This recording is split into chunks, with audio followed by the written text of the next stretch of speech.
Stjörnor helt vindringspartiet Gjør konger hon der skal regn går Regn om strøm når ei var sist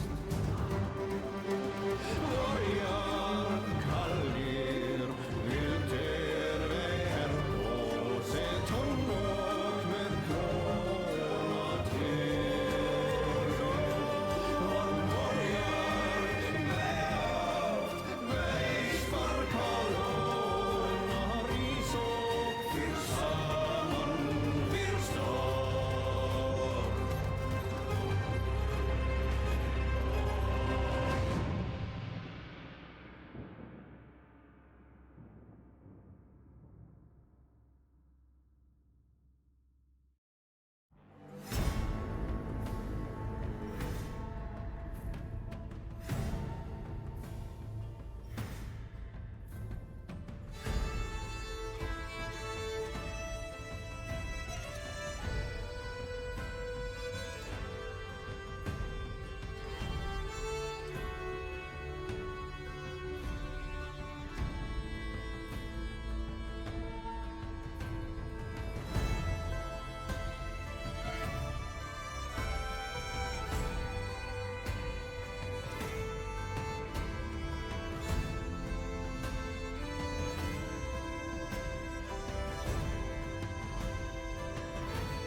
Yep.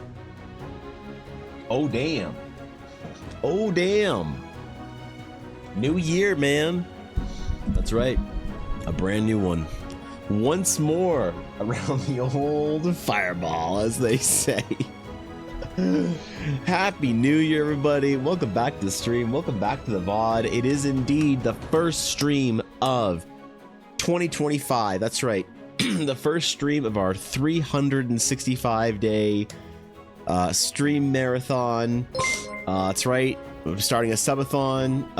Who is ready to get stuff done in 2025? I know I am. Let's see how far we get. Yes, I agree, Sedex. Thank you for the 100 bits. What's up? What's going on, Sedex? Good to see you, Lobster. Good to see you, Cow, Steel, Guapo, Jacob. Good morning to all of you. That's right. We are going to get stuff done. It's going to be the most productive year of my life, Senex. Yours as well, I'm assuming, because you seem ready to get after it. That's right, a subathon.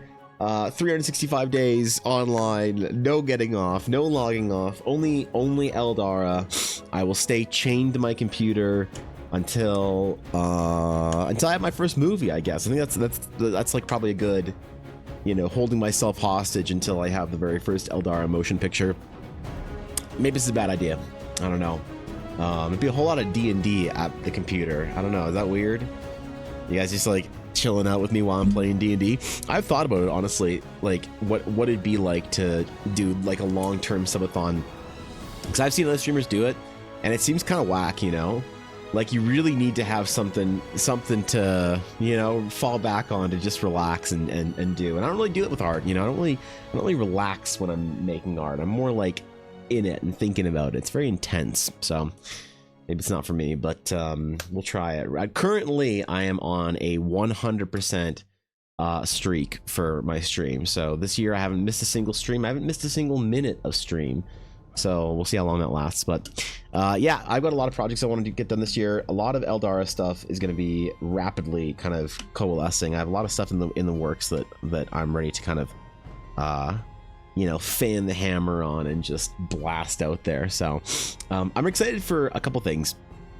I'm really excited for the new classes. I think is the most exciting thing coming up right now, and then the adventure. I think that's kind of the order of things that I'm thinking about the most. But you know, honestly, there's like a lot of things that I'm doing kind of like in the background as like a break from the main tasks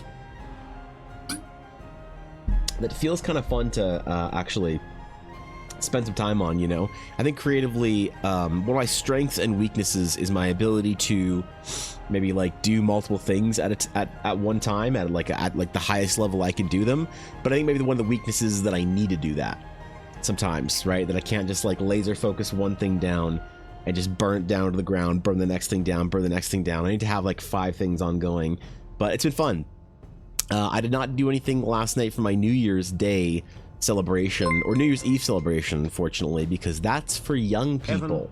Yes, hello. Hi, Jacob. Yes. And others. Yes. I've to say goodbye. I'm going back to sea. Wait, already? Farewell. See you in a few months. Please, can you guys tell Evan regularly that he makes cool art on my behave? EvanBlairArt. Already? Well, Jacob, I know that you are not out of contact when you go to sea, so sir, I will pray for your safe return with many stories and many I don't know, man, fucking loot and plunder and booty. Oh wait, no, it's not that kind of a sea voyage. Sorry. Yeah, my bad. I forgot. I thought it was the other kind. No, that's awesome, man. I hope you enjoy your time.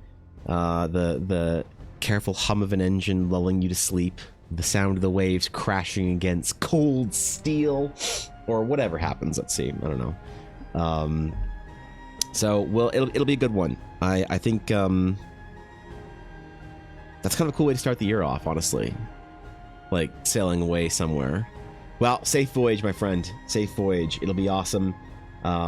Look forward to hear stories and stuff when you can pop in, because you get Wi-Fi from time to time, right? Sequoia semper virens. Sequoia. Also, wait, is this the good tree luck at meta? sea, Jacob Ivan will salute.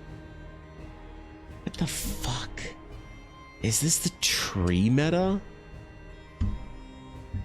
Oh, the coastal redwood. Oh, it's a great tree. Ooh. Yeah, that's what Hyperion and the General is, isn't it? You know what?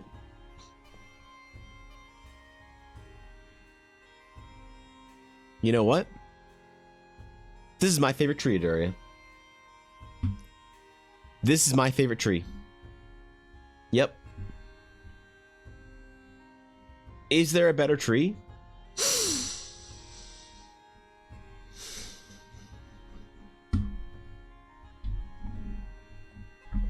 9.9. Yep. 9.9.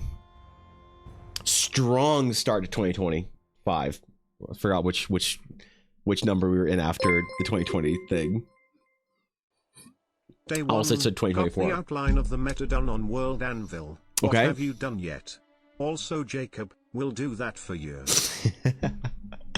Got the outline of the meta done on World Anvil. That's pretty impressive. I haven't written any World Anvil yet this year. It's been a very busy year so far, Senix. So I haven't gotten to do any sort of World Anviling yet. I've had very little opportunity. I've been busy doing other things this year, like making breakfast. No, I'm excited for doing a lot of writing this year. But that's a strong meta start, Aduria. But thank you for the bets, guys. I appreciate it. Thank you, Senix. Thank you, Jacob. Thank you, Aduria. It's very, very generous of you guys. That's right. Yeah, I'm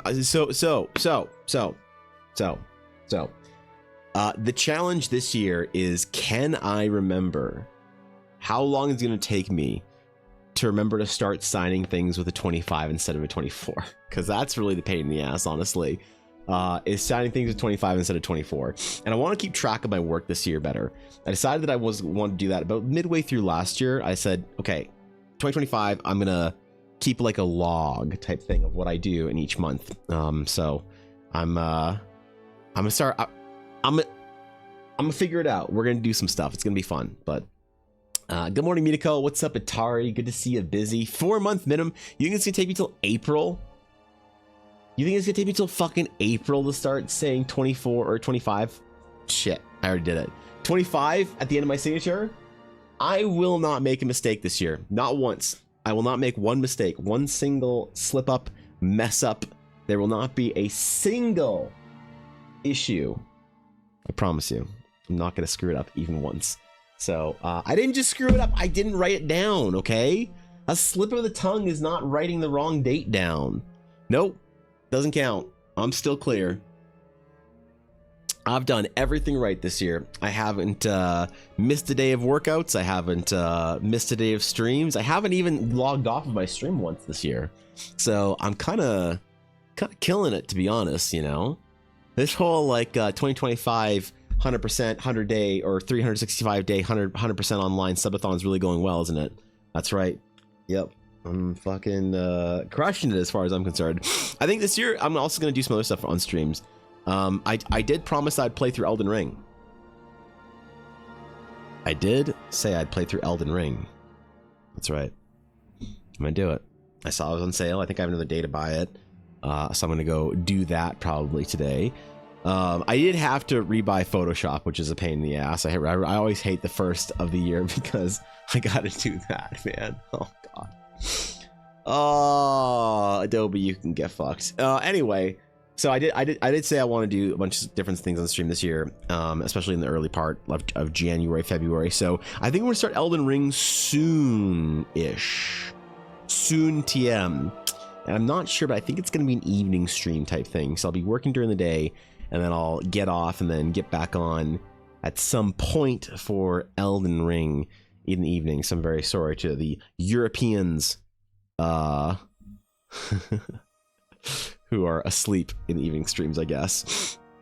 I'm making the mistake of 100% collecting Gremlin a game right now. Why are you 100% collecting Gremlining a game right now? That sounds terrible. That sounds like the worst thing you could do. Fuck. I don't know about that, dude. Which game are you playing? That's our reward for finishing my painting. Oh, you finished your painting. Ooh, how long did it take you? It does sound painful, busy, and it will be painful. But you know what? I promised, so I will not relent. All right. As far as what my plans are this year, because we got to talk about that before I get into any of the projects today. So as far as my plans this year for Eldara, because I usually give a bit of an update on things at the beginning of my first stream of the year, where we're at with certain projects, what development looks like on certain things, what release dates are going to be, you know, so you can desperately anticipate the disappointment of it being pushed back by 2 weeks. As we all do with games. Croc, holy shit, thank you for converting your Prime to a tier 1 sub, bro. How's it going, dude? So the plan is currently we're very close to finishing the Astral Knight class.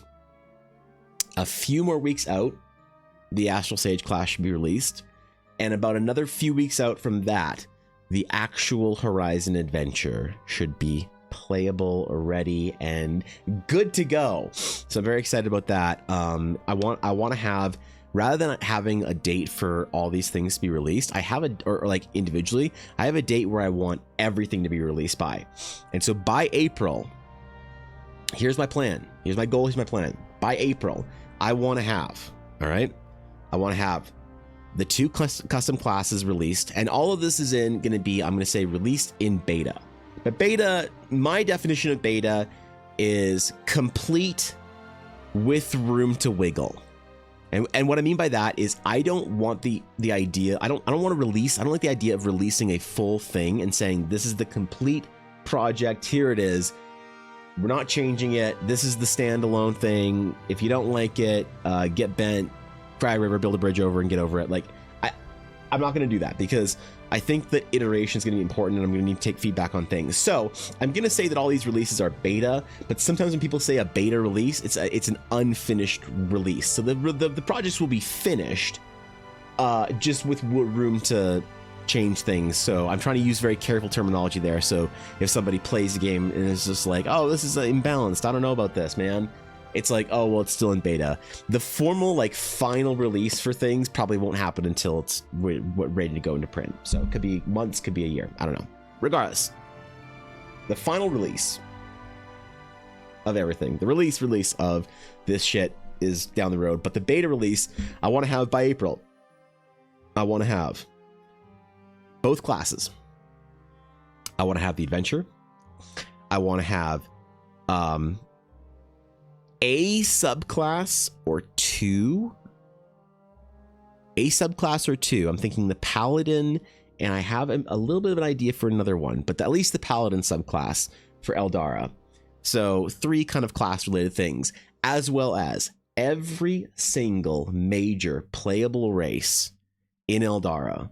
Background, information, mechanics, lore, all of that. Everything you need to go from slapping the game down at your D&D table with your friends and saying, hey, do you guys want to try this dumb shit out? It's pretty cool. It's got like an adventure, and there's a whole world, and there's lore and all this bullshit and art, and there's a whole bunch of new custom races and rules and magic items and spells and classes, and the whole thing is to be a playable package, so that I have for June something that I can get feedback on, collect into some sort of package, and be able to display for people to check out at the convention. Because GameCon Canada is kind of my like release date window of where I want to have everything Eldara front facing, good to go. You know, so it's somebody who doesn't know shit about what I'm doing. They don't have to look anywhere for it. They don't have to wait and anticipate at all. It's just here out in the wild. This is the whole thing in its totality, so that I can spend the summer iterating, building whatever, doing other things, and then getting feedback, having people hopefully play in the world and see what they think. Give a couple of months for people to play through the adventure if they're going to. Run the adventure a couple times in Discord. I don't know how I'm going to run the adventure in Discord, because there's a lot of interest, but I don't necessarily know if interest is commitment, right? There's a whole lot of people that are interested in things. One thing I've learned over my years of streaming is that you get a lot of interest in things, but when it comes time to commit to things, it's often far and vastly underperforming the interest, and that's fine. That's the way all things work in life. You know, you might go to your friend group and be like, yo, let's all get dirt bikes and start jousting. We'll go to Home Depot and we'll get like garbage bins, lids, and long like wooden dowel, and we'll start dirt bike jousting. We'll start a dirt bike jousting league, and we're gonna invite all the boys, and we're all gonna get, you know, we're gonna get medieval armor on, and we're gonna start dirt bike jousting. And everyone's like, fuck yeah, let's go. Okay, all right, July 1st, let's get it. Everybody's got 2 months to get their dirt bike, license, to get their, you know, armor and whatever. And then, you know, June 29th rolls around, everyone's like, yeah, man, I got like you know, I got like a camping trip in a week that I got, so I can't be there for the first, you know, joust, and I haven't got my dirt bike yet, so you know, that's just the way it goes. And so I don't actually know what the realistic you know, hop-in demand is going to be to play D&D, to play through Horizon, and I have to kind of underestimate what we just threw water balloons at each other on dirt bikes. Well, that's fine too, I guess. That's not quite dirt bike jousting, but you know, it'd be sick actually. Never mind, I'm not gonna get into this. That's pretty good, Moose. Thanks for 100 bits, bro. I appreciate that. Finish printing the weapon for the cosplay. I'll post once it's finished gluing. Fuck yeah, please do. I'm excited for that. Going to make all the finished class sheets and gimme. All right, I mean, they're almost ready. Still, they're almost there. So, yeah. Anyway, so I don't know what the you know, active interest is going to be. I'm assuming it's going to be a lot less than people have said, oh yeah, I'm definitely in, bro. So I hope to run a couple of games in the summer or in the fall, or sorry, summer or the spring following the release, you know, hopefully. And ideally start with DMs that are willing to run the adventure, as I've said before. And then I might do like a special kind of like, I don't know, special kind of something game, like with I don't know, some streamers or something like that. Either way, some way for people to see, if they don't want to play through the game, but they want to see Horizon, see the story, see the canonical sort of telling of the story. It might be kind of fun to get some streamer friends of mine to do that and record it. That, or I'll just have Ella, you know, 1v1 it, man. She'll just send it. I'll 1v1 D&D her, and she'll just be the full main character of Eldara, and that's all there is, man. It's just Ella and a bunch of NPCs. I think it'd be fun. Ella's pretty good. Ella's pretty good when you get into a game, you know, one-on-one, which is often when you play with a lot of quiet players, which you know, something historically has been a vibe here and there for our D&D games. So I know Ella can handle a 1v1 D&D game. And that'd be kind of fun too, especially if I do the West Marches style NPC focused heavy game that I really want to do. So I'm very excited, honestly. I want to do some concept art. I got to get a couple things done, and I'm kind of changing a little bit of a shift in my mentality for how I'm going to do concept art and Eldara related art things over the next year. I think it's going to be good. Yeah, I have some ideas here, and I really do think it's going to be good. So I'm excited. I've been changing the way I've been doing things for the last couple months, and yeah, I don't know. I feel like it's working. I feel like I'm getting into a bit of a groove with it, and actually starting to like pump stuff out that I really want to. I just need to organize it better. That's the big problem as I have right now, is the organization is not great as far as when things are released, how they're available. Things like that. My cataloging, chronicling, whatever part is a little bit lacking so far. So that's the next thing to get up. We use pool noodles and bicycles instead. No, you have to use wooden dowel and garbage and dirt bikes. This has to be more dangerous, Bizzo. We're adults here. We don't pool noodle joust anymore. We did that when we were, you know, preteens, and still somehow managed to get injured. So now that we're all adults, we need to make it more dangerous and use dirt bikes and wooden dowel. That, or I will also accept, if we don't want to joust ourselves, we could also go to meet up at a location, probably Las Vegas, at the Tournament of Kings, and watched other people joust. We could do that instead. So I don't know. Which I think would be a hilariously good Eldara Con location. I think Las Vegas would be amazing for that, because we could all go to the Tournament Kings. But the amount of people that, one, would go to Las Vegas, and two, D&D, play D&D, and would go to a gaming convention for Eldara, the Venn diagram is 2 circles. It's just 2 circles. That's the Venn diagram for it. So yeah, I don't think it'll happen. 300% willing to be a player, but if I think that requires Skyknight to be but I think that requires Skyknights to be out too. Yeah, you want to play Skyknight? That's fair. So the Skyknight, I mean, the Skyknight background is up. The Sky Knights are not a class. They're not a class. They're a background right now. I don't know if if the subclass for fighter that's going to be a Sky Knight is something I want to do, or if I want to leave it as a background and leave it open for people, and they just have to kind of play a thematic fighter around it. You know, it's one of those things. It's like, what's the efficiency of building a class or subclass for it? I don't know if the Sky Knight, or the X Sky Knight is, you know, class thing is really required. I'm kind of thinking about, actually, well, okay, I have an idea. Tell me if this is a good idea or a bad idea. So I think in lots of things with D&D and our hobby, there are lots of events and you know, moments in time where we all sort of observe our hobby with either great admiration or you know, great wanting. And I think that sometimes we get stuck a little bit in the idea of how D&D is supposed to go, how it's supposed to be played. There's certain rules that I think have become well accepted standard rules in D&D, some for good reason, and some I think based on popular opinion, you know. And that's the kind of thing where it's like, you know, Matt Mercer does it, and it's not, I'm just using the Mercer example, and it's not an objectively good or bad thing to do in your D&D game. It's just a preferential way that he does this thing.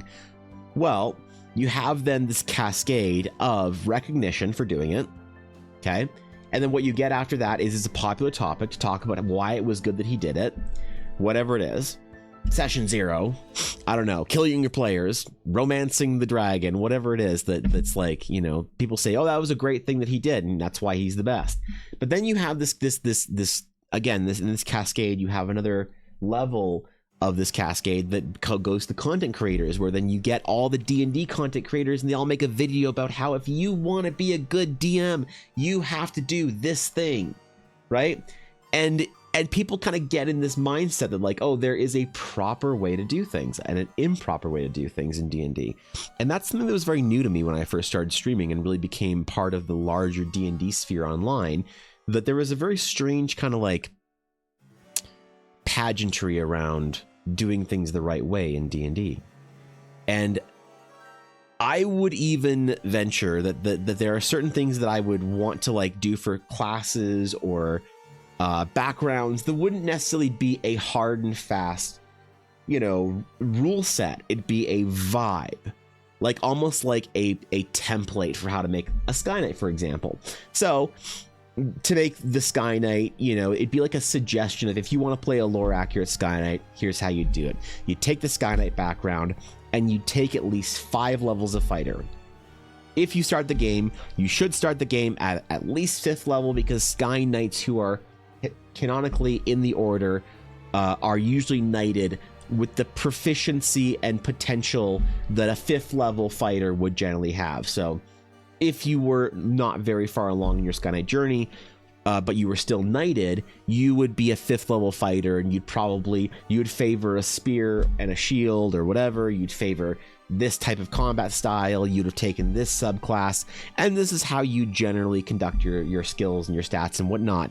Now, beyond that, your growth can go in any number of directions, but here are certain things that you should have on you, whatever. And so it isn't a class, it isn't a subclass, it isn't a background. It's kind of a template guide for playing a lore accurate whatever this thing is within the greater D&D rule set. So I wonder if that would be accepted, or if that's one of those things that you would get you know, strewn about, drawn and quartered on the internet for the D&D crowd, you know?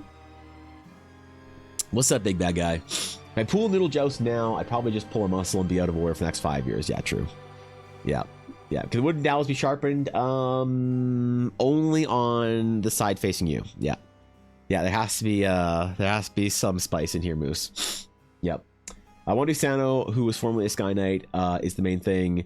Yeah, I mean, you definitely could. You can tell whatever story you want, but I have this idea of doing that, of basically helping people play lore accurate things if they want within the world, but without actually having to put the effort into making a proper class or a proper subclass or whatever. And it's like placing restrictions, almost like a recipe, maybe a recipe or a template for how to play something lore accurate, I think would be kind of an interesting idea. But the problem is a lot of times people want to play their own thing. They want to be the original, interesting, spark of sunshine that is the, completely undiscovered archetype or whatever. I think that's also a thing.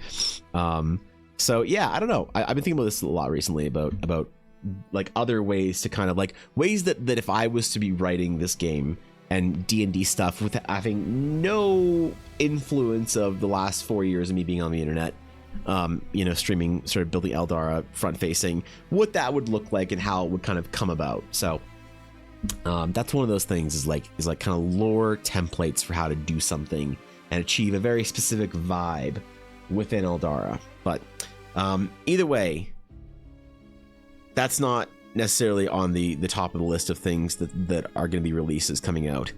My commissions are going to be opening again pretty soon, so that's another exciting thing. And I think I'm going to change certain things about the projects and how I accept things. That's going to make my life a little bit easier, and hopefully people who want stuff get to be, to be done for them can actually get it done. But you have it all, to be honest: a background, a subclass, and or a guide for playing Sky Knight so that it can fit all playstyles. The difference between do you want to use it, play it, or be it? Yeah, the problem is that's a lot of work for maybe not as much of a like okay, I make a Sky Knight background, I make a Sky Knight subclass, and I make a Sky Knight player template. The problem is that's a lot of effort for what? I got to think about when I'm a single pool of resources and I only have one person's hour in the days, I have to think about what is the like are people really going to care about this small niche thing over here, and is that worth putting 10 hours into? How many people are going to play an Astral Knight versus an Astral Sage? Well, realistically, I wasn't actually going to make the Astral Knight a subclass. The Astral Knight was going to be a class. The Astral Knight was going to be a story. There's gonna be a story, a subclass of an Astral Sage, maybe something like that. But it wasn't gonna be anything. The only reason why the Astral Knight was made a class instead of the Sage first and foremost was because Ella wanted to play it.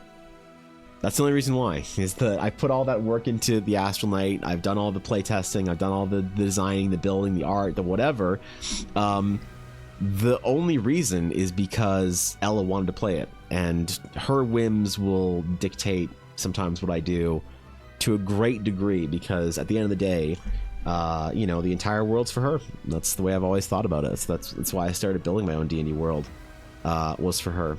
So she have a home, have a game to go back to, and a place to feel comfortable in.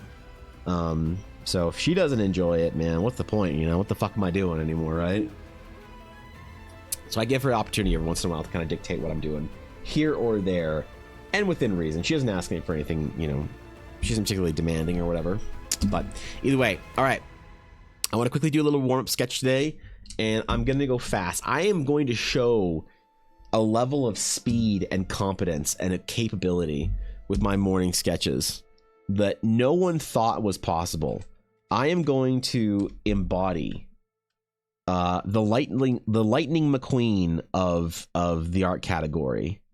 I'm going to be the Sonic the Hedgehog of... Oh, that's a bad... I can't bring up Sonic the Hedgehog in the art category, can I? No, you can't do that. No, never mind. That was a bad one. Never bring up Sonic the Hedgehog in the art category, or else you'll get a free offer for DeviantArt Premium and somebody in your DMs asking about some weird thing they saw on the internet and if you can draw it for them. So I gotta be very careful with what I say. Ella's Cauldron, that'd be kind of funny, actually. Yeah. It would be funny to make a book of things that Ella finds interesting in Eldara. And then have like rules, mechanics, NPCs, magic items, just all things that sort of tolerate Ella's whims entirely. Just ask her what she thinks is cool, what she wants to see, and, you know, just go from there, right? And it'd be kind of a funny project.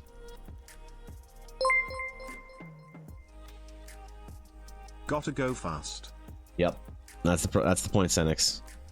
This year, 2025, is the year of speed for me. I spent a lot of time, think 100 bits. I spent a lot of time contemplating, planning, designing. And this year, when it comes to sketches, I'm just gonna let the pen fly.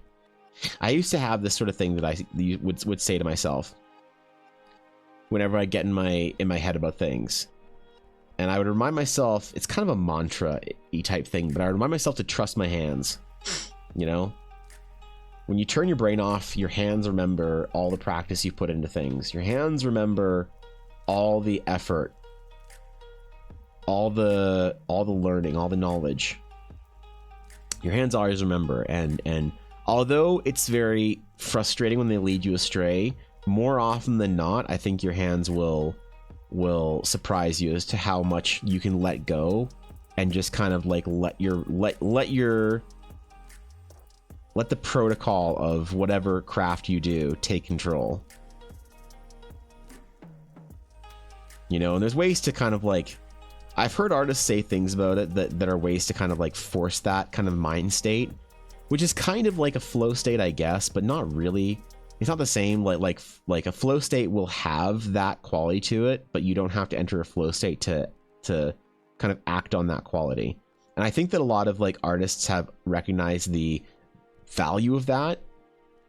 You hear great artists talk about it sometimes, about like letting go and just like kind of letting whatever happens happen. And people have talked about it for a long time. You know, thousands of years ago, we talked about the muse as the creation point for that, and you know, divinity or whatever. And people, you know, artists over history have used various substances to elicit that kind of an unoverthought state when it comes to making their art.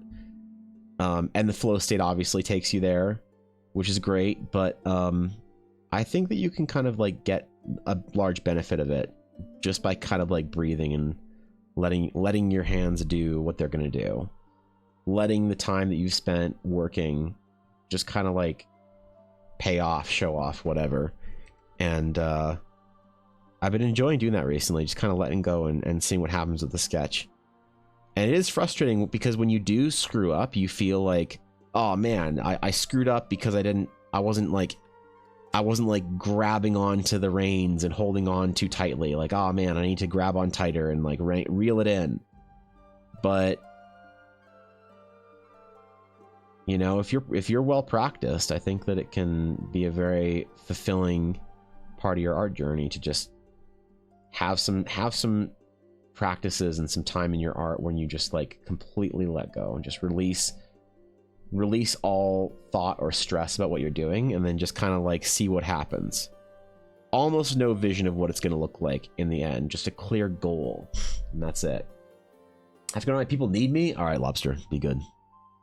Good luck, my friend. The ocean is calling. The other crustaceans are in desperate need of you. It is time. What a disappointing, like, bat signal the lobster signal would be.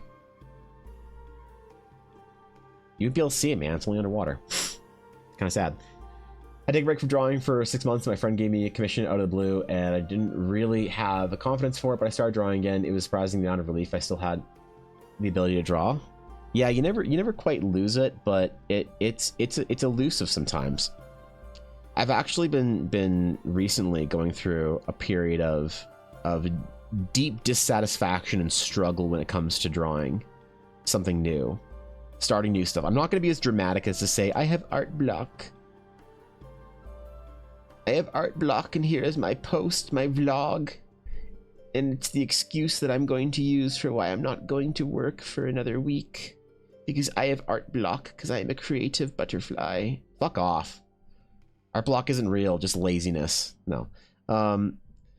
I've had a very difficult time creating, like, starting new drawings and paintings and stuff recently. And it's one of those things that even though it sort of can last for a while, you just have to continue to have like this kind of stupid faith that you'll figure it out at some point in time. And it's really scary and frightening when you lose it for a long period of time, but it'll always come back. It'll always come back if you work for it, though. You can lose it. You can lose it, but it's actually a choice to lose it. It's not actually it's not a thing that can happen to you. It's a thing that you choose to let happen. And I think that's something very scary, because you tell a lot of people when you say that, you give a lot of people a lot of like reassurance, but you also tell a lot of people something about themselves that they don't like to hear. You know, when you say something like mediocrity is a choice, when you say anything's a choice, you give people a lot of power and you take away a lot of power from a lot of other people when you say that. But I think in the end, it's always the right thing to do, is to be honest about sort of like what's holding you back, what is actually something you can control, things like that, creatively or not, you know. I lied. There's 1 bit left to print. What's the 1 bit left to print, Unico? What's the finishing touch, the last reagent of crafting? Can't be dramatic. What's the point of being an artist? Man. My favorite part about being an artist, if I can't be dramatic, it is still worth it to have old people once in a while ask me to draw their pets for them. Yeah, that's probably still worth it, to have seniors say, "Oh, you're an artist. Oh, you should draw my puppy." Oh yeah. Oh yeah, is that what I should do? Okay, well, I'm actually really busy that weekend, so sorry, I can't go. I didn't say what weekend it was yet. I know. Whenever you figure it out, I'm busy that weekend. Sorry. Yeah, my bad. My bad, Agnes. Can't draw your dog for you. I'm sorry. Maybe next. Never. Spark running out can get you, but it can come back very slowly, but it can come back. Yeah, I mean I think it can be pretty rapid too. It can often be one thing that sort of you do that kind of changes some part of how you see your art, or how you see yourself, or how you see your process is most important, I think.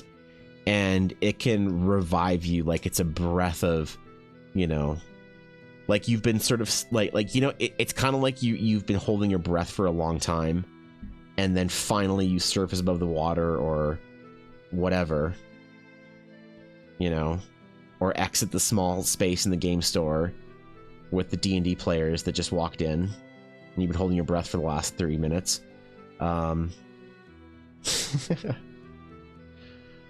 You just take that inhale, and you're like, oh, wait, I'm alive again. I'm alive. I'm still here. I made it. I made it.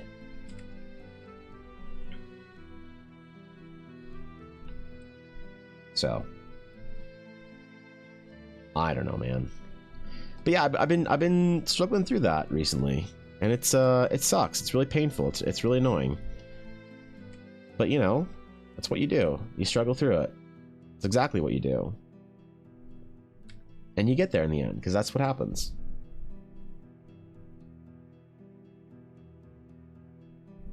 You always get there in the end if you try hard enough. Always.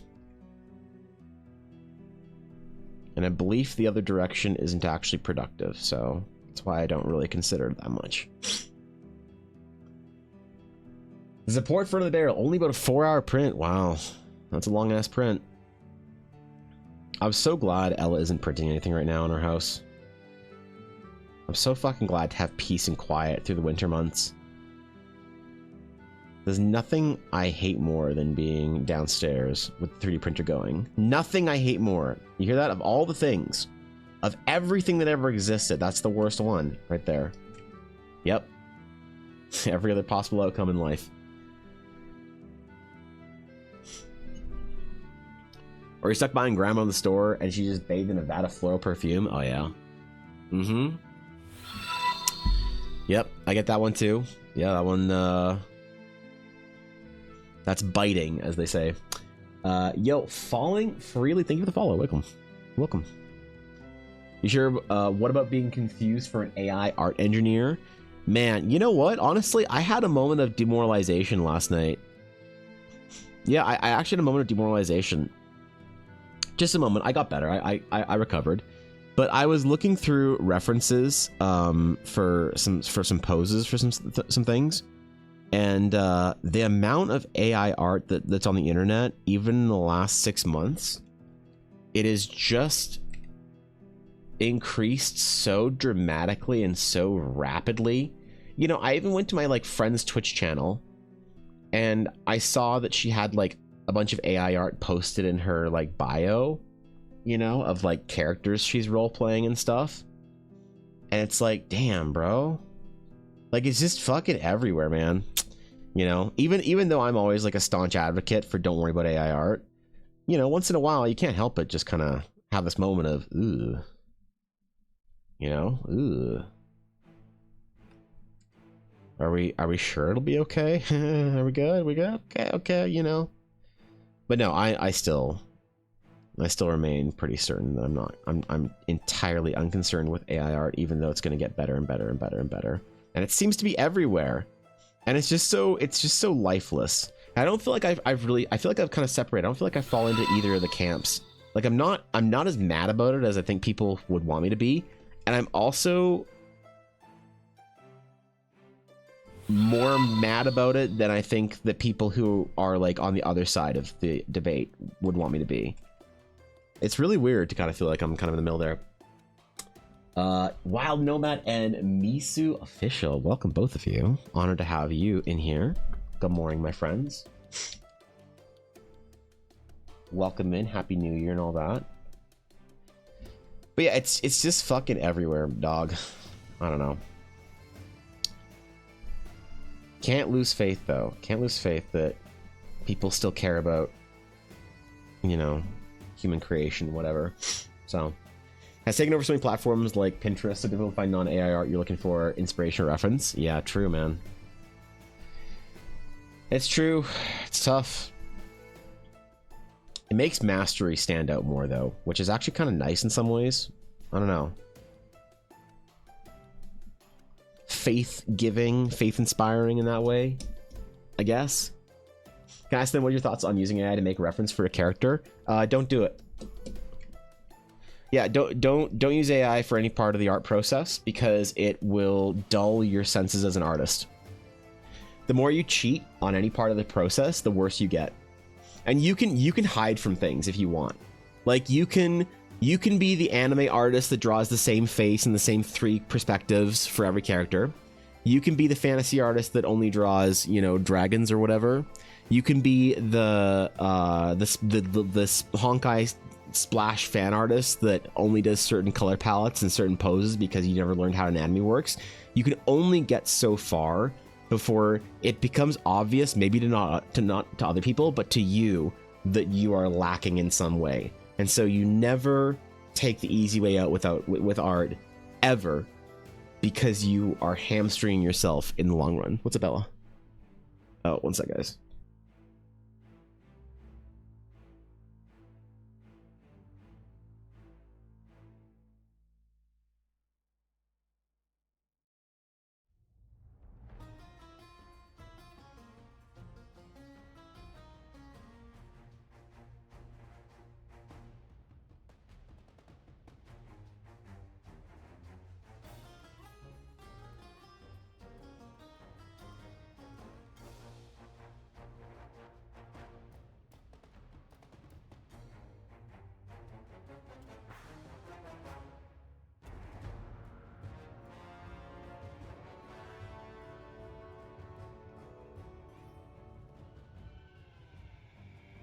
Okay, sorry about that. But yeah, you know, never take any sort of a shortcut with art, because the more you suffer through it, the more you will build the skill up. You know, and let me show you what I mean. Actually, I can show you an example.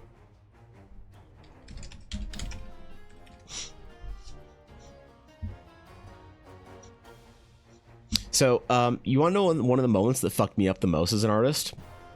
That, like, gave me the most sense of existential dread? That made me feel like the most inadequate, like, useless, whatever? I can show you, actually, one of the exact pieces, I think. So, there's an artist by the name of John Park. And a lot of you probably don't know him because he's not a public-facing artist. The best artists out there don't have big Twitter accounts or Instagram accounts. The best artists of our generation are quietly working at big studios on massive projects, collecting huge paychecks, and just creating stuff under NDA. So this is John Park. John Park is one of the best painters of our generation. You know, John Park, Peter Lee, Jamie Jones, these guys are undisputed classical masters. I don't care who you think is better. They're not. You know, these guys are your favorite artist's favorite artist. So, I was at art school one day, and at this point in time, I don't remember what studio John Park worked at, but I followed him on Twitter or some shit, or Facebook, I think it might have been, at the time, and he posted some pieces. Every day, he posted different pictures, and I think this is actually one of the ones he posted right here. I'm pretty sure this is one of the ones he posted, but it was this piece, because I remember it was like a radio telescope, and unless he's done multiple radio telescopes, this might have been it. And another one of another sort of wheat field, kind of like this one, but I don't think it had thrusters. I think it had some other sort of arbitrary sci-fi kind of looking thing on it. And he posted 2 of those. And he said, just did a couple of quick speed paintings on my lunch break.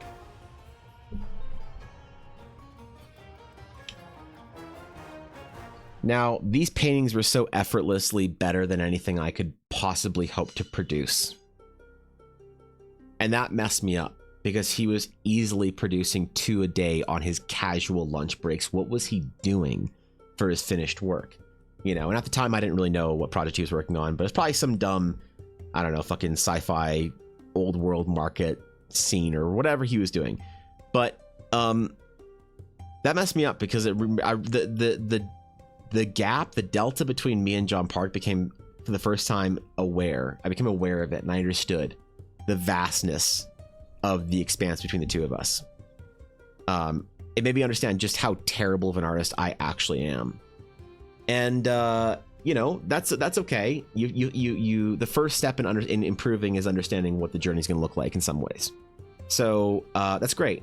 But how does John Park become so effortlessly quick at art? It's because he repeats the whole process over and over again, the entire process from start to finish. And it's like, if you draw a character, and you draw a character over and over and over again, and you have a hard time with, like, hands. Like, my hands, man. Why do I guys draw the hands? And you draw your character poses over and over and over again, but you never draw the character's hands in each pose, because you're like, I can draw the pose in 5 minutes, and I spend another 10 minutes on the hands. Well, if you do it 100 times, eventually the hands will get faster. And eventually the whole thing will get faster, and it'll get more, you know. So, with art, one of the best lessons, pieces of advice, universal truths shared from all great artists is you do the entire process from start to finish every time. Obviously, if you're doing sketching, if the goal is not to create a piece of art, the goal is to just like do some studies or sketching or whatever, then that doesn't, you know, but you do the whole thing from start to finish. So if you're using any kind of like sketching, tracing, whatever, AI, referencing, this and that, and you're not building the skill yourself, you are hamstringing yourself in a way that you will not run away from. You will hide from it. You'll spend your entire art career hiding from your inadequacy. And for some people, that's fine. They don't care. And, you know, I'm not moralizing, saying that that's a good or bad thing to do or whatever, man. I'm just acknowledging that no person who's ever done anything in art of any real consequence has ever done that. So I would suggest always taking the hard way out, always doing the thing that's the pain in the ass, always, you know, going for real references, for actual life, things like that, drawing it yourself, referencing real things, real people, real materials, and you'll be fine. You know, you just have to have the stomach for it. And a lot of people can't take it. And that's kind of unfortunate. But, you know, that is, at the end of the day, in some ways, the way it goes. A lot of people just won't be able to handle that. And, you know, you just sort of wish them well and tell them to have a great career. I guess. But that's my opinion on it anyway. When for instance an artist as a game studio and they're wanting to fire their artist, just use AI art for graphics of the game. So now he is in mano di mano versus the art director because he has to prove he's a better artist. I mean, that can't be a really big game studio then, because the problem is, so I had a talk with some artists from like real big, like big boy game studios, like Activision, Blizzard, Microsoft stuff. One of the guys who did a bunch of stuff from Age of Empires 4. Like, I was talking with a bunch of artists about this shit a little while ago, and they said that they all had the same meeting when it came to AI art when this first came out, and their art director basically said, "Do not touch it. Don't touch it. We're not touching it for our studio. We're not messing around. We're a real studio. We make real games here. This isn't an artistic integrity choice. This is a legal issue, where because you can't track and trace the origin, like AI has, for all the reasons that like you have the like Carla Ortiz legal battle with AI art, and she's leading that kind of charge against AI art. For all the reasons they have brought AI art to like the American Senate and things like that as an issue, all of those legal things are still true. The American government might not care, and people might not care, but once you have enough money in a project, you have to care. And so if it's a real game studio, at a real big boy game studio, they have all been told, unless something's changed in the last couple of weeks, but I doubt it, they've all been told, hands down, we are not touching AI art because we are not going to worry about the legal issues of how it was trained, where it's referencing from, and any kind of mistake it could possibly make in an inadvertent plagiarization that could be traced and tracked by somebody wanting to make a lawsuit. It's the kind of thing where once you have enough money, people will hunt you for things in different ways. It's why billionaires don't drive their own cars. It's not because they want to have a chauffeur. It's because they don't want the liability of getting in an accident and someone being able to sue them. It's the same kind of thing once you have big boy money in a game studio. Well, you know, if some indie game has some AI art, whatever, that references a thing that you can trace and like you sort of like disassemble to say like, hey, I bet this was trained off this thing and I didn't get paid for it, and then now you've got a lawsuit. Big studios have too much to lose. They basically all said, don't fucking touch it. So I'd say go tell your friend to go to a big studio where the value of the artist is so that they can guarantee ownership and not because they give a shit about their art team. That's never gonna happen. It's just a legal case. But like I'm still entirely unfazed and like not scared by anything AI related, but it is incredibly demoralizing sometimes. And I get it. I'm sympathetic for that. And so like last night when I was like looking through, I was like, damn man, I just can't find anything that's like interesting and original anymore. Like fuck, dude. You know what I mean? It was like that moment of just like I'm still not mad to the point where I'm gonna go on some fucking moral crusade or whatever. But like I do have my own sort of like, you know, quiet morality about it, but I'm not gonna make it anybody else's problem when I have a problem with art or AI art development or anything like that. I'm certainly not going to talk down to people who want to use it or whatever. I do think it's cringe, you know, but like I think a lot of things are cringe that I'm not willing to have a fucking internet nerd fight about. Dmitry Pozorov is my art goal. I think we've talked about that. Who's Dmitry Pozorov again? I recall this conversation. Dmitry Pozorov. Oh, that's right. Yeah, the WoW Andy. No. Yeah. Okay. Yeah. Our very color palette enjoying artist. Yeah, it works good. definitely a good artist to look up to, I guess. Very stylized, too stylized for my taste, but I respect the respect, I guess. Gonna give an artist an idea of how to picture them to look for a commission.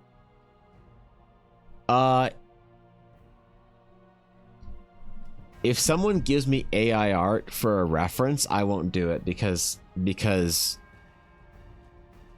it's a matter of inefficiency. If a person like tries to give me an AI art reference, I'd rather them give me a scribble and paint and a description than a visual reference of the AI art. Because the problem is AI art can render something with too much fidelity in the wrong direction. Right? If you give me a piece of art and it's like, yeah, I want like a icon here, and I want like wings coming out, and then I want like a fucking like scroll that has like the name of my guild, and I want it to be all on a shield. Right? Then that's a very low resolution idea that then I can interpret when this doesn't actually matter. Like here's the secret to people who are commissioning art. When you give me reference, I actually don't give a shit about what the reference is.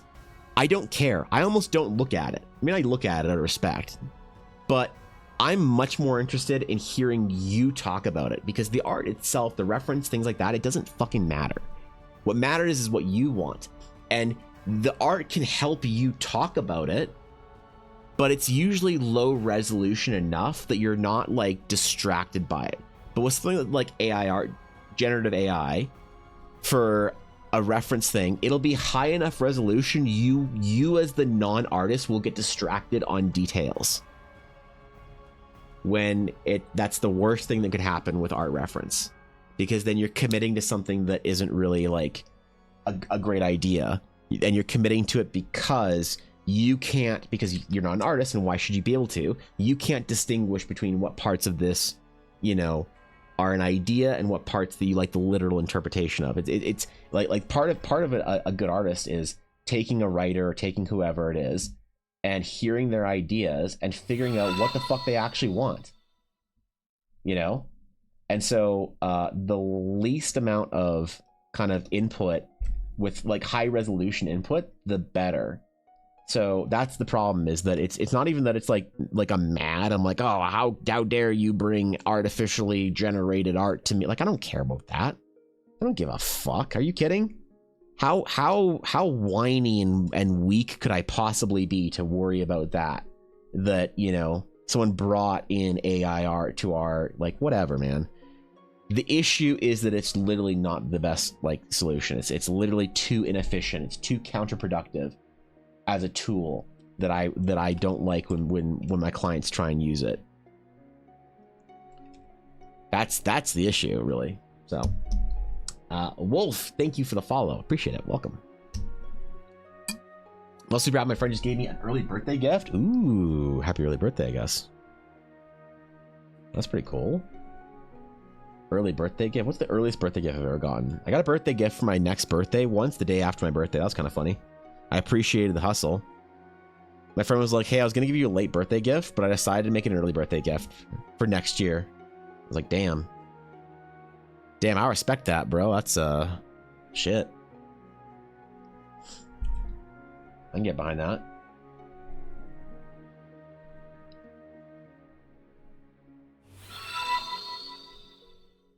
I mean, working with clients, every artist also has their different, like, process. You know, what they like. And Luxury Nostalgia, thank you for the follow. Welcome. Happy New Year's to you too. Appreciate the follows. Every artist has their own, like, different kind of, like, routine and what they like out of clients. And there's no right answer. There's no wrong answer for artists. Some artists are just, give me as much detailed references as you can, and I will copy as much as that is, like, as much as I can from the thing and provide you with that. And that's what I do. That's me as an artist. That's me in a nutshell. Here you go. For some people, that's their entire identity. And there's nothing wrong with that. It's not like you can, like, you're artisting wrong. Like, okay, dude. But I think for most artists, especially ones that actually do like really original, interesting shit, talking to them, they're one quality that a lot of them share is that they're very good at interpreting your silly ideas and turning them into something actually practically good. It's a very common thing, I think. So, the only time I use AR is if I need a quick reference for a character for lookout for to get the idea across location setting because I'm not good at landscapes. They don't compute in my brain. I still think it's a bad idea. I think that the problem is you just said that you're bad at it. Why not?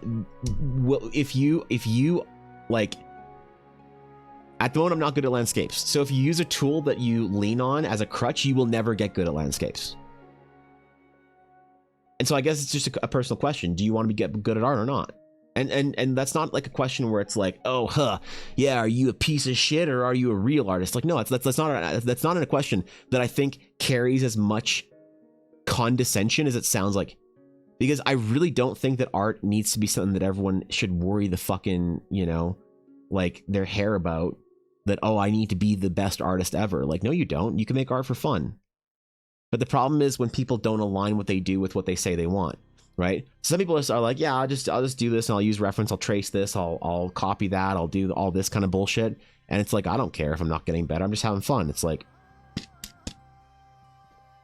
the world needs more people like that. Make art because it's fun and beautiful, and only invest what you want to, because there's no rule that says you have to do any more than that. But don't complain later that you're not getting good.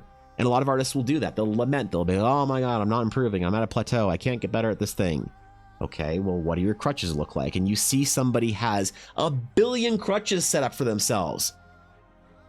And all you can do with the young artist at that point in time is grab them by the shoulders and say, I believe in you. Shed your crutches and be willing to be worse than you are now, but in a truly honest way. And you just encourage them as much as you can and tell them they can fucking do it. But yeah, I mean, but it's a legitimate question. It's like, well, do you want to get better at landscapes? If you don't, and you don't give a shit, well, that's fine. Like, okay, fucking use that shit, generate your reference, whatever ideas, like go forth into the aether and have the most fun you've ever fucking had. Go for it. I have no problem with that. Right? There are no lives dependent on your art. Your art is a frivolous luxury. It's not engineering. It's not medical health science. I think it's, you know, I think it's more important than that, obviously. I think art and storytelling is the soul of the society in some ways.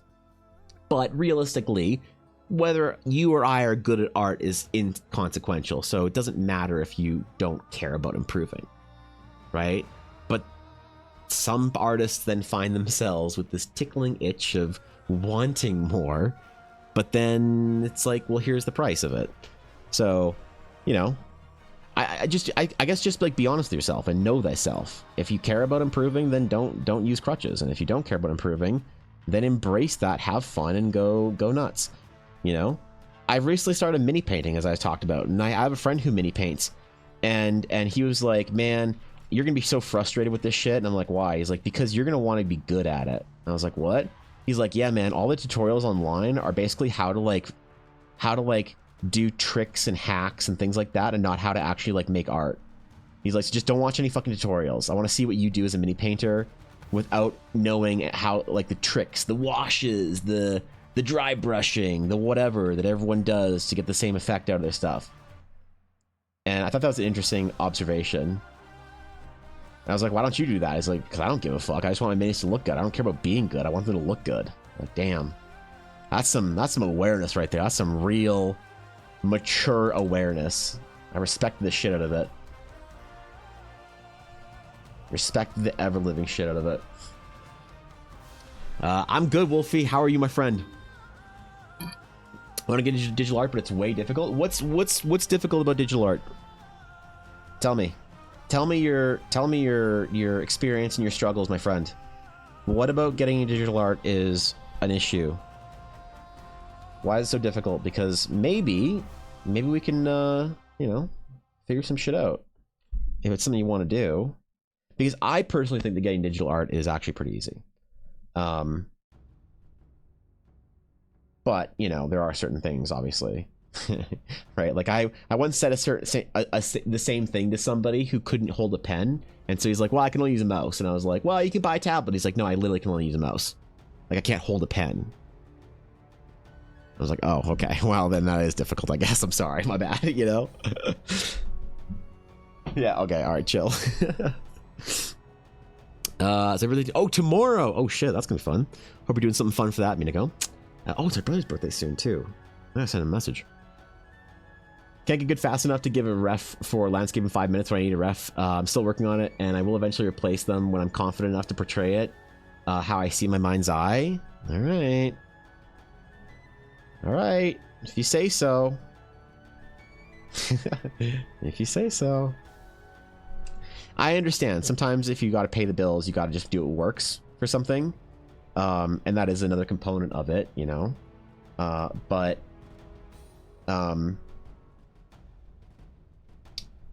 there's this like this comic that I love that my doctor showed me.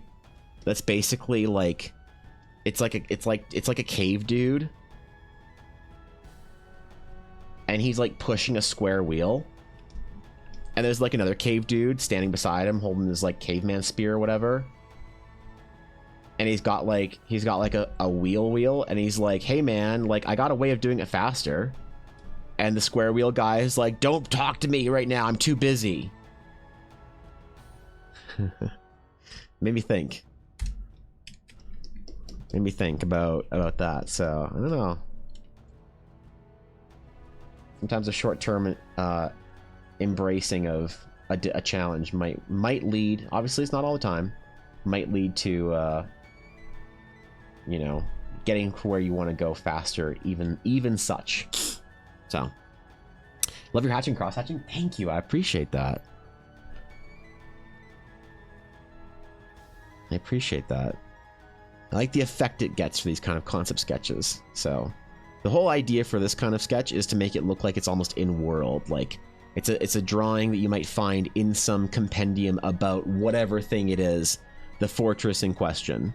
And so it's not like a painting of the fortress or an image of the fortress. It's an image of what somebody in the game world would say said fortress looks like. And I think that for something like D&D, which is what it's, you know, designed for, it helps kind of the storytelling and helps pull people into it a little bit, where it feels like a prop as opposed to just like concept art. You know, it's definitely my problem with like the new editions of D&D covers, where I thought that the 3.5 and 3rd edition books, where they actually looked like old tomes, were much more interesting to me and much more immersive as a game prop than, you know, the new covers with beautiful art and cool design things on them, but ultimately not being, you know, not being something you'd find in the world, I guess. Hexagon is bestagon, you think? Fair. I don't know what apps to use, and I'm someone who draws on paper and paints more. That's fair. Well, I'd say if you just don't have anywhere to start, there's a lot of entry points. So you don't need to just so we're clear, to be a good digital artist, you don't need a $4,000 tablet. This is not necessary. This is me LARPing and having fun as a big boy artist. This is not necessary. You can get by with a lot of different tools very easily in your art journey. And as far as apps go, there are great apps that are free. Krita, GIMP, there's lots of free things. Clip Studio is a one-time $50 purchase. Procreate on the iPad is a you know, very accessible art program. You can get, if you want to get into it, if you have a computer that can run Photoshop, which most people do, or GIMP or Krita or Clip or whatever art program you want to use, you can buy a used tablet off Kijiji from an artist that they don't like for any reason, because artists are whimsical like that and they want to upgrade to the next thing, the whatever thing, for no reason, for like $100. There are even artists out there who, yes, paint on their phones. That's right, they paint on their phones. So it's accessible. It's definitely accessible. It's more accessible than I think a lot of people think. You don't need to have this like top end industry stuff to actually start getting, you know, into digital art and messing around. And then the other entry point is a lot of times digital art can be a complement to the physical process. There's an artist that by the name of Howard Lyon, I believe, that he does his paintings traditionally, and then I believe he spends some time in Photoshop with them, updating, changing, doing things. So your entry into digital art doesn't even really require a tablet. You can start playing with the software and getting some of the benefits out of it without even having to like do the actual art on the tablet. So, you know, the planned endpoint for this piece is just sketch or you paint as well. This is probably just gonna be a sketch. That is a Cintiq, yes. Yes, this is my Cintiq 24. I've had it for years. It's the second 24-inch Cintiq I've had. And hopefully soon, ideally this year, I'd like to move up to a 27-inch. But again, it's not necessary. That's just me being frivolous. You need a 4K tablet without bigger tablet make better artists? Well, it does, but, you know, it's not necessary. It just does. Like, we're talking about good enough here, Atari, right? Yeah, come on, bro. What are you talking about?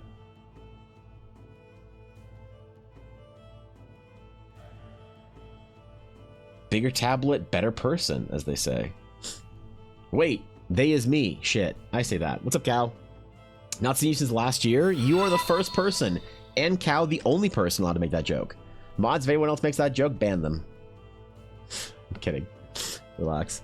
Yo, Mithra. Mira. Jesus Christ, I couldn't read properly. Oh, Mira the Divine, thank you for the follow. I appreciate it. Welcome in. Good to have you. Okay, chill. I think the main issue is that I don't know how to not make something detailed. I don't know how to give the impression of something that makes sense. Like, you can give the impression of leaves on a tree, but I don't know how to make it work. Speed. Yeah, if you're trying to train that, speed. Speed sketches, speed paintings. Tell yourself that you need to you look at a environment, and then you have 20 minutes to capture all the detail, and you have to have everything in there, and then you start detailing, and you learn how to do the big shapes, and then the little details, and then the small, really minute ones, and you change the process of how you start. You start big, and then you go smaller and narrow and focusing in, and you train that skill off with speed paintings. Yeah, that's what you do. I have a Lenovo tablet. I come from South Africa. I'm so close to digital art, and our currency is very different for me. Yeah, I mean that's true. I have kind of a mod from South Africa, so I'm aware as to how much of a pain in the ass that can be. Well, what I would say is look at GIMP, Krita, and Clip, and if you can get one of those software, I think GIMP is free, isn't it? GIMP painting software. Is GIMP the open source free one? I think it is, right? Yeah, so GIMP is free. So go grab this one. Try it out. There it is. Open the free and open source image editor. You can paint all sorts of cool shit. Look at that dragon that dude painted in GIMP. How cool is that, man? Graphic design elements. Oh yeah, dude. Yeah, if you have the tablet already, go try downloading GIMP. It's completely free. You don't have to pay anything. It's open source. Boom. No conversions. No nothing. Cintiq is on my radar. I just got an iPad. Tried Procreate, as people have been talking about it a lot. Did you, Pusher? Did you get a paper skin for your iPad, or are you just writing on the screen there? Because man, what a difference! What a difference! But the iPad's good. I have an iPad and Procreate. I love it for sketching the workflow, but I really need Photoshop for like a lot of things. I'm pretty comfortable with that software as it is. But yeah, no, iPad's great for starting. Like, I meme a lot about tablets and stuff, but you don't need like to spend Cintiq money. You know, like for most artists, I say the Cintiq isn't even worth it. You know, when you can buy, fuck, what's on Amazon?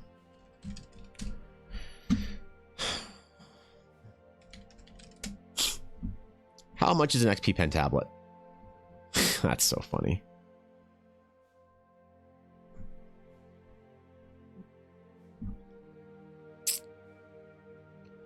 XP pen is $230 for a 12-inch screen. I mean, you kind of can't beat that. Is it as good as a Cintiq? No. Is it as nice as a Cintiq? No. Will it last you as long as a Cintiq? Absolutely not. However, is it 80% as good as a Cintiq for $230? Yeah, that's pretty fucking good. You know? Even though I think the Cintiq is the best tablet on the market, I don't actually recommend it. It's the same thing for Photoshop. I think Photoshop is the best painting software on the market, but if you're new, I wouldn't recommend it. It's just not fucking worth it. Are you kidding? Pay like $900 a year for Photoshop? Bro, buy Clip. $50. The fuck you paying Adobe for? It's a waste of money. That's why you make banger thumbnails with that. You do make the best thumbnails, Ashy. They should be probably using you for advertisement. Elite VTuberous. Ashy of Heart. The Duchess of Memes. The Princess of Panic. The Queen of Quality Content. If they're not hitting you up for a sponsorship, they're losing out, dog. Even though they don't have anything to sell, they're still free. I'm not sure because I've heard the paper like ends up damaging the tip of the iPad pen. I've never heard that before. That's weird. Huh. Every artist that I know that's like an industry artist that has an iPad Pro uses the paper like, but they use a specific one. There's one that's really good out there that they all use. It's a little more expensive than the others. I don't know which one specifically, but you know, it's apparently really good. So, yo, Loomy Pebbles. Let's say Lumpy Pebbles. Loomy, thank you for the follow. I appreciate it. Welcome, my friend. Yeah, I mean, it's probably worth giving it a try. But obviously, if you're not comfortable because you're worried about the pen, then that's not worth the anxiety. I've personally never felt, never heard anybody say that they've damaged their pen with a tablet protector, but anecdotally I can say every single so here's the reference I'll give. I bought my iPad Pro to go to BlizzCon a couple of years ago, many years ago actually, like 2015 or something like that. It was a mid 20-teens BlizzCon, and I got invited to this event thingy where a bunch of artists from these big studios were all meeting up and doing some sketching and just like jamming, talking about ideas, laughing around, and I was like, oh my god, how do I get to come to this thing? Nepotism's hilarious. But I went to this thing, all these industry artists, and they all had iPads. They all had iPads, right? Because they all had their Cintiqs or whatever at the offices, but their iPads were their casual sketchbooks they worked in. Every single last one of these artists, without an exception, all had a paper-like tablet protector. So maybe they're all messing their pens up and replacing them often. I don't know. Maybe they whatever, but anecdotally, I can just say that every single artist that I've ever met that has used an iPad has used a paper texture tablet protector. So if that inspires confidence, great. If you're like, well, whatever, those guys could all be messing their tablets up because, artists aren't known for being the smartest when it comes to tech, that's fair too.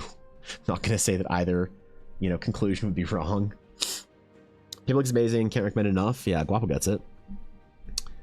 If it's a hobby, spend hobbyist money. If it's a job, then job should be able to fund the upgrade. If it can't, that's not a job. That's you're not wrong, Ashy, but I think there's a gentler way we can put it. You know what I mean? But no, I get what you mean. If it's a job, it's a tax write-off. Oh, totally. Yeah, you can write off crazy things as an artist, and you should. Any computer part I've ever gotten in this computer is a write-off, right? When I bought a $2,000 GPU, write-off. Whenever I buy Photoshop and I pay for it, it's a write-off. Everything's a write-off for me when it comes to the process of making art. So that's a very good point. It doesn't make, finding $4,000 for a new tablet easy. Certainly, it's one does not equal the other, but it does mean that it is a tax write-off eventually. You should draw on PC, Wacom 3 widescreen, and I use Paint Tool, Sai, and Clips to do combo. Sai is another one. I forgot to mention Sai, actually. Yeah, Sai's a good one, too. I used Sai for a little bit in art school. We actually got, like, a code for, like, the school whatever version of Sai, to try it out. And it was $5 on a burned CD. That was kind of funny. It's kind of like, damn, this is old school. I like it. from the like material store, but yeah, it wasn't quite my jam.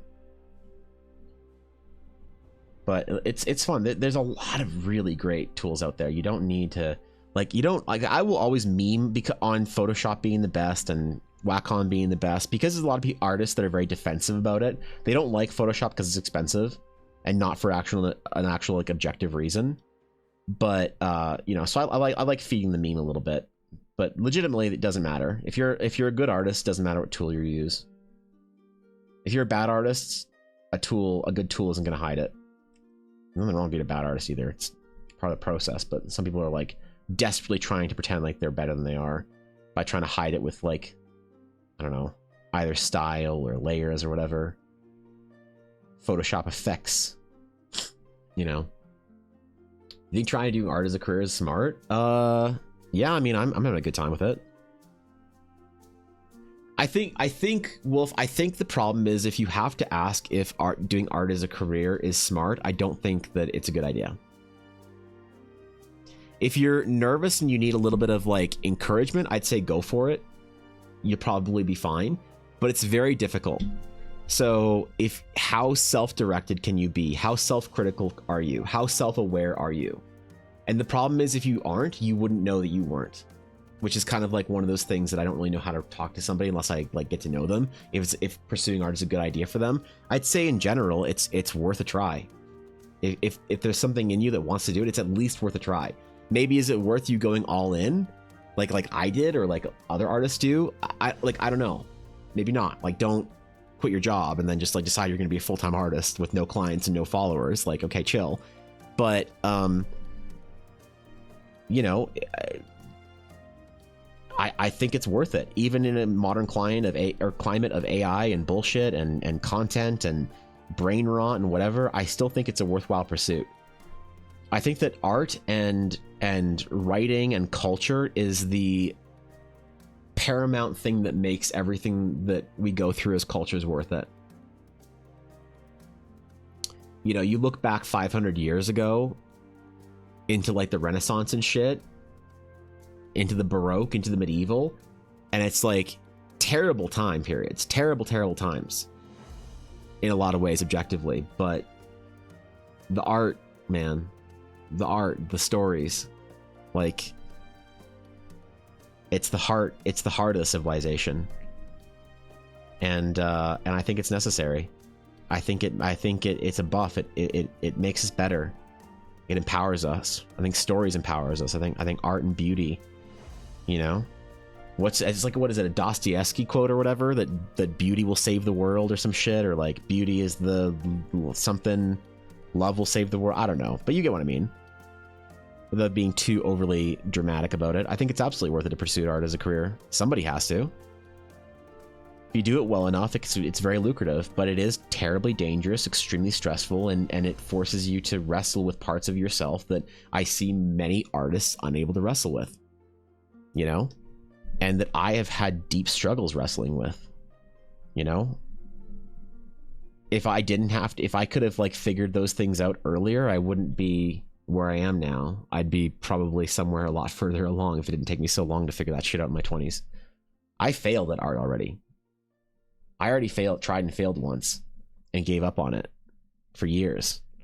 And because it's so hard. So, you know, believe me, I understand it's an extremely, extremely challenging career path. But I think it's if the call within you is strong enough, it's not even a choice. You won't even be asking if it's worth it, because it'll be the only thing that's worth it. So I don't know. There's lots of artists that started as hobbyists and find some success and are like, oh, I could do this. And then like, fuck yeah, why not? Go for it. And they don't have to deal with all that bullshit. They just kind of, you know, chill out. And that's totally fine. You don't have to go through these like dramatic struggles to be a good artist. Just a lot of them do. You know? We'll try paper like Protector. Appreciate the feedback and the tips. Yeah. Good luck with that. The nib is not terribly expensive and can be replaced anyways. That's true, actually. I don't remember how the Apple Pencil works, so I didn't want to quote that, but that's what I thought was the case, Guapo. They said someone who knows multiple partners has gotten their... Wait. That have got their off a free/cheap model. Oh, Twitch partners. Okay, yeah. Yeah, that's fair. I think smart is the best adjective, even if you're good at art. Maybe. I want to do art as a career so badly, but in South Africa it's so hard. You know what? I don't think it is. I think with the internet, it's incredibly easy to make it as an artist today. You just won't take the career path of going through a studio, right? So what my mod that's from South Africa, she gets clients on Twitter and makes art and gets paid in USD, and when that converts into South African currency, it goes very far for her, right? Similar story. I have an acquaintance. I don't want to say friend, but I have an acquaintance that's another streamer, and she's from Indonesia. And again, she gets paid in USD. Everything's online. She doesn't tell people she's from Indonesia unless you ask. And like USD goes very far in there. I'm Canadian. USD goes farther in Canada for me too. So even though I'm not like, I'm not like Indonesia, kind of currency disparity, but still, being an online artist, I still have much more available to me as an online artist here than I would if I lived in the US and had all my bills in USD and whatnot. So no, it's very doable, no matter where you are in the world. That's one of the beauties of the modern age, is that 20 years ago, you were kind of screwed if you want to be an artist and you live in South Africa. Today, get after it, right? Give me 1 second real quick. I need to grab something. I think it's downstairs. What are you doing?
Okay, sorry about that. We're good. Couldn't figure out where my cough drops went, bro. I'm gonna need them with all the talking. I'm still recovering from being sick as fuck. I feel really good today, though.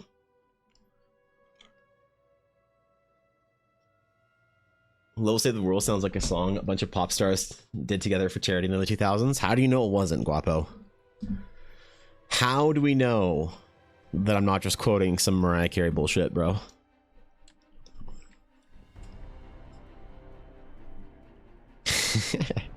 You never do.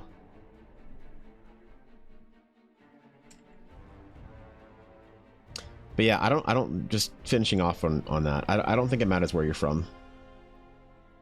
I've seen people from every corner of the earth become successful artists.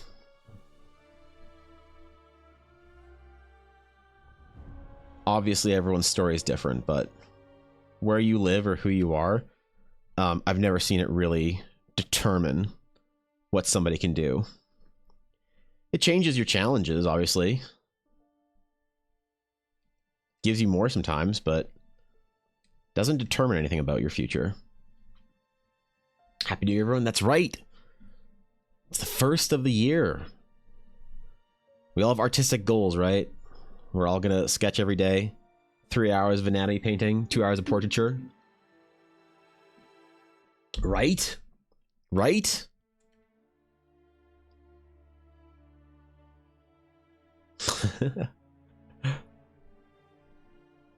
Don't tell me we forgot. Ah, crap.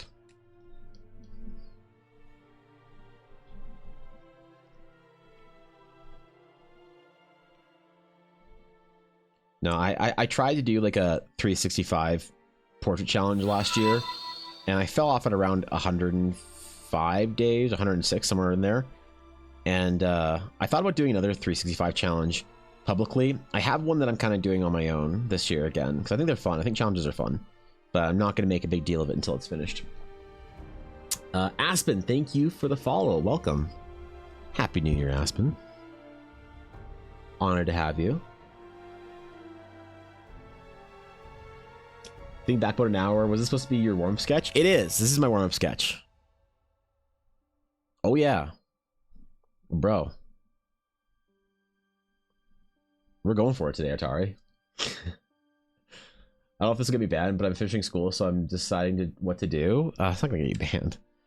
No, I mean, if you want to go in a career in art, like, it's definitely possible.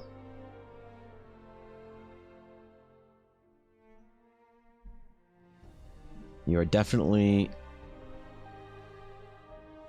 I guess, it's not something that you should feel like is out of your reach if you really want it. And I mean, obviously, you know, it's hard doing stuff and figuring out how to get your education and whatnot, but all I can say on it is that I've seen people from every circumstance, every situation, every background figure something, like figure a way out. So it's always possible. Happy New Year, Garthan. You stay up too late? You were going out partying, bro? Playing those late night D&D games? My man. My man. I didn't do shit, bro. I watched some hockey and then worked. And painted hot tiefling girls for Aduria. Who's paying me by the horn. He wants tieflings with 8 horns, bro. None of this two-pronged tieflings out there like Hellboy. Nope. No, I was doing some character design stuff.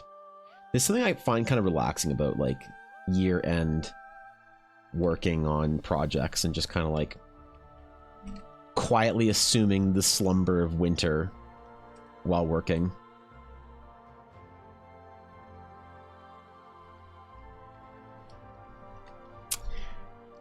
I started getting my speed painting skills back up because something I want to do on stream more this year is speed painting and less sketching, which is hilarious that I need to finish this sketch before I start doing anything like that. But, you know, the intent is there.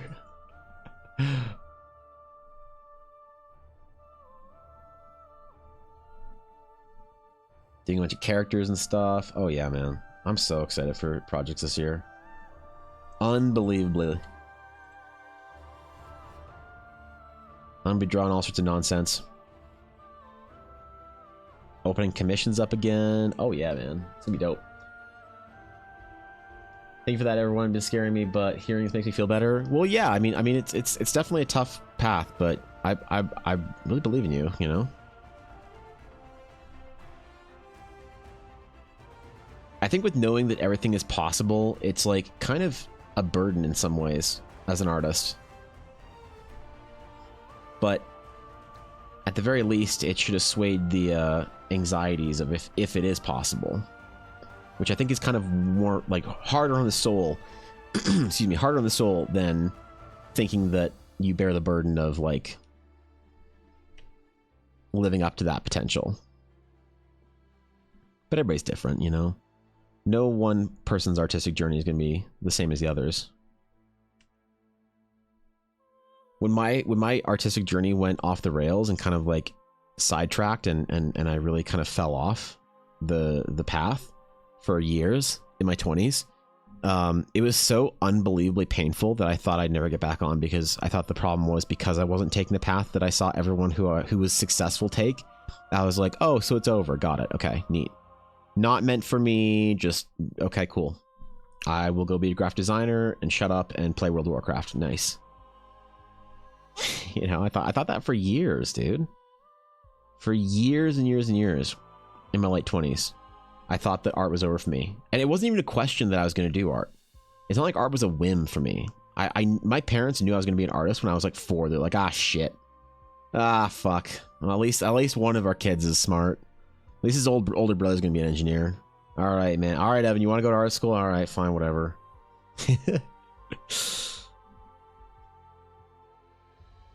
So it was very painful for me when I thought that the journey was over. And I am incredibly grateful that I, for some reason, decided to try it again and not give up. It's the best choice I've ever made in life. Only second to leaving that toxic guild in 2005 and maybe marrying Ella. Those are probably 2 choices that are better. I don't know. For that pricing structure before? Yep. You'd be very familiar with it, Guapo, I know. Ours makes me happy and keep going, even drawing now, posting a few minutes. Hell yeah. That's awesome. The pursuit of it is a joy and should always be sort of like treated as such. And when you aren't having fun making art anymore, it is a sign something needs to change. Now, often people get it wrong what needs to change, you know, but it's generally a sign that something needs to change.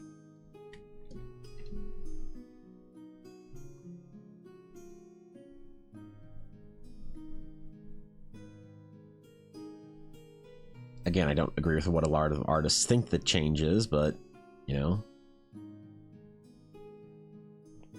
Like, in a lot of cases, I don't think the solution to burnout is actually not making art anymore.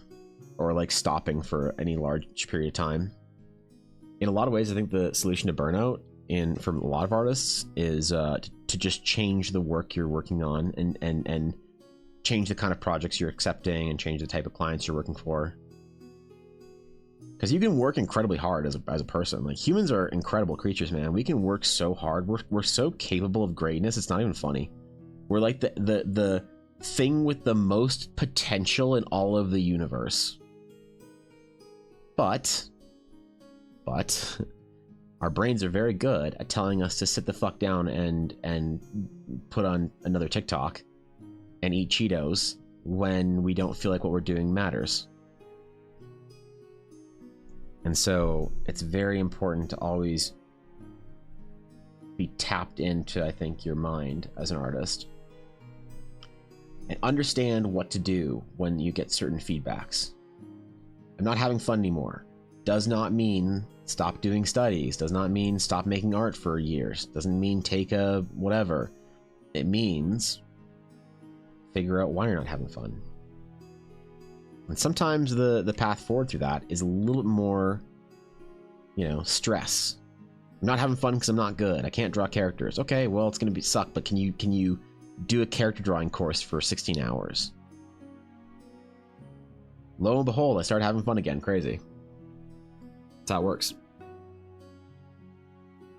Give me 3 words and I'll find a character of mine that's most closely associated with and draw them. 3 words?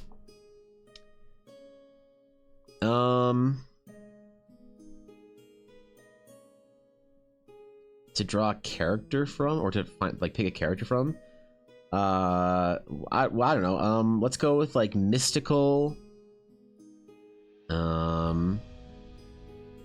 Let's do. We can go with mystical vibes. It's kind of not obvious. So nothing that describes a wizard.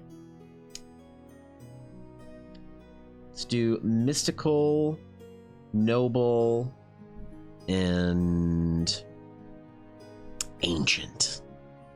There we go.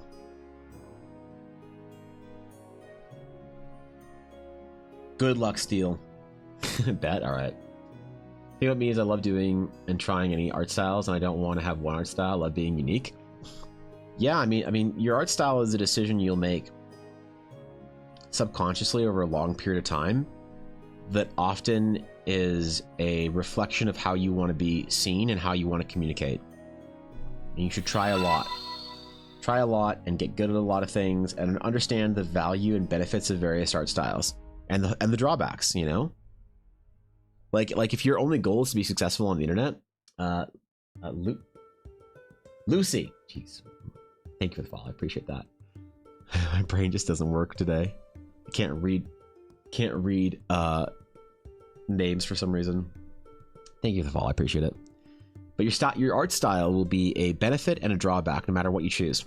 So if your goal is just to be as famous as you can on the internet, to get as many Twitter followers as you can, I would say learn to draw anime, my friend. Get in there, champion. Let's go. If you want to be able to go into sort of, you know, the games industry, there's kind of like an adept concept art style that, you know, people like to reference. Stylized classicalism, let's say. Let's go with that.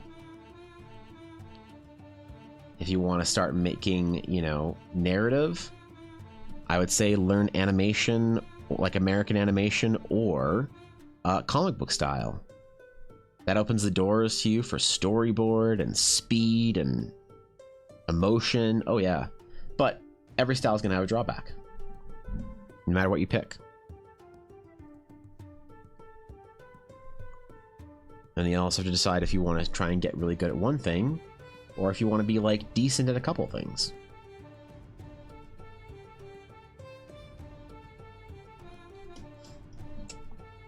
But no one style is going to get you everything you want in your career. If you're greedy, if you're ambitious and you're greedy, no one style will do everything for you. You try and align with what you want with what you produce, and it kind of takes care of itself.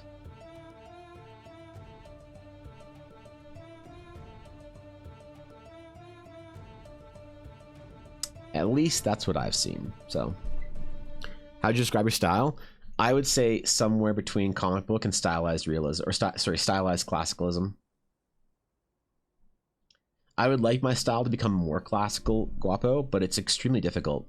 There's no art style more difficult than classical painting. There's not a single one out there that's more difficult than classical painting. And I'm ambitious, but I'm not there yet, you know? So I kind of fool around with this sort of like stylized, and this is a sketch. This doesn't really like count for sketching, but I mean like for painting, which is what matters when we're talking about.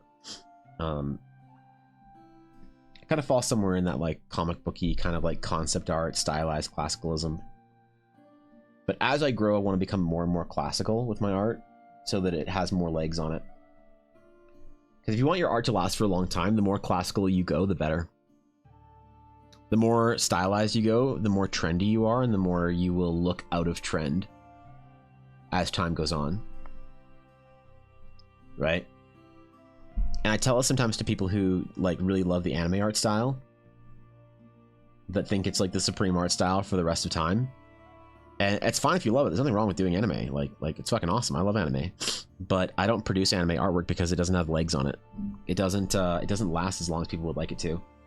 And if you don't believe me, look at how anime even evolves within itself. You look at anime from 2004 and you're like, ooh, that's kind of weird and outdated. You look at anime from the 90s and you're like, ooh, that doesn't age well. You know, well, I love for the 90s, but maybe like the 70s, the 80s. And you're like, ooh, didn't age well. You know?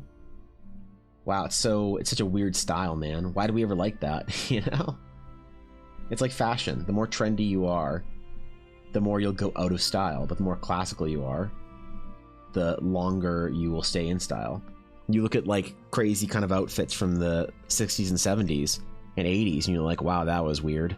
But then you see like a dude in a nice suit and a woman in a nice dress, and you're like, oh, hey, my grandparents from the 1930s looked pretty good there, because the classical styles kind of persist. It's why Rembrandt and Jan Matteo and Michelangelo, and pick your classical painter, man, whoever, I don't care. It's why their art's still relevant today.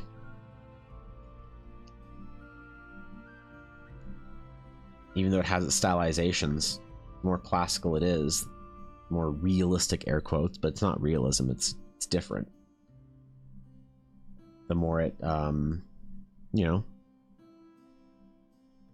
more it can kind of sustain the passage of time and still be relevant. Imagine if George Lucas listened to the studios and did a disco soundtrack for Star Wars. It'd be unwatchable today. It'd be campy and culty, but no one would take it seriously. His decision to get John Williams to do a classical score for Star Wars is one of the reasons why it's still relevant today.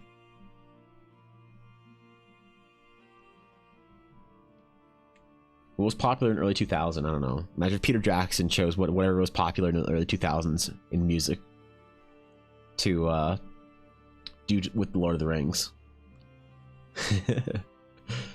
Probably wouldn't have quite the same, watchability today, would it? People wouldn't take it seriously quite the same way, would they? And that's the danger with a lot of art styles you pick. The more stylized it is, the more it could suffer from trend. Though the more it can benefit from trend, though, right? That's also part of it. The more you suffer from trend, the more you benefit from trend. That's why there's no right answer. Reload, someone re-edited Star Wars and dubbed it with disco. Oh, I'm sure they have, man. Come on. Come on, dog.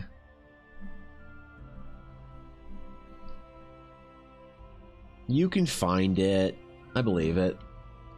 Imagine if there was a bare naked lady song in Lord of the Rings. Oh, yeah. Yeah, like the Digimon original movie soundtrack. Imagine if they did that for Lord of the Rings.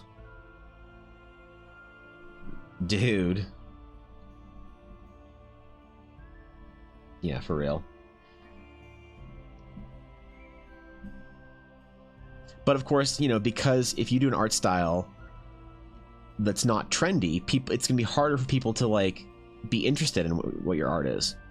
So if you want to grow and be a big famous artist, it's like, man, you're gonna have a tough time if you don't learn the trends, right? There's not a lot of room at the top for people that aren't part of the modern trend. Like, how many artists do you guys know that are really famous artists, really well-known artists on social media, that don't have like sort of more trendy stylized artwork? Because I can think of one. Actually, how many followers does Greg Rutowski have? How many followers does Greg Rutowski have? Let's see.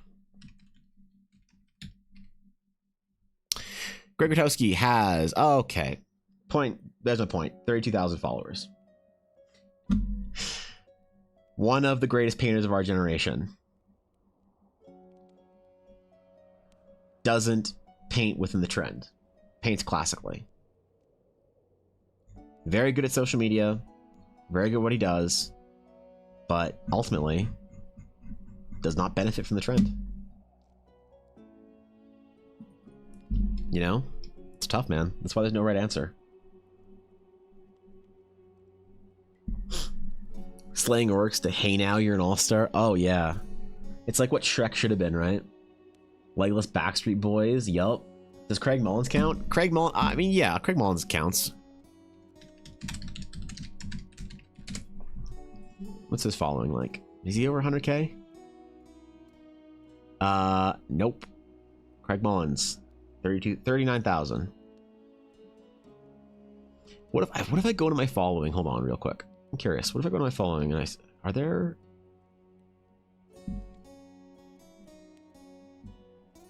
any really big classical artists that I'm forgetting of that are really good at social media.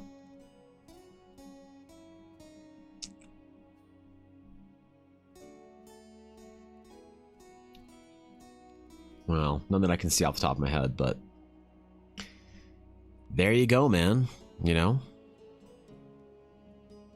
That's the way that shit goes, apparently. Right? 170k on Instagram? Well, yeah. Instagram's a little better. That's probably a better choice to look at those ones. Yeah. Instagram's a good one to look at. Twitter's tough. But I'm looking at the difficulty within Twitter, because if we're looking at Instagram, all numbers inflate. Then you get like the Ross Draws or the Sam Yang with millions of followers, and it's like, okay, you're right. Yeah, it's a different story a little bit. How do you grow, if I may ask? You can grow a lot of ways. One of the easiest ways to grow is to make art that people care about. And so art that is about things people care about, like fan art, is a good way. Having a project that people care about is a great way as well. It's not as good. It's not as fast, but you get better, in my opinion, better connections with people by doing that, because it's your project.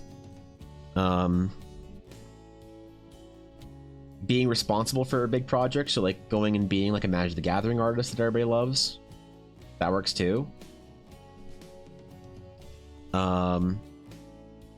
Most artists will tell you that fan art's the way to grow, and they're not wrong. It's very powerful. It's very, very powerful. My most liked pieces that I ever do on Twitter or anywhere on social media are fan art. It's not even close. I will get like 5 to 6 times the engagement when I draw Shadowheart as when I draw any of my original sort of ideas or post a commission or anything like that. Some artists get very upset about that. Others embrace it, and it's just the way it is for most people. So, what's up, DHD? It's hard to judge because social media following is best viable variable to use. Yeah, I don't know. I don't know the right.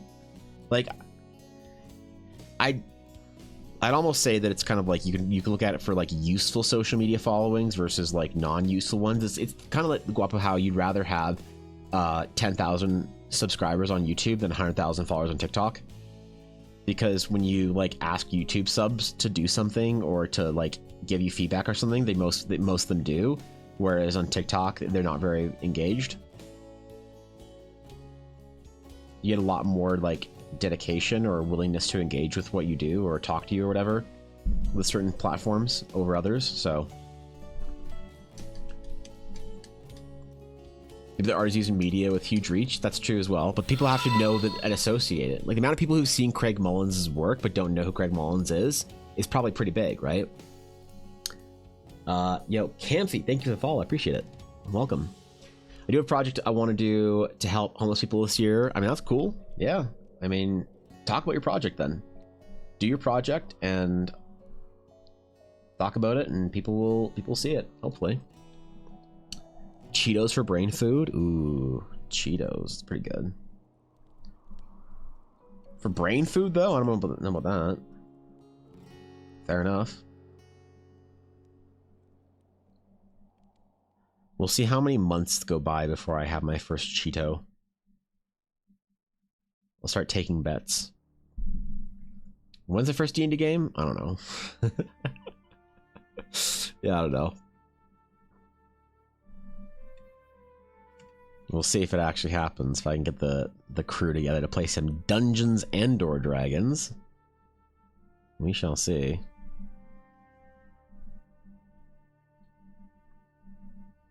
We shall see, man. If I can convince them to come waste their Saturdays with me to play Imagination Dragon game. I think TikTok is getting bad, I heard. Yeah, I don't know. There's like talk about it, but who knows what's actually going to happen.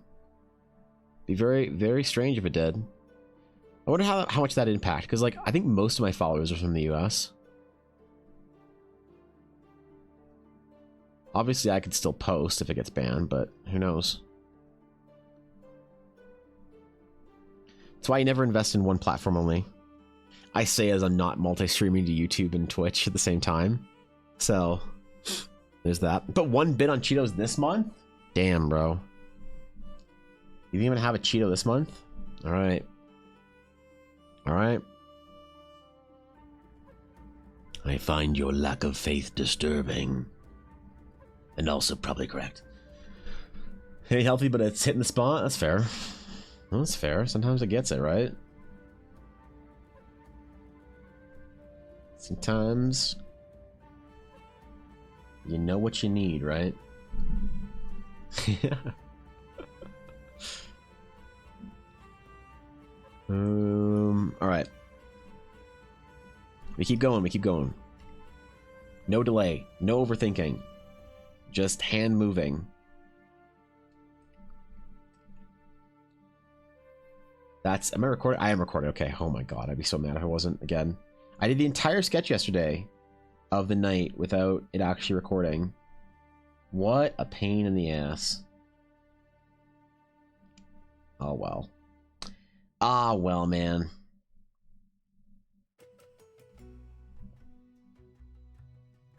I can't be too bummed. It was my fault after all.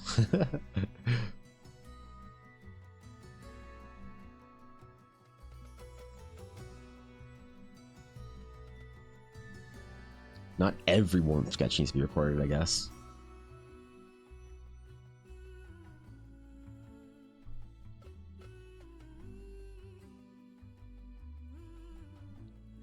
Probably do some fill layers here too to emphasize the darkness of the stone. It's probably a smart thing to do. Also being a little bit generous with perspective here to showcase some of the features of it, but that's fine. No one will complain, I guess. I don't believe they'll ban TikTok. They make a lot of money. You never know. Yeah, it could be serious. I don't know. I don't know what the current state of it is. Be honest, I'm not really paying attention too close to the conversation.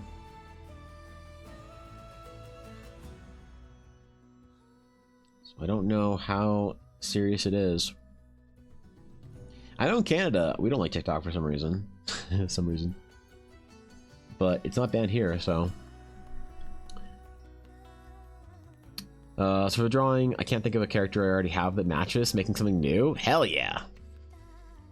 New character, 20-minute speed sketch. Let's go. See what you get. Are there other ways if using a ballpoint pen aside from hatching and rendering stuff? Which render stuff? I mean, hatching's like a very interesting...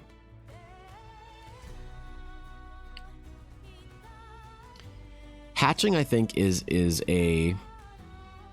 It's a term that is associated with one thing more often than not, but I think you can do hatching, air quotes hatching, and shading with a pen in a lot of different ways. You know, I think like there's like an artist named Fran Garcias.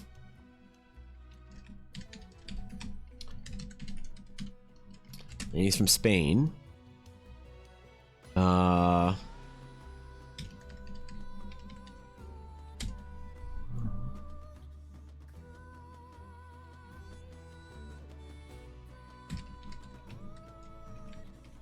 can't find his Instagram. Oh, there it is.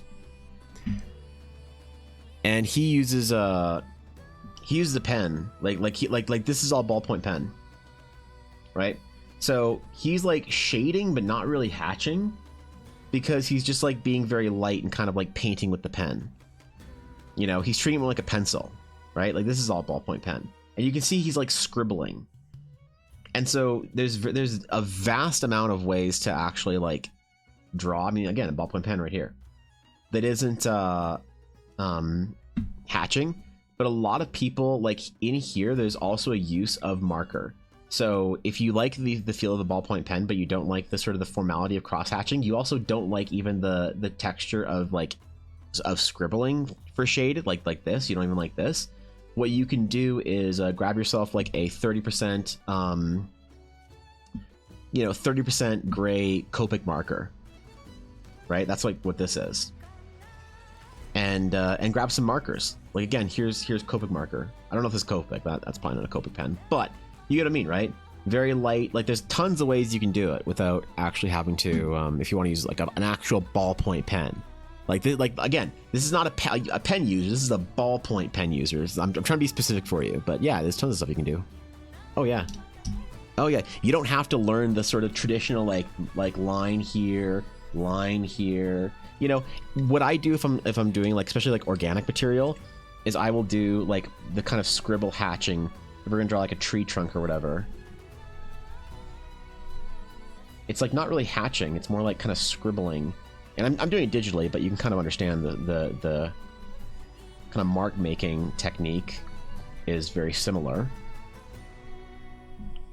right? And you're kind of like scribbling in as opposed to hatching. There's no straight lines in here, but you're just kind of creating a texture to help emphasize the material and communicate the light on it, right? So tons of ways. Oh yeah, you want to use a ballpoint pen? You can also look at I think Evan Amundsen. He's Dutch though, I think, so he spells Evan differently, but it's E-V-E-N. I think he uses a ballpoint pen once in a while. He might not use a ballpoint pen. I think his work, he uses like a whatever kind of pen this is.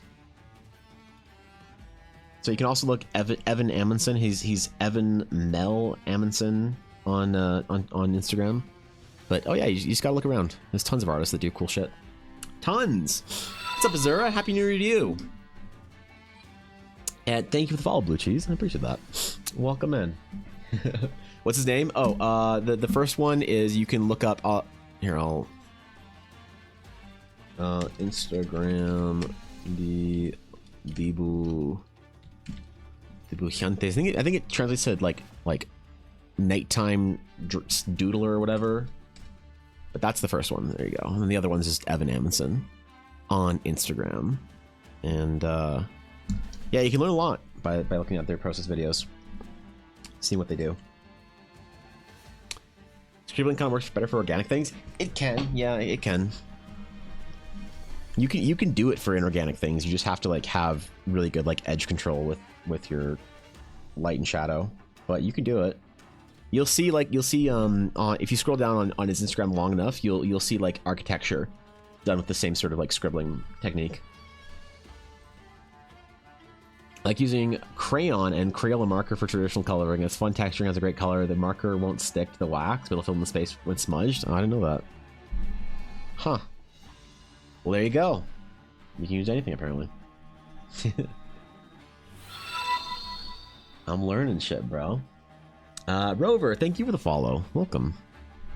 Happy New Year to you, my friend. The Dutch spell Evan differently. I don't remember where he's from. I think he's Dutch, but he's from somewhere in that region. For some reason, I recall him. Somebody mentioned that he was Dutch, but I don't know. I know he pronounces his name as Evan, but he spells it with 2 E's instead of an A. So, I don't know, man. Night Sketcher? Yeah.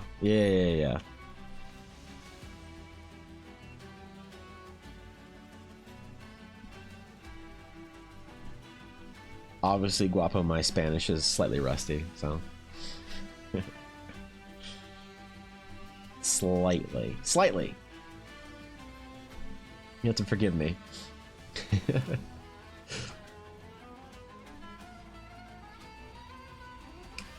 I like the texturing that straight line hatching gives you for a lot of things. So that's why I use it so much. I try to avoid like cross hatching because I think it becomes messy very quickly, but I'll do it occasionally.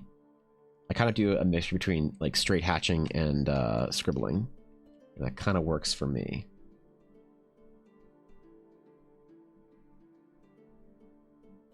For these sketches anyway. Like for a character sketch, let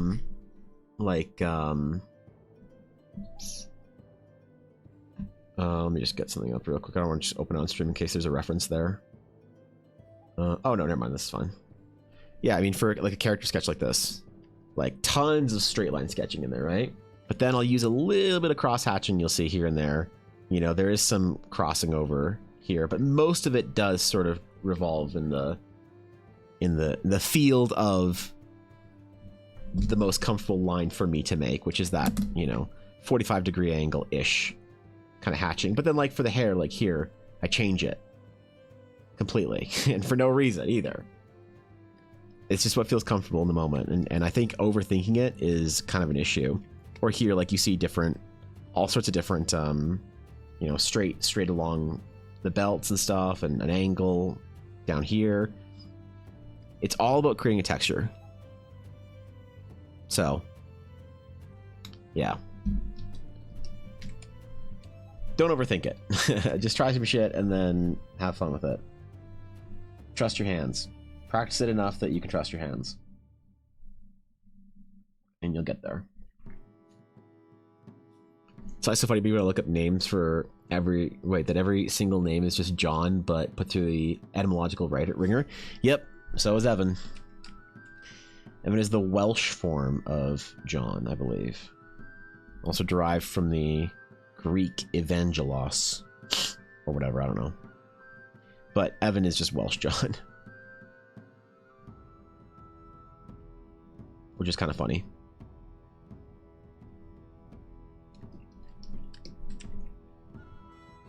All right.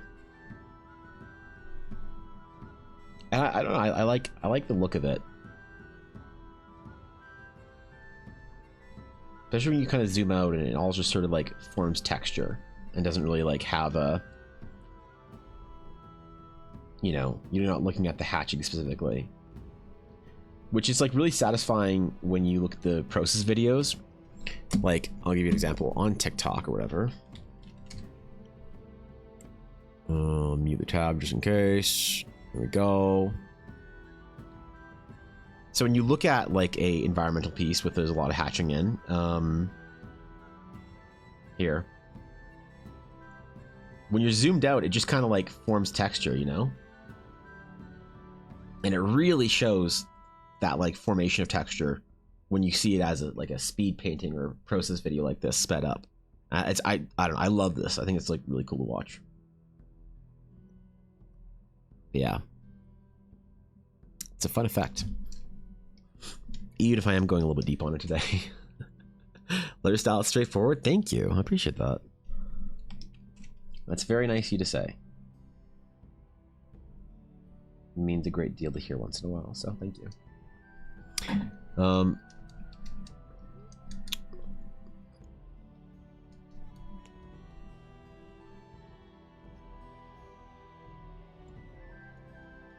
Why is my recording not working? Is it frozen? You know what? I'm not gonna worry about it. The button's still red. The time stopped on it, but the button's still red. So either it's just the OBS isn't working, or it actually has not been recording for the last half hour. But I'm not gonna worry about it. We're gonna find out later. We're gonna find out when I finish this and we hit the stop recording button, if it worked today, or if I need to throw something out the window. Both are good. I'll tolerate both outcomes here.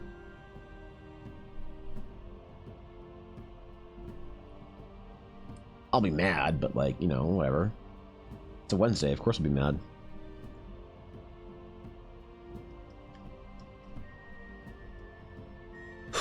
Okay. Alright, we keep going. That's tomorrow's problems, is it? Shit, dude. I was worrying about today, damn.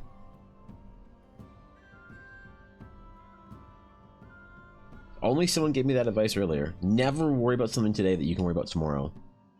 Tomorrow you, dude, you figure out so many things in life. Tomorrow you is so good. Tomorrow you has this down, bro. They know what exactly to do and how to solve every problem that today you could possibly have. So leave it up to them. They're willing. In fact, they don't have a choice.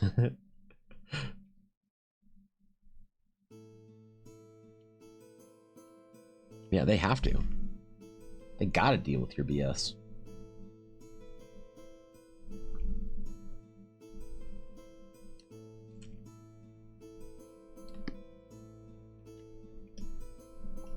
All right, more spiky bits. Let's do this for a bit. Just foreground nonsense. I don't think I'll paint this in with any kind of color, but man, I'm tempted to. I feel like I shouldn't, until I decide to do like a full formal painting of this place, I shouldn't bother over committing to any one individual little concept sketch. I still don't entirely know what this place is going to be like, you know? And we have some paintings of the local area, like, people will know that it's all like dark and stormy and shit. It's fine. Everything that's lit up is glowing blue. Like all good fantasy, everything that matters is blue. Or purple, some kind of strange arcane purple glow works too. That's how you communicate that it's mystical. It glows. The only thing I'm missing in here to be like pretend like I'm a real artist is to have Staff Man. Staff Man is the one thing that sets you apart as an amateur and a professional. If you're drawing any kind of environment and you want to seem like a pro, put a dude holding a staff in front, like in the foreground somewhere, to communicate scale. Staff Man is one of the oldest and most useful tools in the artist's toolbox. Draw yourself a Staff Man today. And know forever the bounties and wonders Staff Man can bring to you in your art. Make more art for our campaign. It's terrible, but I don't care. It's fun. Hell yeah. I'd like to hear. You gotta do that every once in a while. I mean, making art for the sake of it, as if it is your purpose, and not something that you're gonna get anything out of. more law for double buff, and yes, I committing to the. Ah, yes. Okay. I decided since it would basically a collab stage that the voices would have two idols from gens 2,3 and 4/5. Okay. Aurelia is main dancer and center, Syndra is main vocalist, okay. Jenna is main vocalist and leader, Gwen is Makeni, Zaya is main rapper, and Aurora is the all-rounder and also variety show queen. All hail our sunny expressway. I'm glad you spent so much time thinking about this, Azura, because I haven't, and I'm thrilled that you did for me. Now I don't have to worry about it. You just solved the problem for me, so thank you, Azura. Thank you 100 bits. And thank you, Vana, for the follow. Appreciate that. Welcome. That's great, Azura. I love that. Now it's time to make some art for it, so whenever you want, just get on the fan art side of it. And let's see what you got, Azura. I'm ready. I'm anticipating it. I need to see outfits. I need to see character designs. Maybe I should do it. Shit. Frivolous art for the sake of frivolity. Which is necessary, by the way. Spend at least 15 to 20% of the time you make art making art for no reason that no one will ever see. Right? It's the thing that people talk about for sketchbooking and why sketchbooking is so important, but the problem is they don't explain why. They tell you sketchbooking is a good idea and all great artists sketchbook. They tell you how to do it and that it's good for you, whatever. But nobody ever tells you that it is necessary for your brain to make art and in the pursuit of art and to learn the skill of disassociating the act and a reward. You must train your brain to make art with no reward, no recognition, and no compensation. Otherwise, you're going to post your cool fan art of Shadowheart and it's going to get 4 likes. And you're going to be one of those people that posts on social media and it's just like, I can't believe I spent 20 hours working on this piece and only 5 people liked it. Because you never know, you can't control that. And so if your brain isn't very good at doing the thing regardless of if it gets you anywhere, then you're gonna, you know, you're going to want for things. And your desire will carry you to oblivion. Your desire for recognition as an artist will paralyze you. Why? Because that's how your brain works. That's how your brain works. Your brain knows better than to let you do things that are useless. Your brain knows better than to let you waste energy. And so if your brain thinks that making art and posting it and getting 4 likes is a waste of energy, then guess what, man? You're gonna find it awfully hard to make art. And you'll make all sorts of excuses. You'll say, I have art block. You'll say, I can't focus. You'll say, I have ADD. You'll make all of these reasons why you can't make art.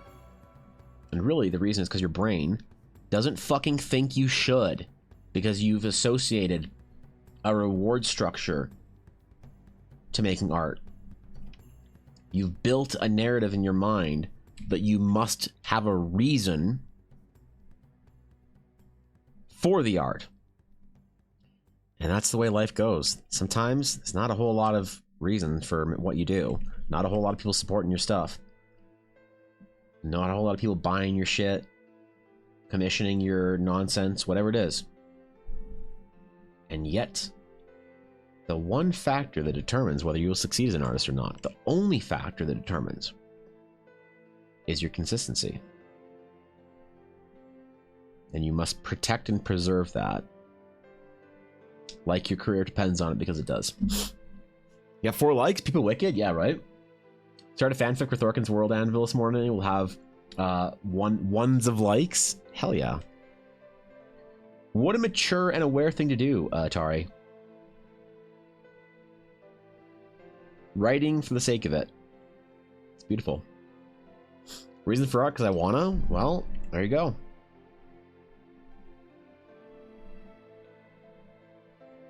Problem is you get a little taste of it, you know? And art, I see this with artists all the time. It happened to me too, man.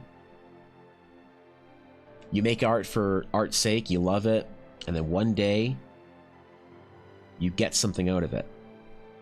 Somebody pays you to do something, or you get some recognition. And then the next day you do it again, and you don't get any recognition. And your brain's like, uh-oh, I don't want to do this anymore.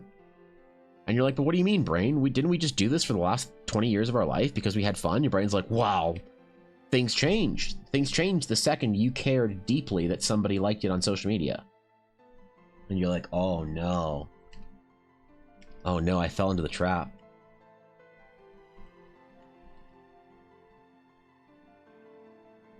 Uh-oh.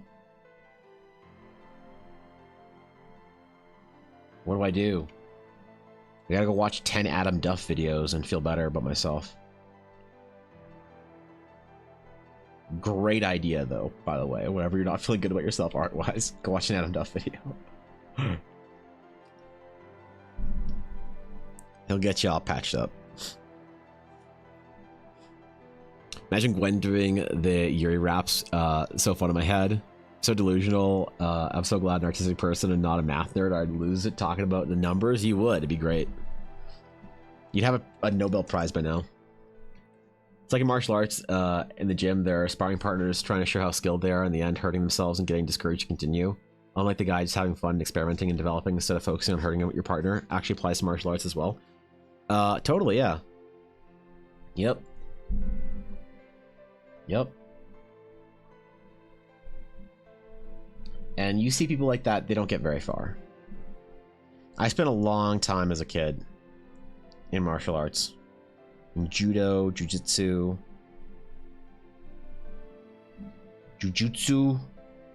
ninjutsu? No, jujutsu. Judo, jujitsu, and karate and stuff. Yeah, you never see people go far when they associate something about winning and completing things. You know, unless they are going into a competitive element where they're training to compete and not to improve, and then it's a bit different, but... Understanding the way your brain works, I think, is very important to being able to do anything difficult, and art's very fucking difficult. It's very, very difficult to be good at art. I'll let you know one day when I am, how difficult it was. like people like my art's nice. Getting compliments, but ultimately art is from me. Yep, that's good. Someone made a mega mix of all 114 Red Velvet songs and I haven't clicked it yet and I'm scared, but That's I'm hilarious. going in. Leroy Jenkins. All right, you'll be different on the other side, Azura. You'll be different. Just you know, the world will be a different place for you. But and when you're listening to Red Flavor, just know I can do the entire dance. So good luck, Azura. So you're saying there is a market for an art social media platform where numbers go up not because anybody's watching, but because it validates the artist's brain? I'm in. Yep. Oh yeah. Yeah, there you go. Didn't Mark Zuckerberg just say that he was adding a bunch of AI like things to Meta, Facebook and Instagram and shit? Oh yeah, man, there you go. Get your AI girlfriend to like your tweet for you. Or some shit, I don't know.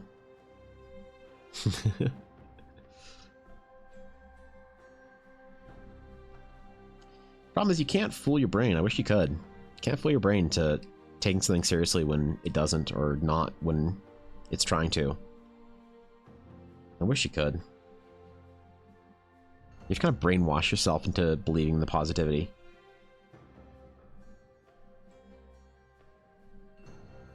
It's like if you want to hack your brain as an artist, here's how you have to understand it. Your brain is composed of you, a skeptical version of you in the back of your head, and a large like, and let's just say a robot drug dealer. That's your brain. You're in your mind, it's you, it's a skeptical version of you, and a drug dealer robot. That's how your brain works. So the drug dealer robot will take it'll take orders from you or the skeptical version of you, and then it'll drug your body to do things depending on what input it gets. Let me explain. You're out in the jungle, all right? You see a jungle cat with like 4 fucking fangs and claws and wings, and you're like, oh my god, it's a jungle cat. And the subconscious part of your brain sees that and pokes the drug dealer robot and says, hey, we got to get away from the jungle cat. And the drug dealer says, got it. And he injects you with a whole bunch of adrenaline. Let's fucking go. You're climbing up trees. You're chewing on, you know, like the ears of animals. You're flying through the air. You're doing all sorts of stuff to get away from the jungle cat, man. Because you got that in your system. You got all the stuff. Thank you for the follow, Gran. I appreciate that. Welcome. So, alternatively, though, when you see a mountain, okay, you're out walking, you've escaped the jungle cat, all right, and you see a mountain, you're like, man, I'm hungry. I need something to eat. And you see a mountain, and you see up on that mountain, that tiny little mountain, you're like, I bet you there's a goat up there. I'm gonna go eat that goat. And your brain, the skeptical version of you says, I don't know, man. Climbing a whole mountain? You think we're gonna climb a mountain, bro? I don't know. That seems like a lot. Like, maybe we just like go down here and try and find some berries, bro. And you're like, come on, man, I want to climb the mountain. If you can't convince the skeptical part of your brain that it's worth it, that part of your brain's like, nah, man, it's come on. He pokes the drug dealer robot in your brain, and that thing makes you feel tired, lethargic. You don't want to do shit, dude. You're just gonna chill out, go pick some berries. Gives you no energy. That's the way your brain works, man. And so sometimes you have to brainwash yourself into thinking that something's worth doing, or whatever. Or else it won't give you the sort of the mind chemicals of pursuit and action. And there's things you can do to hack that a little bit, you know? But for the most part, if you can't convince yourself that what you're doing is worthwhile, and if you've convinced yourself it isn't, like if you aren't getting the likes you want on Twitter, then the part of your brain that's like, I'm gonna give you the chemicals of focus for the next 6 hours so you can improve at art. It's not gonna happen, dog. You're not gonna get those. And you're going to be sitting here miserable, checking your phone, looking at social media, Snapchatting your friend, whatever. Does people use Snapchat? I hope so. You're just chilling. You're not gonna fight through focus and work hard. You don't think it's worth it? Hell no. Hell no, you're not going to do it.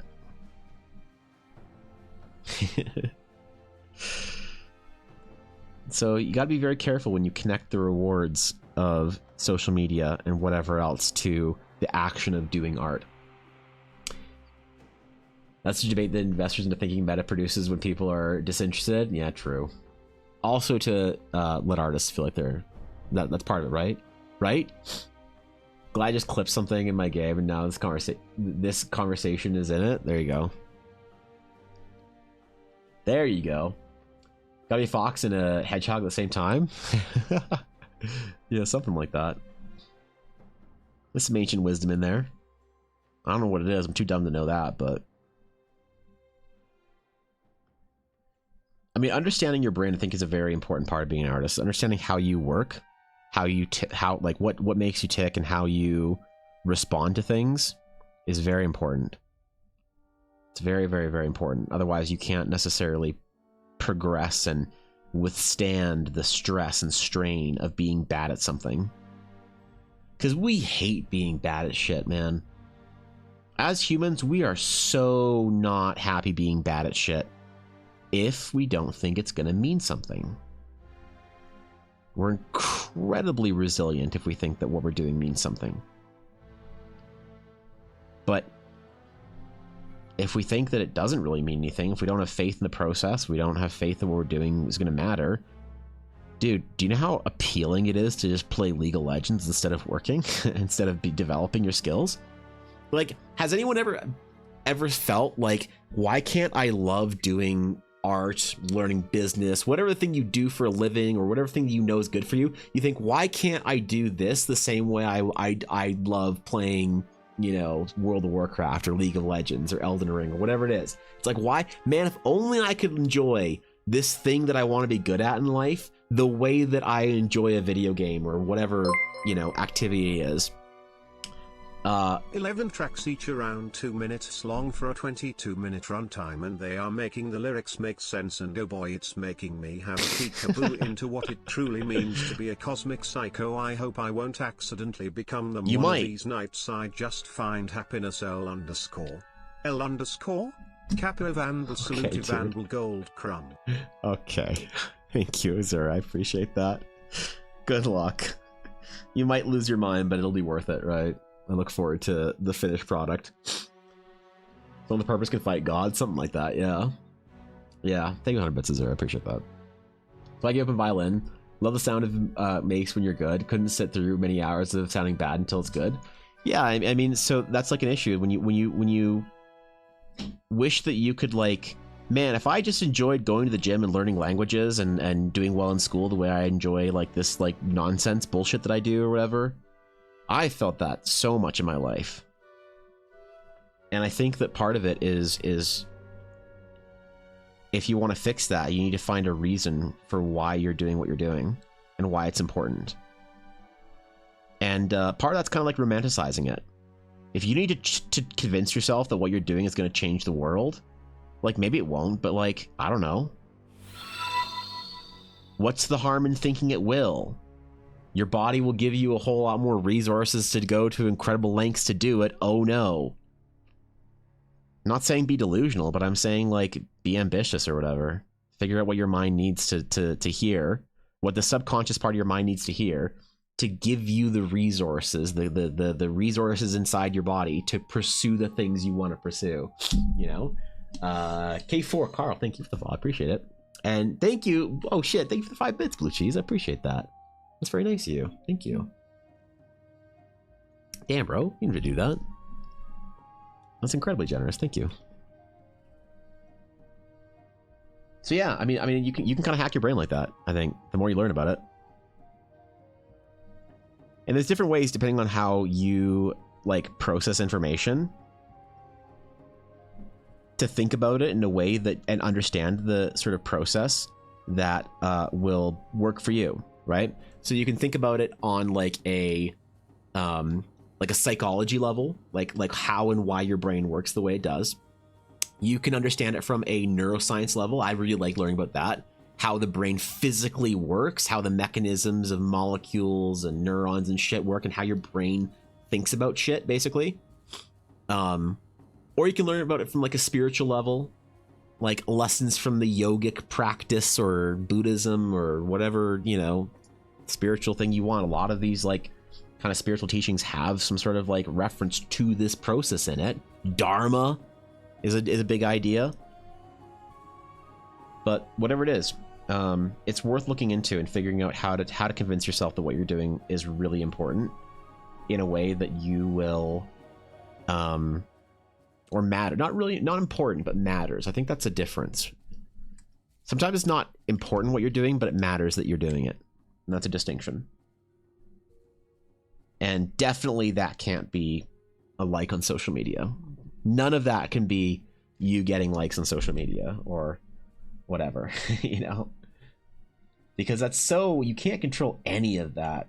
You can't control a single piece of it. I mean, you kind of can, but you can play a game and like try and do your best shot at you know, winning that game, but at the end of the day, you can't really influence whether or not your work is going to be important or popular.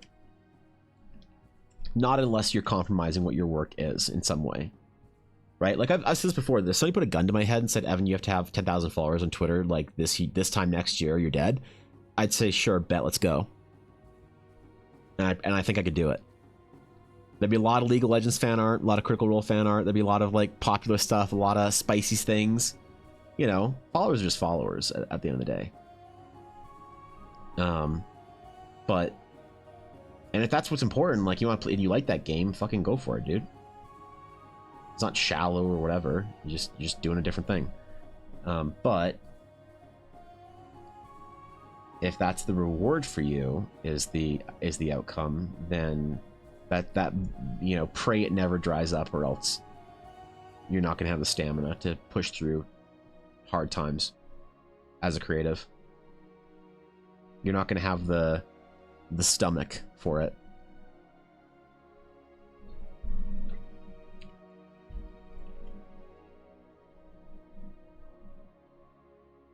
I think that's kind of an important lesson. God, I love drawing barren, rocky wastelands. God, I love it. And I'm gonna do it again. Most people who are ambitious always have a little delusion. It's needed. I think so, yeah.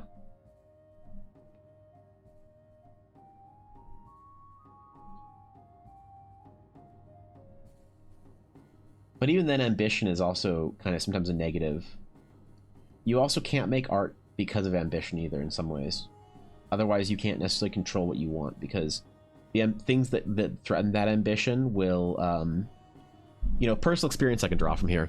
If you're ambitious and that's what drives you, as soon as that ambition gets a crack in it, that can completely halt your process and your progress. All, like, your process ends, your progress stops.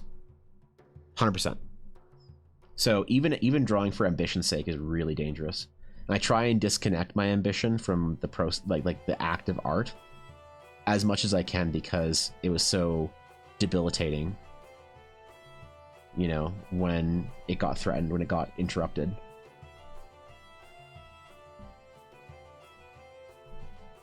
And I mean, ambition is also a burden. It's a really difficult burden to bear. It's a burden for yourself, and it's a burden for people around you. You know, if you know somebody who's truly ambitious, you're gonna watch them do things that are truly difficult, and you're gonna have to watch them do that and sit with them through that, right? It's like a big thing when I talk about if you want to be a good friend to me, if you see me burning my shit out, don't tell me to stop. Tell me that, like, encourage me, you know? Like, I've never responded well to friends that are like, bro, you're working too hard, you should, like, take a break. I always have been drawn towards my friends that are like, bro, you're working real hard, you're burning yourself out real hard, but you got this, man. Whatever you're going for, you got this. That's so much more, you know? And like, I talk about Ella bears the burden of my ambition every day. Do you know how hard it is for her to watch me be underslept, stressed out, whatever, you know, working on a project, a deadline, you know, failing at this thing, being crushed by disappointment here and there. It's so hard for her to watch somebody she cares about do that. but she does, because that's her responsibility, to bear the burden of my ambition if she cares about me. And that's something where you can encourage friends who are very ambitious like that, and other artists who do things and are willing to burn themselves out and whatever. Instead of telling them like, hey man, you should probably like take a break. Like I'm worried about you. I'm worried you're gonna get stressed out and shit. If they're like really ambitious and they have something that's very important to them, just, sometimes it's very beneficial to say like, hey, I see you working really hard. I acknowledge that shit. Good job. That can help. So, Magic Halls and Bertario? I definitely didn't say that right, but regardless, welcome both of you. Happy New Year, my friends. Honored to have you. Yeah, ambition's dangerous. It's not what it's cracked up to be, I don't think. True reality isn't healthy even if it's reality, yeah. Well, my League of Legends prints and Critical Role fan, I just have to wait until someone doxes Evan enough for me to threaten his life out of love. Oh shit. You want some League of Legends print? Who do you want me to draw then? What's the League of Legends character you want me to draw the most? Because I am doing fan art Fridays now. I mean, like, look, bro, I got I'm doing Caitlyn from Arcane right now. Where is it? Ooh, it's loading. Ooh. I'm doing my Caitlyn piece. I started it last week or the week before. I'll be finishing the line work and painting it pretty soon. So there's that, I got one done. Thank you, G1, for the follow as well. I appreciate that. Welcome. Like if there's an athlete coach, you're an artist coach. I'm getting the mindset straight. I like it. That's good. I'm glad. I don't know if I'm the best example or the best person to listen to for a coach, because I'm not a successful giant giga whatever artist that owns the industry. But I am trying to struggle along on my own journey and do cool things that make, being an artist and all the bullshit you put up with worth it. I think there's a balance in the messaging that we hear online. That's like, there's an imbalance in the messaging. It's like some artists, I always say this, that some artists need to hear, the thing that some artists need to hear the most is you're doing enough, chill out a little bit and relax. And other artists need to hear you are not doing enough and you need to try a lot harder. And the problem is, if you deliver the wrong message to the wrong person, it'll destroy their career forever. If you have the kind of person that's like, oh, like I work like pretty hard, I guess. And you're like, whoa, do you? Like, wow, you must work really hard. Like, yeah, I really want to be an artist. And you're like, well, how hard do you work? I guess I'm just curious. Like, well, I draw for a couple of hours, like here and there, and then I chill out. And you're like, oh, cool.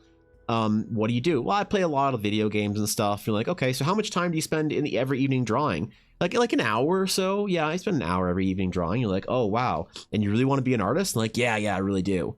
That person, if you tell them like, bro, you're doing enough, you need to chill out, like you need to stop working so hard, that person's gonna be like, oh man, I knew it, I'm only gonna draw 2 days a week now. They're gone. They're never gonna make it. They are dead. You've just killed that person's career. You've murdered them. Like they're over. They're never gonna make art. They're never gonna be successful. They're never gonna be good, because you've just given their laziness permission to persist.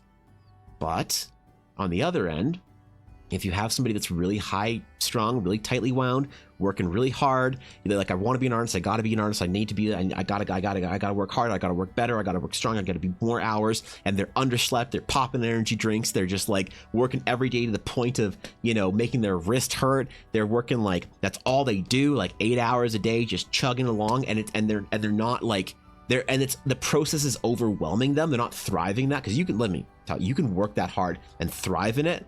But most times when you work that hard for long enough, it will begin to overwhelm you. And you'll like pull yourself out, almost like you like pull your face out of water and you're like, oh, holy shit, what was I doing? And if you tell that person, bro, you're not working hard enough, you need to work a whole lot harder and take this seriously, that person's like, great, I didn't need to sleep tonight anyway.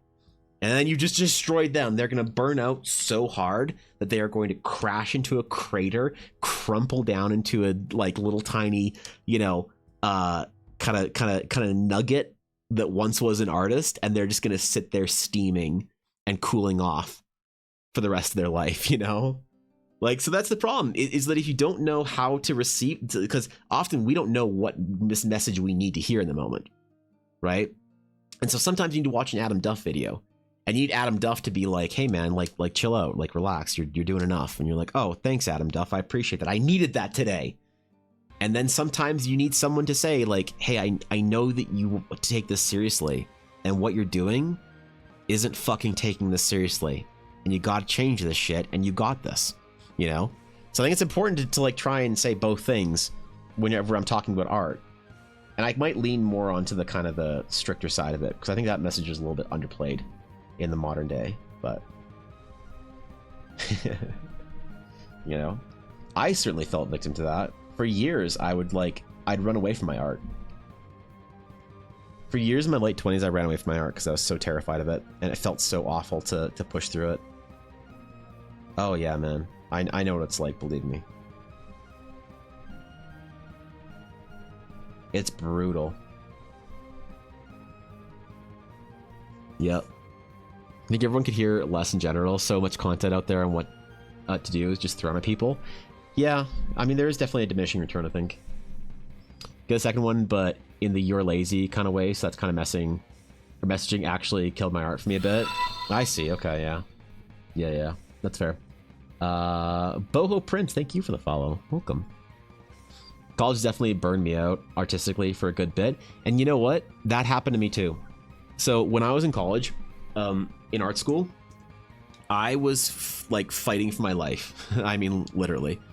I had a lot of stuff going wrong in college. I was like set on the path, man. I was the best artist anyone knew. Oh my God. I went to college. My parents got divorced. I got sick and needed to be in the hospital a lot and had surgeries and procedures every summer. And then my girlfriend, who now I'm married to, her dad died. So I had just like everything just like completely drop in my lap during art school. And all I could do was try and survive.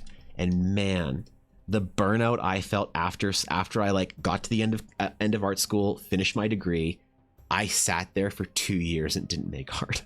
Dude, I mean it. I get it. Don't get me wrong. I understand how college burns you out. And I think the biggest problem, my biggest regret as an artist is taking as long as I did, because there was probably a day, maybe 3 months after I finished college, and all I had done was sit on my fucking ass and just like play video games and just like decompress. There was probably a day 3 to 4 months after, not 20 months after, that I needed somebody to come very, you know, firmly but sympathetically to put their hands on my shoulders and say, hey man, you gotta get the fuck up and start working again. You are going to like rot if you don't start working. You've become lazy and complacent, and it's okay, and you've had a lot of shit deal. But the problem is there's no like gentle like understanding with that message. Whenever you hear someone says that gives you the message of you're being lazy, it's always with this tone of like, you know, you're being lazy, you're a piece of shit, you're you know, do you want to be this useless like pile of trash? Like, it's like, chill, man. We're artists. We're you know, like, chill. And it's like, how do you, like, I needed someone to give me that message, but like with like a tone of understanding of like, look, you have all the reason in the world to sit here and like be and feel the way you do, and I believe in you that you can now get up and start moving forward again. And I took years to do that when I wish that I had only taken months. That's one of the reasons, one of my biggest regrets as an artist, you know, because then I was sitting there at 25 and I had friends who were getting like in studios, like game studios, like big boy studios, like Riot, Blizzard, things like that I graduated with. And I was like, fuck, man, I haven't even got my intro position into the games industry. What am I doing? And that messed me up. So yeah, I think it's important to get both of those sort of messages, you know? Cool sketch. Thank you, dude. I appreciate that. Thank you.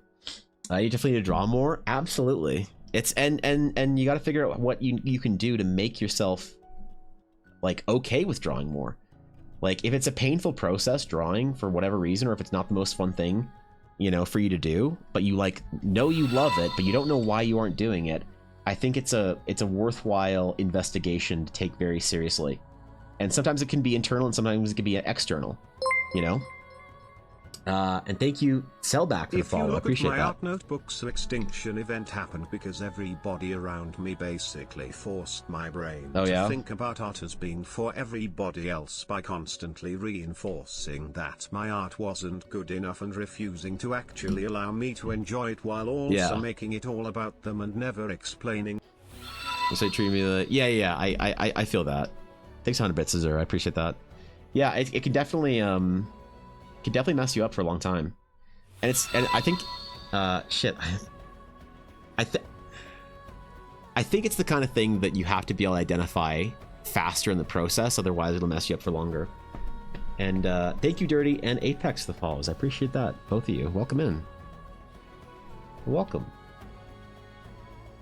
Because like when you stop making art and it stops being fun, yeah, it can be an internal or external. I think it could be because you have some sort of hang up on it. There's something that like for some reason you're stressed out about your art and it's not fun anymore, and you can't convince your brain to do it. Even though you're like, I'm supposed to love this. Why can't I go do it? Why do I want to play League of Legends instead of making art? What the hell? It's like somebody comes to you and says, oh, young artist, would you rather be a master of art with a great career and tens of thousands of followers? Or would you rather be like top 500 League of Legends? Like, you're like, that's no brainer. I'd rather be the master of art. Like, what the fuck? Why brain?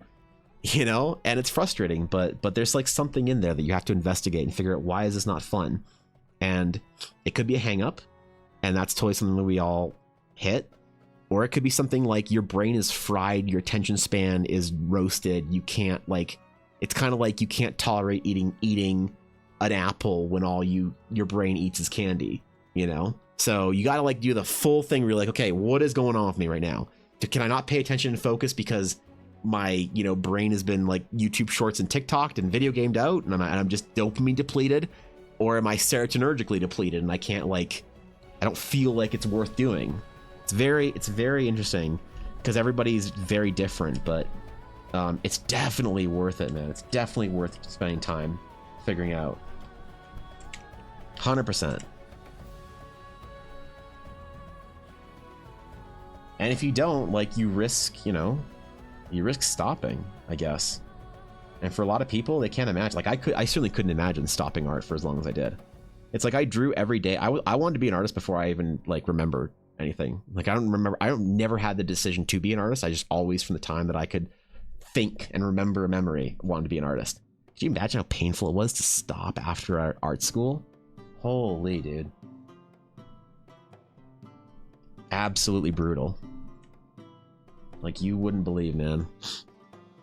Actually, I started trying to draw again when I started following your channel. Really? Hell yeah. That's awesome. I'm glad to hear that. That's wicked, actually. I have to leave, but honestly, hearing you speak, what you say is really easy. Keep going. Yeah, thank you, Apex. I appreciate that. Thanks for hanging out.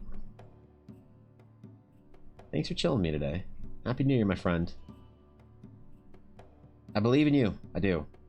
Whatever artist or creative pursuits you have, I believe in you. I believe in you not because I know you, but because I know what you're capable of. We're all capable of good shit. And I think that's a really big moment when you realize what we're inherently given as humans in potential. It's pretty fucking crazy. Really hard to see sometimes, though. It's real hard to see sometimes. There were times I ever posted my art, I tagged it as not mine. Really? Aw, man. I get it. I mean, I definitely think that it could be intimidating. I understand that. But it's something kind of fun when you like own it, And you're like, this is me. This is what I do. You open yourself up to rejection, definitely, but you also open yourself up to like the kind of acceptance that changes your life. When you're like, this is who I am. This is what I do. And somebody still chooses to say, hey, you're actually pretty good at that. I like what you do. Changes things. It's real good. It's real good. Definitely give it a try. Does recommend. 10 out of 10. But I get it. You gotta go at your own pace too. So drawing every day is good exercise. Drawing every day is a great exercise. And again, if you can't do it, it's I think worthwhile to investigate why you can't. I think there's lots of reasons why we stop drawing every day or why we stop creating every day. And And it's very, like, you really have to ask yourself if it's actually what you want to do. And if you can ask yourself honestly, it's like, is this like, do you wish this could be like the one thing you were super good at and that you're obsessed over? If the answer is yes, then you owe it to yourself to figure out what it is, even though it's like not obvious. It's like, where do you even go with that? It's like, okay, yeah, man, like, great idea, and I'll figure out why I have this, like, why I have the one thing that's keeping me from doing my dream. Like, okay, I get it. I get it. I'm aware of how, like, ambitious that sounds.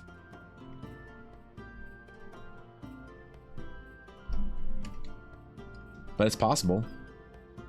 It's possible to figure it out. I had no fucking idea about any of this shit when I first started. And I am way dumber than you guys, so if I could figure some of this shit out, man, oh man, could you imagine?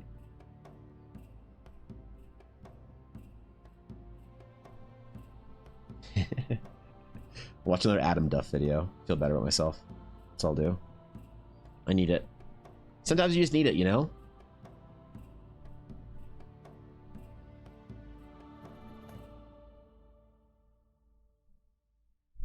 It's pretty rad.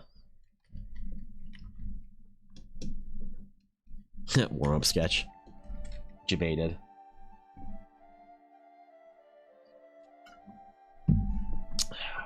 To think they claimed a warm-up sketch.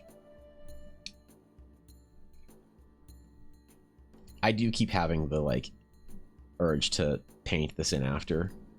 And I have to resist. I have to resist because it's not going to be the final design. I bet you. I bet you anything when the Astronaut class comes out, when it's released, whenever I publish it, I don't know when, this is not going to be the piece of art that it comes with. This is going to be a referenced piece of art that is beloved by me, but isn't necessarily the final design.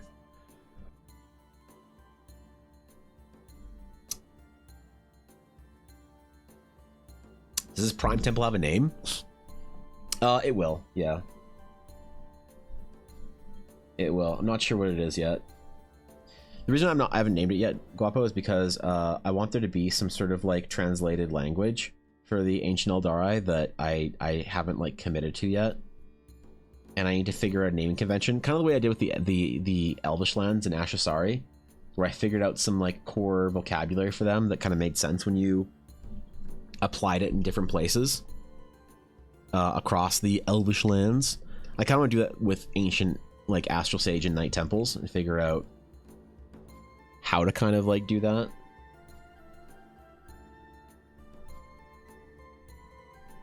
And so for now, it's just the Astral Night Temple. It doesn't have a proper full name or anything like that. Watch Jack Doherty, you'll feel good about yourself 5% more. Yeah, you think so? Okay. There's that too, I guess. Yeah. I don't know if I'd recommend that as much as the Adam Duff video, but you know, sure, fair enough.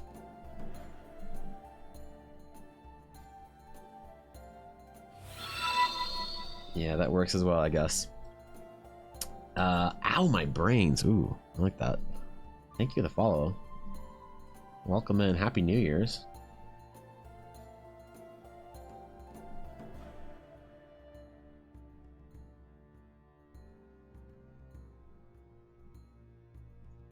All right. More sharp rocks. I don't care. Temple of the Monka? Ooh. Don't think I wouldn't. Don't think I'm above that. My TV fireplace just changed to a louder one. I'll just turn it down. I fucking love TV fireplaces in the winter, dude. It's so cold out today. I'd take Una for a walk and put on her big girl snowsuit. She hates that shit. Getting her paws all up in it. The real snowsuit. At least I got fireplaces and stuff. Settling in for the winter March, where all I do is work on art and paint fantasy shit for the next 3 months until the sun decides to come up again. Given how north I am.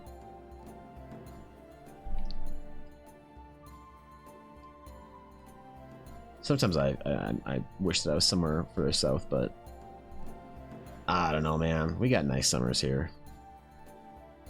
Must be what it feels like to live in Scandinavia. Happy New Year's. Nice artwork. Thank you. I appreciate that. Happy New Year's to you too. And your whole family, even. All of them. They can all have one too. What's up, Yote? Yote? I got that wrong. Baja, what's up, dude? How you been, Baja? Happy New Year to you too. Oh shit, dude. You been off telling stories and living it up? Good to see you. Speaking of amazing artists.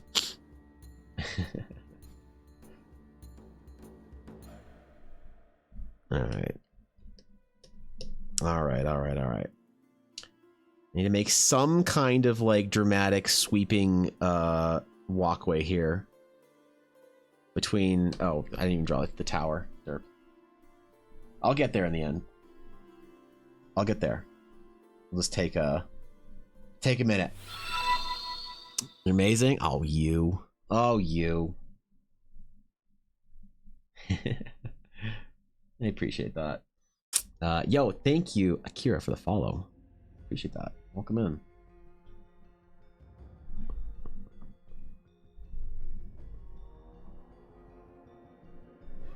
Hopefully, I want to like try and do one of this level of sketch every day for a while. Just get a whole bunch of concept done for Eldara. Even if it's not final ideas, like I was talking about with Guapo. Even if they're not final ideas, I just want to try and get more of these sketches for Eldara done.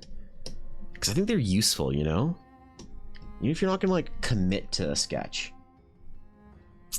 Best wishes, much success in 2025. Absolutely, you too. I hope you continue to crush it. You're off there living it up, doing amazing shit. Wish you and the whole fam health, wealth, happiness, all that. I love the new year, man. I love it.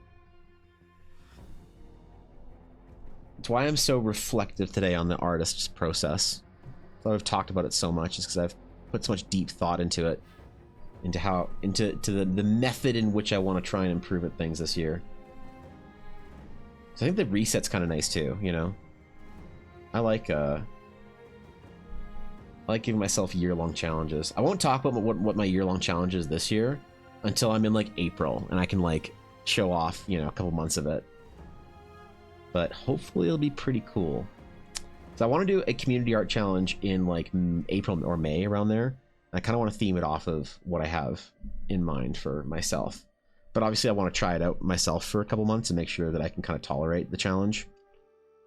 Because it's going to be ambitious. I think one of my problems in the last couple of years with our community challenges is I've been way too, I don't want to say casual, but way too meek or unambitious with the challenges that I've given the artists in our community, in our Discord and stuff. And I really want to ramp those up and like really try hard to, you know, honor the amount of work that I know that y'all can put in on stuff who are, you know, serious about it. And really see what people can do.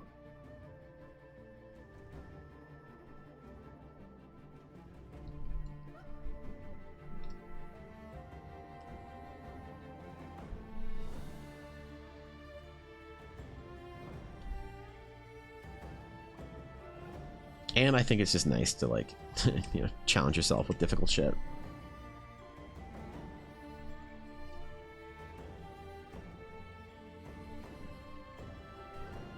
One of my main goals this year is to paint more, which is, I am aware, and it is funny that I am sketching this morning. I said last year one of my main goals for streams this year was to paint more on stream.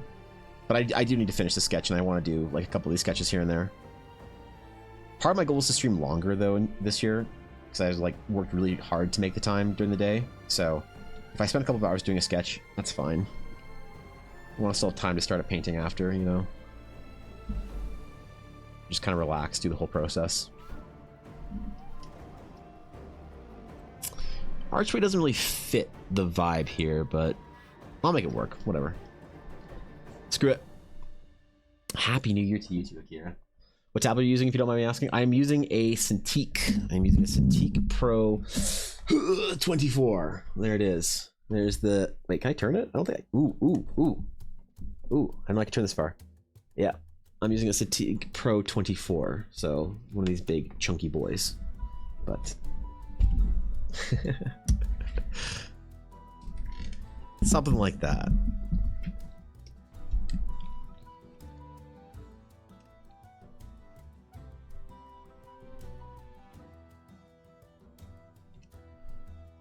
I think I'll do like a wash on this. Like Inktober and Lorvember. Inktober's good, but I found that I kind of muted the challenge because a lot of people were like, oh, I don't know, man, drawing every day.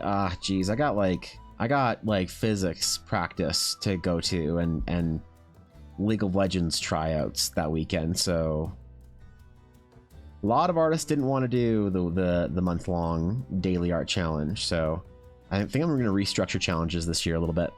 It won't be daily, they'll be more like weekly things for a month, but more substantial challenges that you can kind of like, if you want to find a day, because like it's hard to find, believe me, I don't understand, it's hard to find time every single day to draw. People got stuff going on, you know, a lot of people out there got like jobs and kids and shit, but still want to like pursue art and get better at it, and the daily thing is a little bit, you know, it's a little bit awkward sometimes for people. So I kind of want to restructure it a little bit to be more ambitious weekly stuff. So it's like, okay, if you can't find time every day, can you find 5 hours in a week? That kind of thing, you know? C24 looks like a Gen 1 or 2, but it's still a beast of a tablet. It is a Gen 2. It's not one of the brand new ones. They still sell it on their website. My tablet's only a couple of years ago. I actually had one of the first ones that I upgraded to this one because my first one was kind of on the fritz a little bit. It had just a couple of dead pixels and a couple of little scratches, and I guess not on the fritz. It just had some wear on it. So I upgraded to this one. I really want to move to a 27-inch this year if I can. I'm gonna do like a marathon of commissions to fund a new tablet, I think, at some point.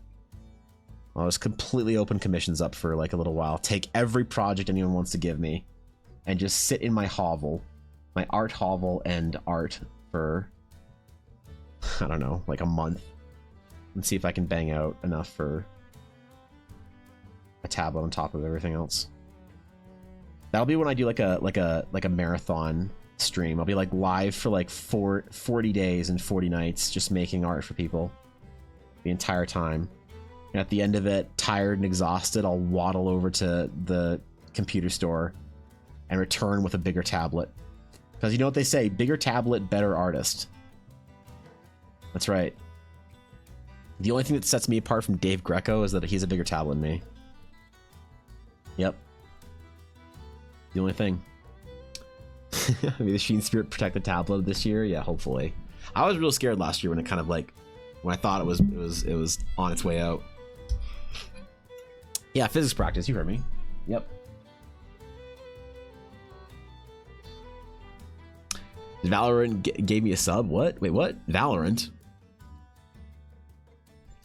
I do not subs. Damn. Want to get Canvas 16 or a Pro 13 because Wacom's out of my reach. Yeah, I don't even think Wacom's like I do think Wacom's the best tablet on the market, but I don't think it's worth it for the price for a lot of people. Unless you want to pay for that extra like 20% or maybe 10% that it has over other brands. It's like, it's so hard to say it's worth it. It's just not, I don't know. I don't get behind it, you know. Price is a little whack if you ask me, but I mean, I like the competition. Honestly, I don't have any like I've only really used Wacom tablets, but I don't have any brand loyalty. Like I want the iPad to keep getting better. I want the XP pen and Huion and whatnot to get better, because as they improve, they light a fire under Wacom to try harder, to earn my business. And at that point in time, that's like, no one's winning but us. When the brands are fighting for our approval and for our attention, we're the ones that are winning, and that's pretty rad if you ask me. So I am definitely okay with it. I'm super good with them warring over my attention and approval. Love my XP Pen Artist Pro. Yeah, I hear a lot of good things about the new ones. Hear a lot of good things about them. Though more and more people are switching to iPads, which is kind of crazy. I want to try Clip on my iPad. I've only used Procreate on my iPad, and I don't love it for painting. I love it for sketching. Dude, Procreating on my iPad, I can be so impressive on an airplane. You have no idea. I just stopped drawing on my iPad on airplanes because I just like... Every time I do, there's like some old person like next to me or walking down the aisle. It's like, wow, you should draw my cat. I'm like, okay. No, but it's good. The iPad's great for that, like mobile stuff for me. But I don't think I could do my like main projects on it.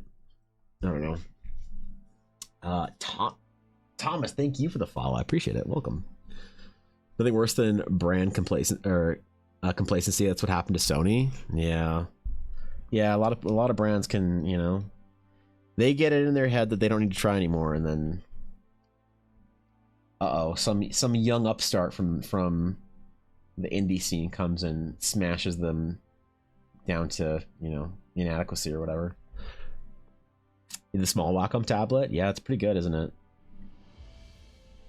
Even a small, like if my Cintiq broke and I couldn't replace it, I'd probably buy an Intuos tablet. I'd rather use a Wacom Intuos tablet than I would a different brand's display tablet. But I don't have a problem with like Intuos, like an actual drawing tablet as opposed to a display one. I think they're fine. I know a ton of artists that like it was so interesting when I went to when I went into I got a chance to tour the Blizzard office during Legion, I think it was. A friend of mine worked there, and I got to know the art director, Chris Robinson, a little bit. And he's like, do you want to come by, you know, the day after BlizzCon and see the fucking art team? And I was like, fuck yeah, I do. So I did, and I was in there, and I was so stun-locked by how many artists chose to use a drawing tablet over a screen. And it's like artists have this idea when they're starting out that like more expensive tablet, better artist. Dude, like it's like that's such a delusion. It's not even true. Like I prefer it, and I prefer the ergonomics of it, but especially a lot of artists that if your tablet, like my tablet's face on, and I kind of try and paint with it, but if you like to look down at your tablet and your tablet's just like on the ground, like on your, you know, on the floor basically, you're just drawing on your desk, and you're looking up at your screen for various reasons, just grab a drawing tablet. You don't need a display screen to pay an extra, you know, $3,500 on it. There were so many artists that chose to use an Intuos over a Cintiq. It was crazy. It was an awakening moment for me. You draw that guy's cat? Yeah, you're right. I'm sorry. You're right, Goblin. I'm sorry. I should have just drawn his cat. You don't travel often. It's not super useful in comparison. Well, I mean, I mean, Koi uses an iPad. Like she's an artist friend of mine that stops in the stream once in a while. Koi uses an iPad for all of her work, for all of it. She's like a big artist, dude. She got like thousands of followers, massive commissions, huge store, prints, everything, and so you can't. And there's also artists that I know at Riot specifically that use iPads. That like they have all the resources in the office available to them, and they sit at their desk with their stupid little iPad, just drawing, you know, hot cat girls or whatever. Hey, what's up, Ella? Oh, what's that, guys?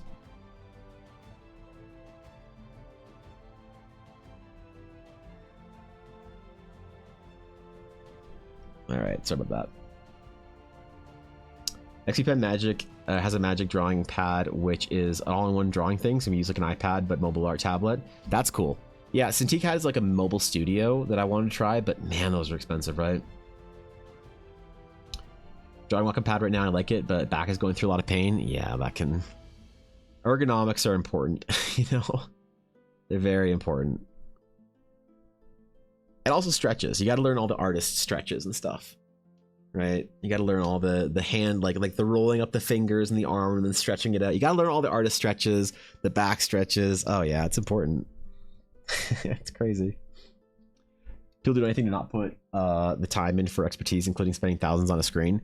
Yeah, I mean, like there's a lot of artists that think the reason, like they think they're better than other people because they use an expensive tablet or that they use an expensive like software like Photoshop. But like your art speaks for itself, you know. And there's a lot of artists that think that that's the thing that they need. when I was in art school, I thought for a long time that all I needed to do was find like a good brush pack, and then I'd be a great artist. I just couldn't get the brushes to do what I want them to do in Photoshop, you know? I'm like, damn it. As soon as I find a good brush, I'm gonna be unstoppable. Yeah. Yeah. Okay, 19-year-old Evan. You're a real menace, aren't you? Unstoppable, eh? I dropped my cell phone with the stylus from the dollar store. Where there's a will to create, there is a way. Absolutely. Dude, I do that too when I go to conventions. I draw my phone. Yeah, 100%. That's why I got the big Samsung phone. Raptor Butt, thank you for the follow. Welcome in. Yeah, hell yeah. Procreate discourages me from improving. I want to learn by magic. Learn magic by hand. Ah, yes, yes. Procreate's it's a tool. It's fun. I don't know if I'd paint in it, but yeah, it can get you places, you know? It can get you things, I guess. Not a bad tool. It's actually really nice in some of the ergonomics of using Procreate with like a touchscreen tablet. It's actually really good. My last Cintiq was touchscreen. This one is not, but I did not use the touchscreen stuff whatsoever because the hand gestures were so bad. They like every time I like put my hand to the screen, it thought I was trying to make a gesture, so I just turned it off. And I couldn't believe I paid an extra like $300 or $400 for the touchscreen thing, only to get the tablet here, my first Cintiq, and realize that I hated it and turned it off and never turned it on ever again. So.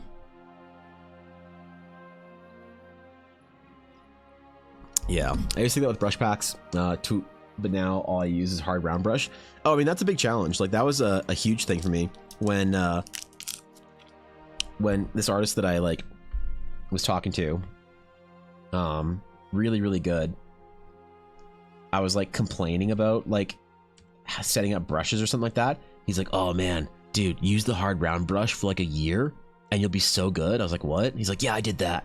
He, like, started showing me these paintings that like made it into like official concept art for shit, and I was like, damn, bro. All right, no excuses apparently. Fuck. Procreate is the first phase of a PC version, which should be wild. I hope it happens, and a minimum will pressure on Adobe, and all the pressure on Adobe the better. All the pressure the better. Like I had to renew my Adobe my like Adobe stuff yesterday or today, I forgot. And boy, oh boy, do I fucking hate paying $30 a month for Adobe. I'm not doing Creative Cloud. I'm finding other video editing software because I'm not making use of Creative Cloud anymore the way I used to, and I just don't want to pay $90 a month for Creative Cloud. Like, obviously, if you're a professional, like, that's a very small, you know, like, don't bitch about a $90 like fee to use your tools every month. Like, whatever, you're fine. But it does suck when you don't feel like you're getting anything out of it, and you feel like you are kind of getting scammazed. Or whatever. Explosive, thank you for the follow. Welcome. As soon as this thing happens, then I'll practice 24/7. Would be amazing. Yeah, true, right? How long did I spend in art school telling myself that? I really, really needed some mentorship when I was in art school that I never got. Like, I really think that if I wish that I had the kind of the energy and the foresight to do a mentorship while I was in school. My friend Sean did a mentorship with a guy named James Pack, who is a really famous concept artist in art school, and he got so good that year. He blew past me and all of our friends, so it was unbelievable, the transformation in him, for like an $800 mentorship or whatever, or some shit like that. I don't remember what it was. And then through his connections with James Pack, he got into the industry, and now he's like a principal artist at Riot. Like, I'm telling you, man, if you're in art school, like, unless you're going to like Art Center in LA, if you're going to any other art school besides Art Center and you want to get into the games industry, go do some mentorships as well. Not just the skill, but the connections, the networking. It's insane. That's one of my like kind of regrets from art school. But like I said, my art school experience was really bad. I was just trying to survive. So I try not to hold myself like hold it against myself that I didn't do all those things that I like should have done, right? Because it's like how can you say to somebody in the situation, like when you're in a bad situation, like, oh, you should have done more? It's like, chill. But sometimes you could have done more, and it's like, damn, could you have done more? I don't know. I try to get hung up on it. I think that's a dangerous place to spend mentally. I intentionally use Google to keep sketchpads sometimes because it has a small size limit. Oh, I see, and it forces me to keep the sketches simple and fast. I have a habit of getting into a lot of detail and never finishing anything. Yeah, I feel that. Sometimes it's a great exercise to push yourself to like try and finish or to try and like spend 20 hours on a project. Every once in a while, it's like a nice exercise to do, like once a year at least. Take however long you take to spend on a piece, which is like maybe, you know, maybe you spend 20 hours on a piece, and then just try and throw 80 hours at something over 3 months, and just see what you can do when you really stretch your wings. It's a really fun exercise that I typically do in the summer, I think. So, MC, thank you for the follow. I appreciate it. Using Curator right now, but I really want to move into Clip. Paid Studios. Clip's great. I mean, it's fantastic. It's $50 and you have it forever. It's almost as strong as Photoshop in every single way, I think. It's stronger in some ways. I don't think that the one thing that I don't know about Clip, and they might have changed or updated it, but I don't think that Clip's like color mixing and color picking is as good as Adobe's is still. And so if you're painting, you probably won't notice the difference between Clip and Photoshop, but I hope that I'm good enough to. It seems like every like big artist, that like every industry artist for the most part uses Photoshop, but a lot of them are starting to use Clip, man. So there's something to it. It's definitely good shit out there. Paint and finish work is the glory of the hard round brush. Okay, I'll check it out in a bit. Hell yeah. Adobe's a butt? It is a butt. Damn it. Adobe, stop being a butt. I gotta find a video editing software that I can use that isn't Premiere. Because I use Premiere just because I have it. But all I'm using Premiere for is just like cutting and shortening clips of me drawing for TikTok. It's like, I'm not even like using it for real editing, so I'm sure I can find some sort of free alternative that just lets me like shrink stuff down or whatever. DaVinci Resolve is great for video editor. DaVinci Resolve, I've heard the name, somebody mentioned at some point in time, why don't you use DaVinci? Now that makes sense because I was talking about TikToks. I'm gonna write that shit down actually. DaVinci Resolve. Is it free or does it have like a fee to it? I'd rather have like a one-time fee than charge me monthly, because that's what I wanted to get out of for Adobe, is eating a $90 US charge every single month, or 120, I forget what it is. It's obscene. It's not good. It's a lot of money I give Adobe every month for, and I'm fine doing that so long as I feel like I'm getting something out of it. Right? It's free? Oh, dope. Okay, I will definitely check it out. Thank you. I appreciate that, Goblin. Feel like if you use Adobe for free in school, yeah. And if you are a student, you get a student discount on Adobe. But like when I was in art school, you bought Adobe straight out. So the Adobe Master Collection when I was in art school, I had to buy it twice, and I got a discount on the second time. But when I first got into like my program that I went to, they said, okay, buy your Mac, buy your tablet, buy your whatever, and also buy the Adobe Master Collection. And it was $1,000 Canadian, it's like $750 US. It's $1,000 Canadian, but at least you had everything. You just owned it. It was just yours, you know. And then when I wanted to upgrade, they had like a discount if you already owned it. You didn't need to spend another $1,000. You just need to spend like $400 or whatever, which is still obscene, but you know, in some ways it was better than the Creative Cloud nonsense they have going on. And then I remember when they said that they were introducing Creative Cloud, they said if you own the Master Collection, we'll give you like a lifetime permanent screw you discount. Because or whatever, and they didn't. I tried to apply for my like a discount on Adobe Creative Cloud, and they're like, oh, do we mean discount? Sorry, we meant pay full price, Evan. I said, but I've paid for the Master Collection twice. I've paid so much money to Adobe. Can I just please have some drawing software? And they said, no. Okay, fine. I'm sorry, Adobe. I'll give you more of my money. I'm sorry. First commission of the month I do. It's going to be for you guys. Right then and there. Sorry, Adobe. My bad. Network. Yeah, that's the other benefit of it. Things made by a camera manufacturer? Really? 1400 seems insane. It does now, because like also it was so brutal when I got into the program, because you had to buy, and this is all Canadian prices, but you had to buy a $3,000 MacBook Pro, $1,000 Adobe, that's $4,000, a $500 Intuos, so $4,500, on top of a bunch of paint and supplies and brushes and watercolor and charcoal Conte. Dude, my second year of school, when you get like accepted in the program where I went to, it was a kick in the face and a half. I don't know about that. I get the value of it, of learning traditionally and digitally, but man, is that expensive. SAS is a curse. I miss purchasing and owning software. Yes, me too. I can't stand it. I hate it. I just want to own some shit. Just give me a CD key. Let me download it. Leave me alone. Give me a CD key, and for good measure, some install discs too. Why not? I like install discs. I miss install discs, you know, the hype.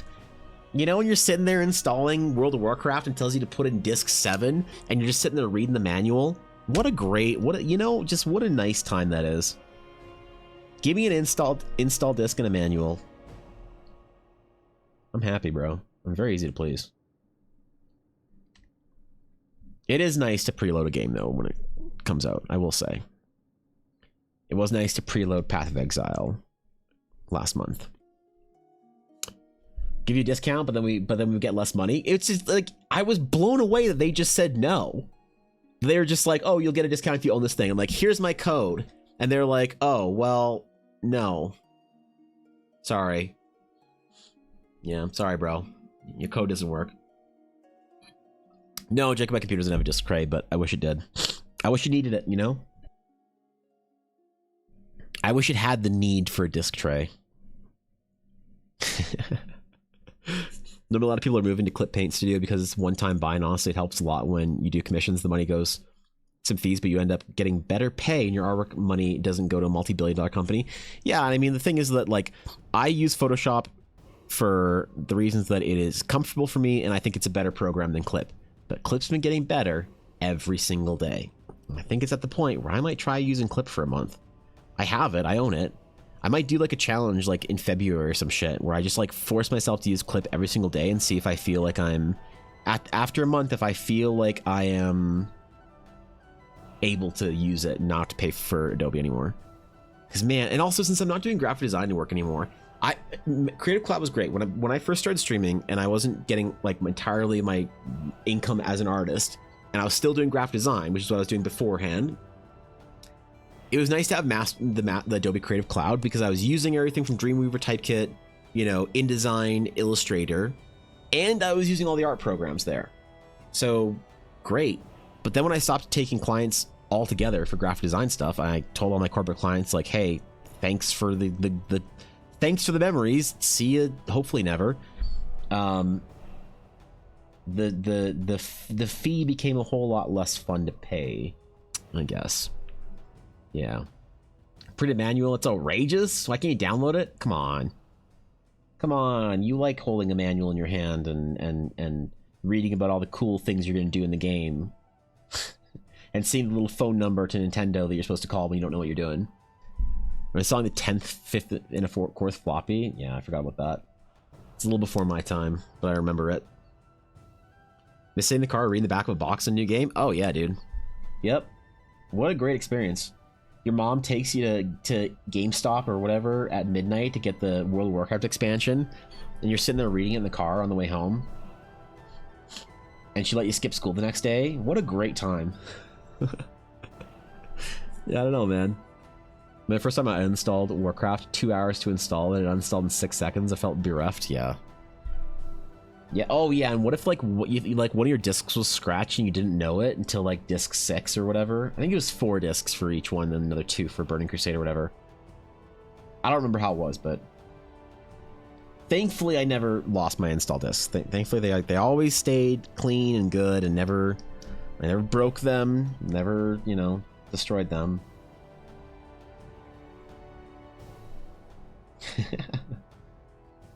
Installing Photoshop is wild too, by the way. Installing like the Master Collection. I get the Master Collection. I have it somewhere. My Adobe Master Collection is in there. It's in my closet. And I remember it had like 8 CDs in it or whatever. And each one has like a different program or something like on it. Or sorry, DVDs, my bad. It's not that old. The different software. It's got the little key on it. Oh, God. Oh, I know. I remember why Adobe didn't want to give me my discount. Because I had registered my key with no, this is actually I think this is actually the excuse they gave me. I registered my key for a Mac, and I wanted a new key for Creative Cloud for PC, and for some reason that mattered. And it didn't matter that I bought my Master Collection with a student discount, because I thought that's what it was. It didn't matter to them that I bought with a student discount. The difference between Mac and PC was that it was the issue, or some shit like that. I think that was what it was. For some reason, I remember that very clearly. I'm just mad about Adobe now. It's fine. Don't get me going on, man. You stop playing Classic is making me feel ancient, dude. I get it. I was playing Classic Hardcore before Path of Exile 2 came out in December. I love that shit. Any reason to go back into Azeroth and play vanilla for like a couple of weeks or whatever? Some of that OnlyFangs going on. I wonder if I can get into OnlyFangs. Big WoW Classic Hardcore Streamer Guild. I think you have to be relevant to do that though, so I'll be kind of dead in the water, aren't I? And his mom was the coolest. How often I heard like you skip school already? Damn man, luxury. I got just get on your bike. Whenever, yeah. No, to be fair, my mom and dad let me skip school a lot for good reasons, like Lord of the Rings. Yep. You know, I remember my mom was like, no son of mine is going to be in math class learning irrelevant information when Lord of the Rings Return of the King is in theaters. My mom like asked all the other moms if they could like, dude, it was such a power move, honestly, because my mom asked all the other moms if their sons, like in our friend group, could come like with us to see Lord of the Rings. They were all nerds. We all played D&D and shit together. And all the other moms were too ashamed to say no because they like didn't want to be the only mom that didn't let her like kid go to Lord of the Rings. So there was like 8 of us that just like piled in our minivan at like, 10:30 in the morning after second period and just drove to the theater and got our popcorn and watched Lord of the Rings. It was great. There are some things that are more important than school. Lord of the Rings is one of them. I'm sorry. It just is. Of course, in the closet, I swear Narnia's in there. Dude. There's some... I mean, if you saw a picture of this closet, it is not an elegantly organized space. Actually, it kind of is. It's like a Borg cube. But like, of trading cards and Gundams. And Lego. And Blizzard merch.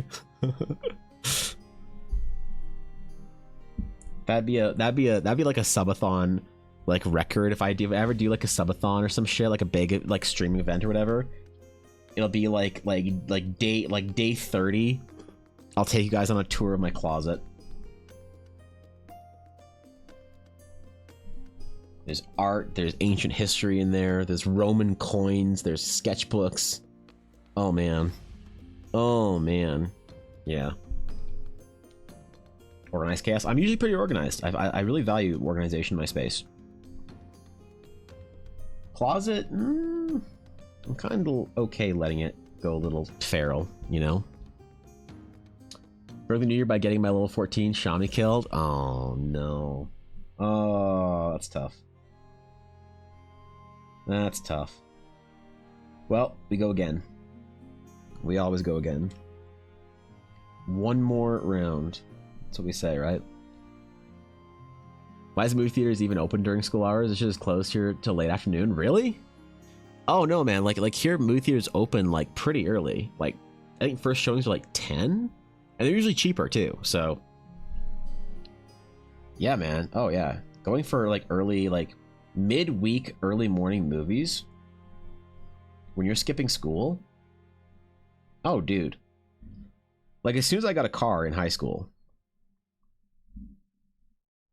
I don't remember what movie it was, but there was a movie that was coming out. It might have been a Pirates movie, Pirates of the Caribbean, that I think we all got tickets to or whatever, and we were all gonna go see it after school. And I think I don't remember if it was my friend Mary, but I think her dad gave her, might have been Mary, might have been somebody else, but my friend's dad gave her ticket. Was it Mary? Whatever. Gave her tickets and it's like, oh, use these like vouchers for tickets. But I had already like bought the group tickets. And so she was like, oh, I remember who it was. Never mind. And yeah, and she was like, yo, do you want to just like go see it twice? And I was like, yeah, sure. She's like, do you want to go see it twice in the same day? I was like, what do you mean? But we're going like later in the afternoon. She's like, I don't know. We just skip first period and go watch Pirates of the Caribbean in the morning. And then we go to school and we go watch with our friends after. It's like, okay, cool. I have a car, whatever. Sure, man. I don't care. Whatever. I'm going to art school, dude. I don't care. Listen, I was a decent student. Okay, I was a decent student. I just understood the balance between creative outlets as an artist and the necessity to not fail everything. So early bird 8 a.m. showing? Wow, that's crazy. That's crazy, really. What the fuck? Who's up at 8 a.m. Going to movies? Still on like maybe Christmas or whatever. Is that where you guys send your mall walkers? Damn, dude. I had no idea. First showing usually is around 3 in the afternoon for you, I guess. 1600, isn't that 2? I don't know. This is weekends or earlier, but after lunch. That's crazy.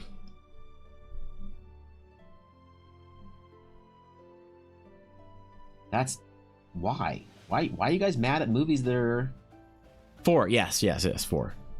Why are you guys mad at movies in the afternoon? What the fuck? Aren't y'all skipping school and work and shit to go see movies? Oh, you're not? Oh, wow.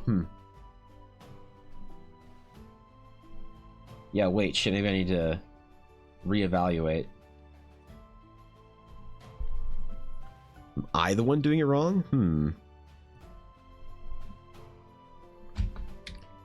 I the monster?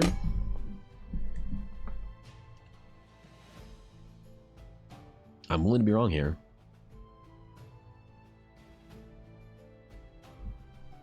Went to the pub when skipping school. Okay, I see. All right. Okay. I can't believe you skipped the listen, at least, look, my parents were okay with me, like, being a degenerate nerd because I wasn't ever, like, going out to the pub or anything like that.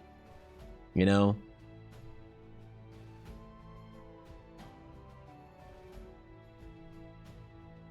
Yep. We just sat at home, played D&D on Fridays.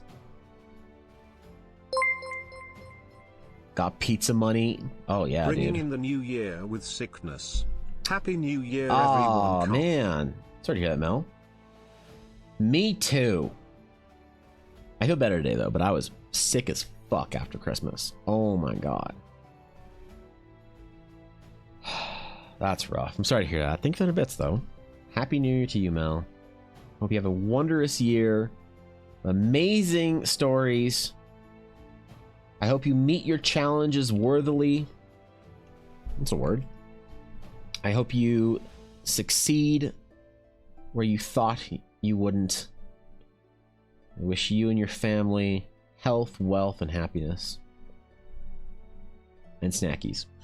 And good snackies. It's important too. Parents didn't know that? Oh, okay, yeah.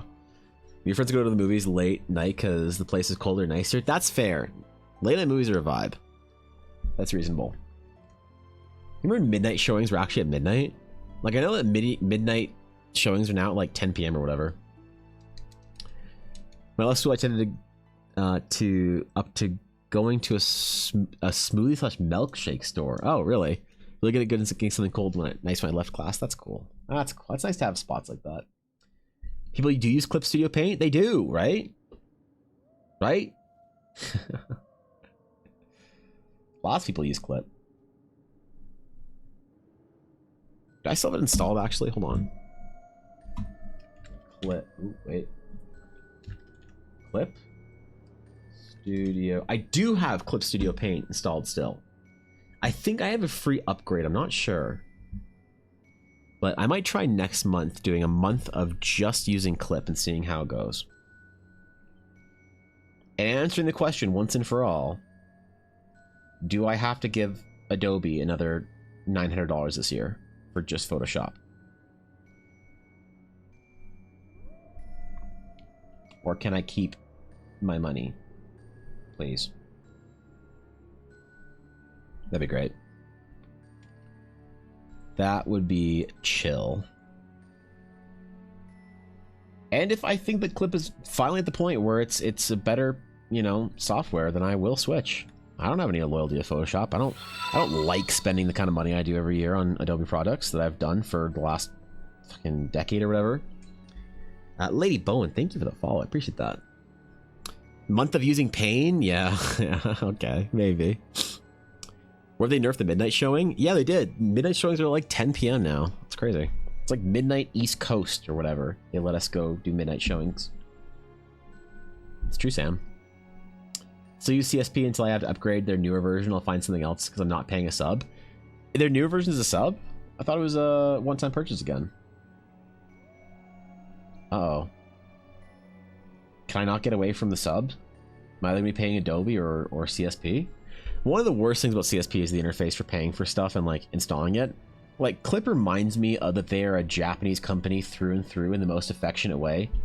You know, like if you ever dealt with Japanese companies, you know, if you ever like gone to Japan or whatever and dealt with a Japanese bank or anything like that, their software for their websites and bullshit like that looks like it's all out of 2001 and written on like Windows XP or whatever, or 98 even. And like Final Fantasy 14 feels like that to me. And Clip is one of those pieces that. But you have to use the kind of tools that you have to make the decision as an artist, what kind of tools you want to use, and then kind of invest in it. You know, you kind of need to stick with it for a little while anyway. Obviously, learning new tools is always great, but like, how many hours does one have in the day? Like, if there's a tool that I'd love to learn how to use, it'd be a painting software called Rebel. It's real nice.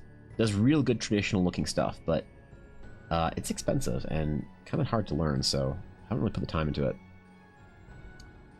Most of you get the feel for the software. Even massive artists like Jazza have said they have amazing experience on CSP. Yeah, well, the problem is that all of the best artists I know, they all use Photoshop, all of them, without fail.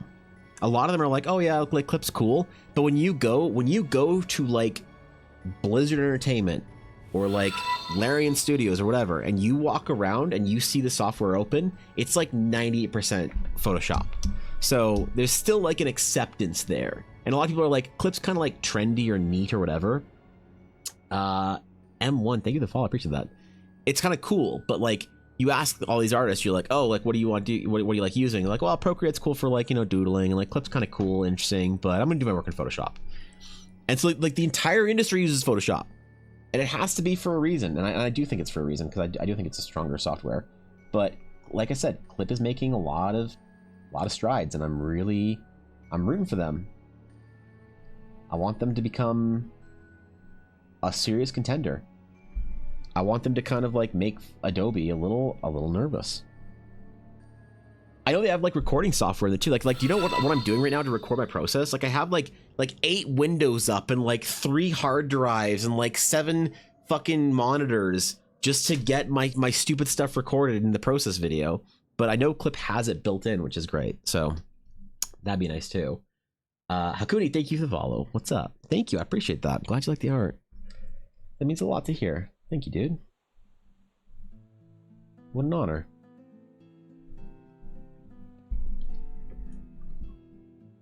Yeah, maybe this will be the year of Clip for me. We'll see. It's probably not the year of iPad yet. Probably not there yet. I don't know. Yeah. Are they lower for Photoshop? Yeah, true. Last minute show I went to was 2016. They did a trilogy of the new Star Trek movies, ending with Star Trek Beyond at midnight. That's great. What an experience, dude. Photoshop is just friendly for my art style. Yeah, I mean, I still think it's the best, you know, but I am very willing to and hopeful. Because I mean, how much is this Adobe Creative Cloud purchase? How much is the non-student version? Is it 90 or 120? What am I going to pay every month? And like the worst thing is that they charge you no, stop Photoshop. They charge you more if you're going to do it just monthly. So yeah, so they want to charge you $80 a month if you pay, if you commit to paying every single month. This to me is so unbelievably toxic. If you want to pay monthly and in a way that you can just cancel whenever, it's $120 a month. Look at that shit.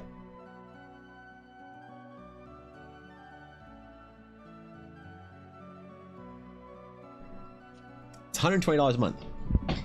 If you don't want to enter into a fucking contract. Like, that's some shit right there. Now, to be fair, like, listen, if you are a professional and this is your professional tool, there is a cost of doing business. And if $80 a month is, like, this is going to sound a little toxic, but if $80 a month is enough that you as an artist can't afford that, the things that you get out of Photoshop you probably aren't using anyway, and you're fine with Clip or Kirita or GIMP or Psy or whatever. So, you know, but it is annoying. It is annoying to feel like you're just getting kind of skamazed a little bit. You also using Photoshop since 2016 and just can't go to a different program because I'm so used to Photoshop.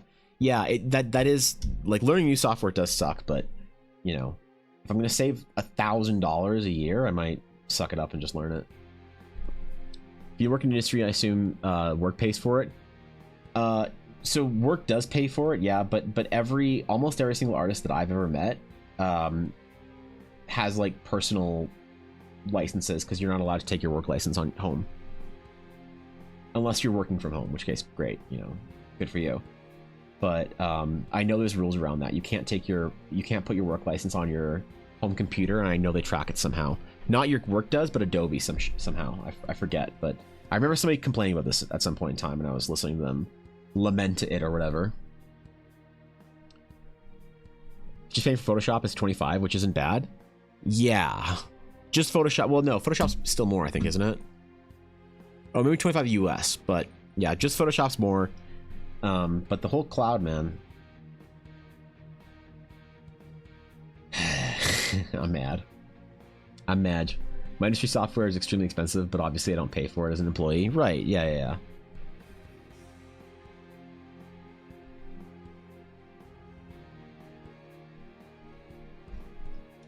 Yeah, for real. Alright, Rocky Wasteland. We're almost finished. Wait, I'm kind of cruising at this, actually. I said I wasn't going to stop. Yeah, I wasn't going to move on until I finished this piece so I could actually have one solid recording for it. But I look back and we're actually kind of cruising on it. How much are you really using the non-Photoshop parts? I was more when I was doing graphic design, but I use Illustrator. I use InDesign. I use like Typekit and some of the other things that comes with Creative Cloud. It's not just the other software, it's some of the other like benefits like Typekit. I don't use Dreamweaver anymore. Ella does all that shit for me. Premiere and After Effects for video editing, but I know that I don't use Premiere in a way that merits me paying for it. So I can easily grab a free, you know, somebody recommended DaVinci Resolve. I can easily use a free video editing software for my TikToks and shit and like process videos. I do not need to be paying for Premiere. Not even in the slightest. So yeah, it's not worth it though for me. I'm getting Coral to try since it was on sale for 30 US. I feel like I've tried Coral at some point in time, Might have been when it first came out or something like that in school. I don't remember. Adobe Genuine Services background program that verifies your Photoshop constantly. You can put a rule in for in Windows Firewall to disallow it from turning on or doing. Oh, really? Okay, fair. Yeah, fair enough. So it just doesn't know. Well, then it doesn't update. Even better. You mean Photoshop will never update? Huzzah!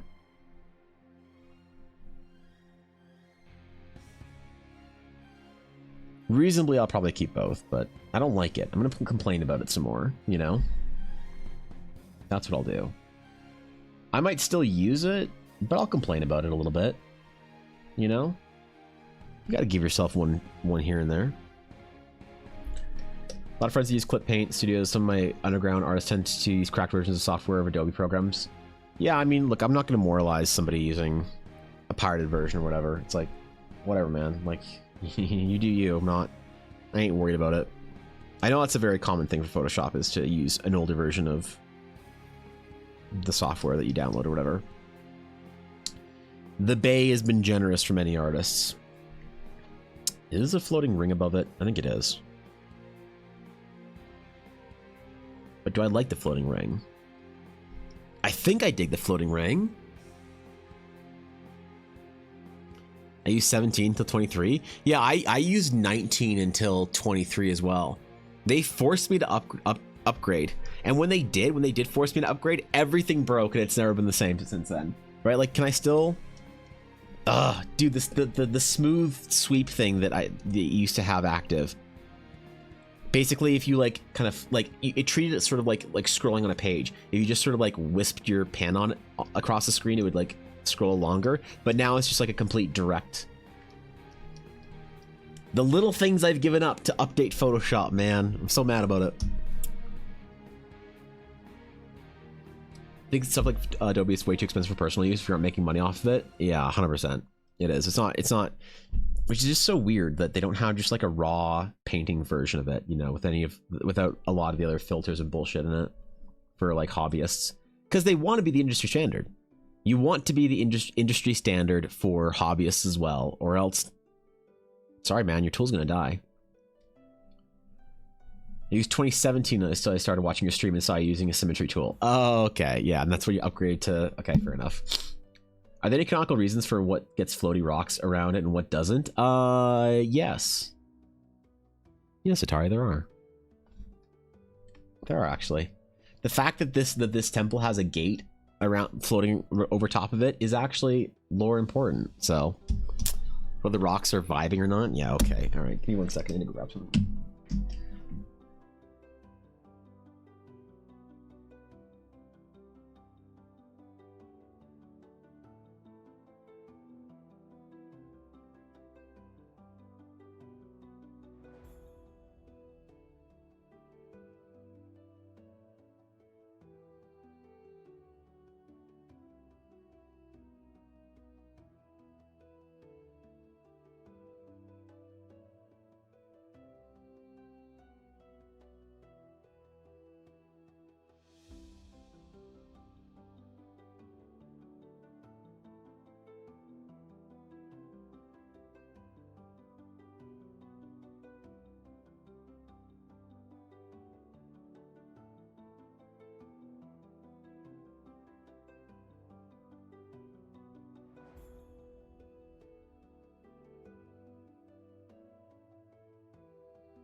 Alright, we good. The rocks do be doing. Is that what they're doing? Look, if you want people to take your art seriously, you need floating rocks. I'm sorry, man. I don't make the rules. I don't, but if you're sitting here on social media making art, you know, getting single-digit likes, ask yourself, how many staff man or floating rocks do you have in your landscapes? Or some shit like that. I don't know, dude. Don't listen to me.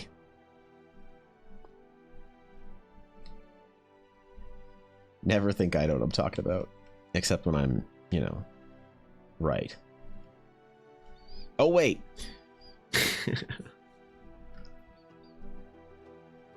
No, we need some floating rocks for this one. This is going to be very important.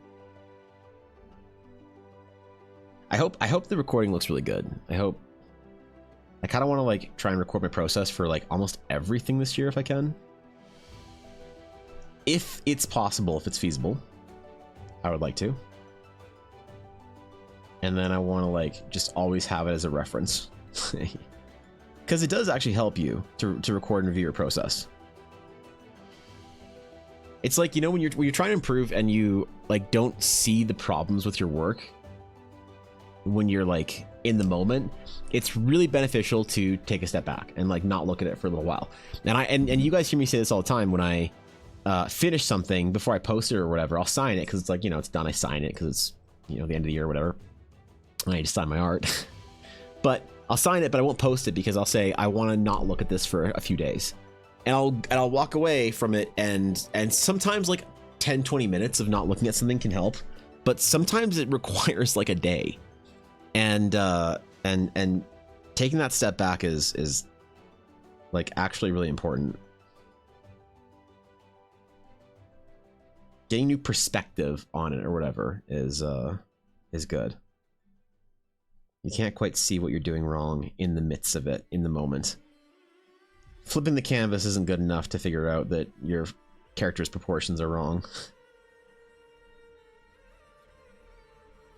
But man, flipping the canvas is great. I'm a big fan. Do I flip the canvas on this piece?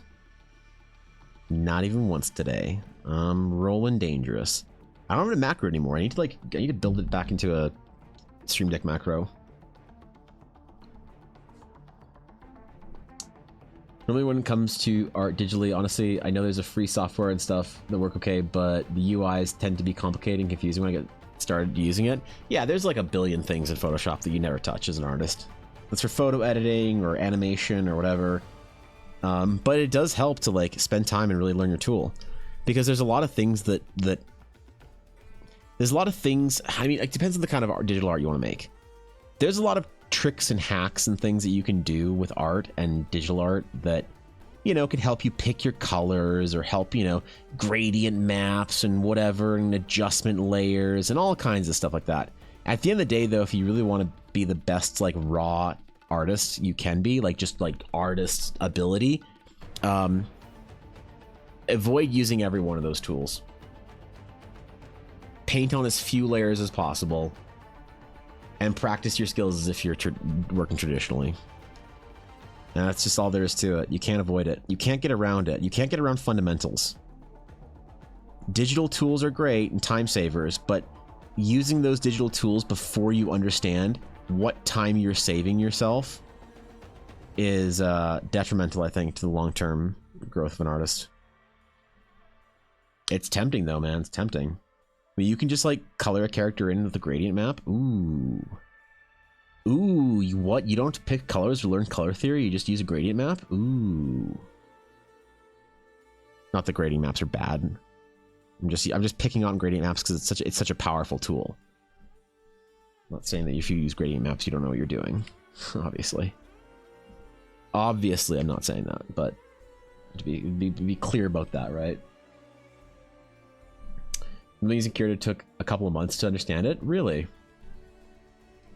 Something's filled janky on Clip Studio Paint. Yeah, that's fair. He's saying he's lying? No, don't me like that. I understand layers, so I draw on a single layer. Yeah, I mean layers are useful, right? But using too many layers and getting too used to the process of you know, locking layers and selecting layers and doing stuff like that, like, it's fine, but I personally think that learning those fundamentals you can't get away from. That they catch up with you in one way or another. Now, we also have a new generation of artists that don't have almost any reason to ever learn traditionally. We're going to have, in a couple of years, before we know it, we're going to have kids that have access to like Cintiq level tablets everywhere. You know, it's going to be one of the things that happens to our phones is we're going to get phones that have like insane touchscreens on them and insane styluses and insane, you know, iPads and tablets. The entire technology is coming down. And so we're going to have kids that, and we probably do now, that when they want to draw, like their dad gives them hands them his tablet. You know, mom hands them her phone, and then they get their own tablet or whatever. They never learn to paint or to mix colors or to do any of that shit. So I can't say for certain, but it seems as if you can't run away from fundamentals. And the problem is digital art, a great deal of digital artists tend to try and make it, they underplay just how much work they had to do to figure out how to do something that the digital software can like sort of do for them. And some don't. And then people are like kind of like bewildered. It's like arcane as to how to improve digitally because you just see artists doing it. You're like, whoa, did you put effort in at all? Brains, thank you for the Prime. I appreciate that. Oh shit, dude. Welcome to the Dragon's Claim. Thank you for the sub. And thank you for considering me your Prime option this month. Thank you, dude. I appreciate that. That really helps out. Appreciate that. Yeah, damn. I hate colors, but that might be because I'm RG colorblind. Well, that doesn't help, you know, for color theory, I'll admit. That's probably a bit of a hindrance, you know?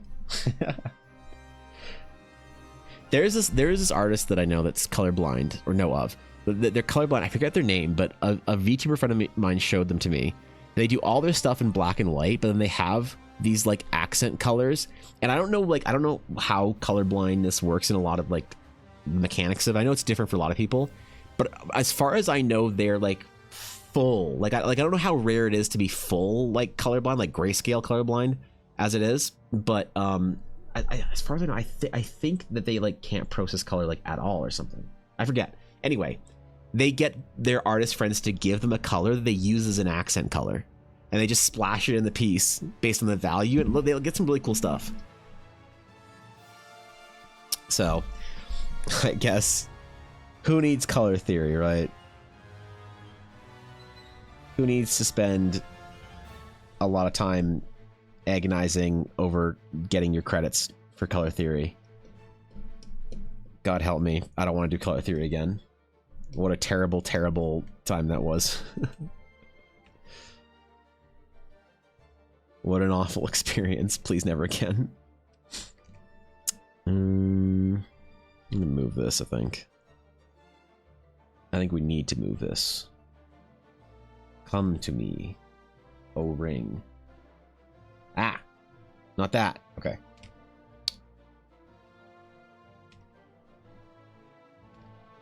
Wait, what? Oh, god damn it. It's trying to... It's trying to transform the symmetry tool. Photoshop, please. Okay. There we go.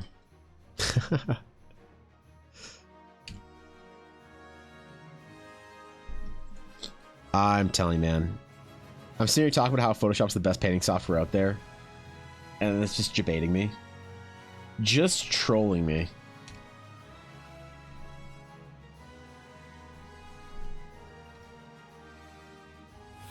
There we go. All right. All right. Don't touch it. Don't touch it. Deselect. Deselect.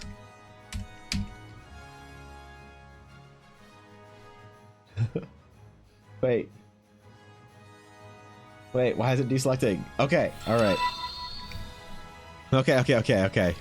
Nobody. Oh, no. My keyboard. It did the thing. Tommy, thank you for the follow. I appreciate that. Thank you. The meaning of suffering as well. Thank you for the follow. Uh-oh. My keyboard did the thing. Wait. Wait. This happens rarely. The keyboard must be purged. The hotkeys are all different. I hit brush and it tries to bring up the clone brush or some shit.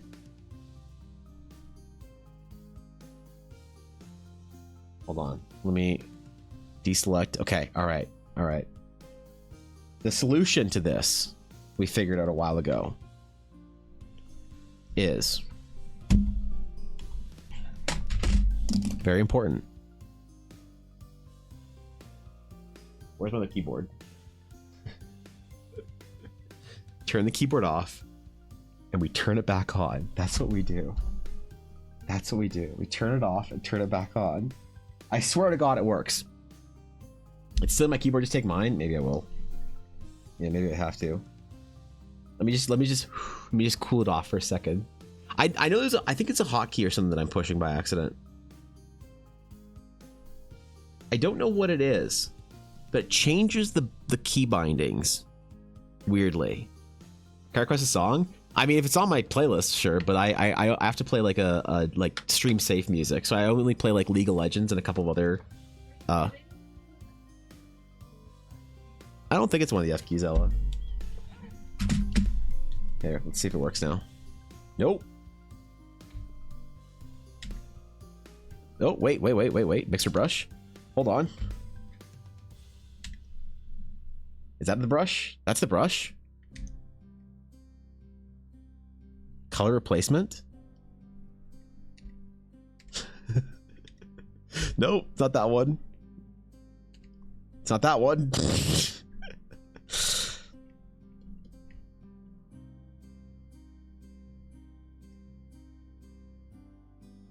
It wants to bring up a mixer brush. And also, why did Photoshop just change its wait, what?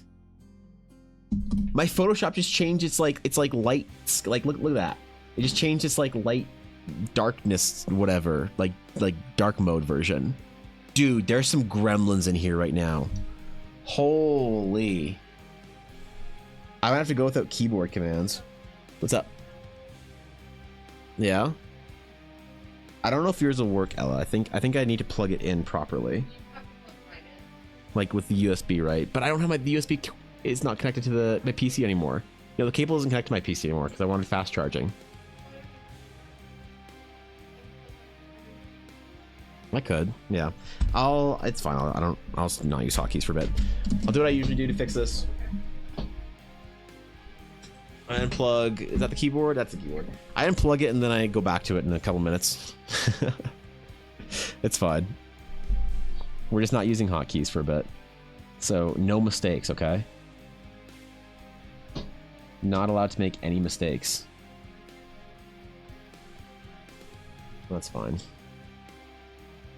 Wait, how do I move it? Navigator. Ooh.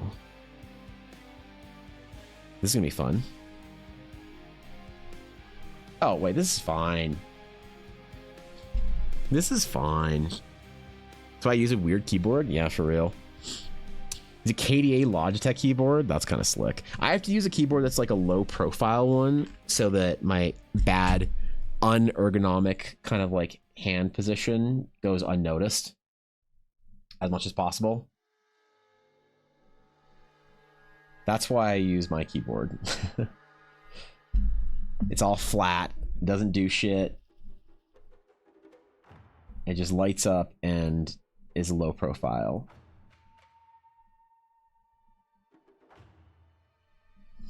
Which is fine. I don't need it to do anything fancy. I actually kind of like when this happens once in a while because it's like a challenge to not use hotkeys. Like I also have this little like Wacom like, I don't know, box controller thingy that you're supposed to be able to use for hotkeys, but it's never charged, and I don't know if I could like use it. I don't know if I'd be. I should try charging it. Actually, that'd be kind of fun. I'm gonna plug this shit in. Yeah, get in there. All right. Let me try some experimenting at some point in time here. Ooh, what was that? That was weird. All right. Oh,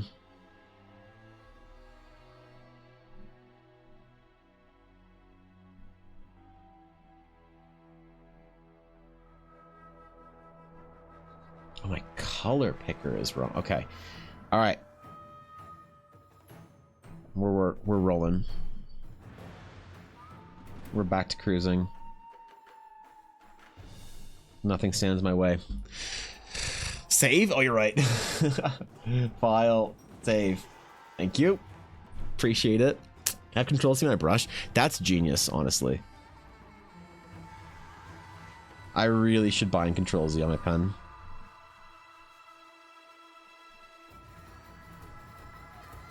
Currently, there is not much that I use with my like pen's like 2 buttons on it. It's just the like I don't even know what these buttons are for. I know I use them, but I don't know what. It's like if you ask me what a hotkey is, any hotkey is at all, I have no clue what it actually does.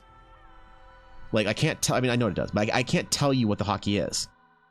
And if you say like, oh, what does like Control Y or whatever do? Like I don't know, dude. But that's the thing. It just happens. You just push a button and then it works instinctively.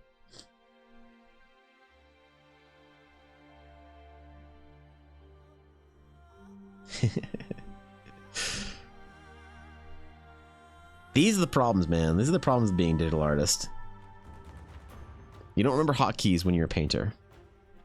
You just, I don't know, paint beautiful line work. 2 buttons on my pen, one is right click and the other is Control Z. It's probably handy. I don't know. I should probably do something like that.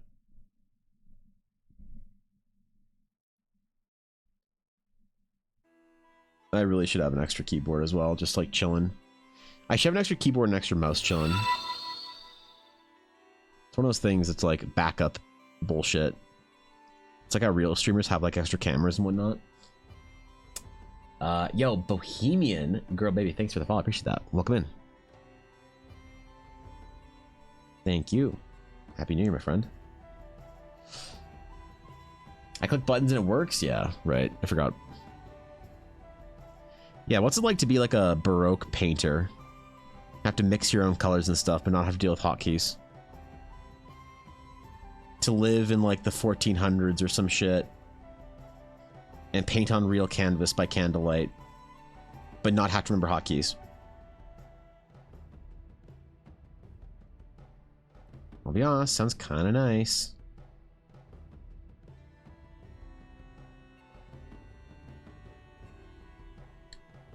Sounds stress-free. Except for like all the stuff that came with, you know, being a Baroque painter. In the whatever, you know. How's I got my new art tablet? I had to redo all my hotkeys on my tablet and had no idea what they were. Went to use a function and didn't do that. Yeah, dude, it's so annoying when you have to like reset your software or whatever. Because there's tons of settings in Photoshop as well that I have no idea what like they are different, like what things are different from the default, but I know there's a lot that's different from the default. So keybinds are an insanely huge part of any computer work and people just ignore them. Take the time to identify 3 to 5 most useful actions you want to do, and binding is crucial. Oh yeah, totally. Because like this, the standard UI or whatever is not going to be in your favor, I don't think. You just kind of have to like hope that the designers had a person like a user like you in mind, you know? Not a Baroque painter, just a Baroque painter. Oh yeah, okay. Yeah, I get that. that's what I meant, right? That's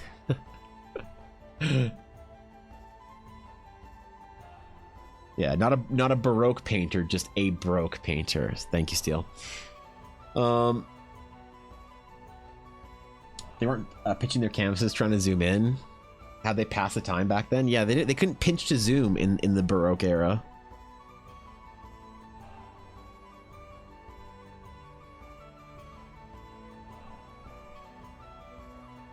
Now in the Renaissance, oh man.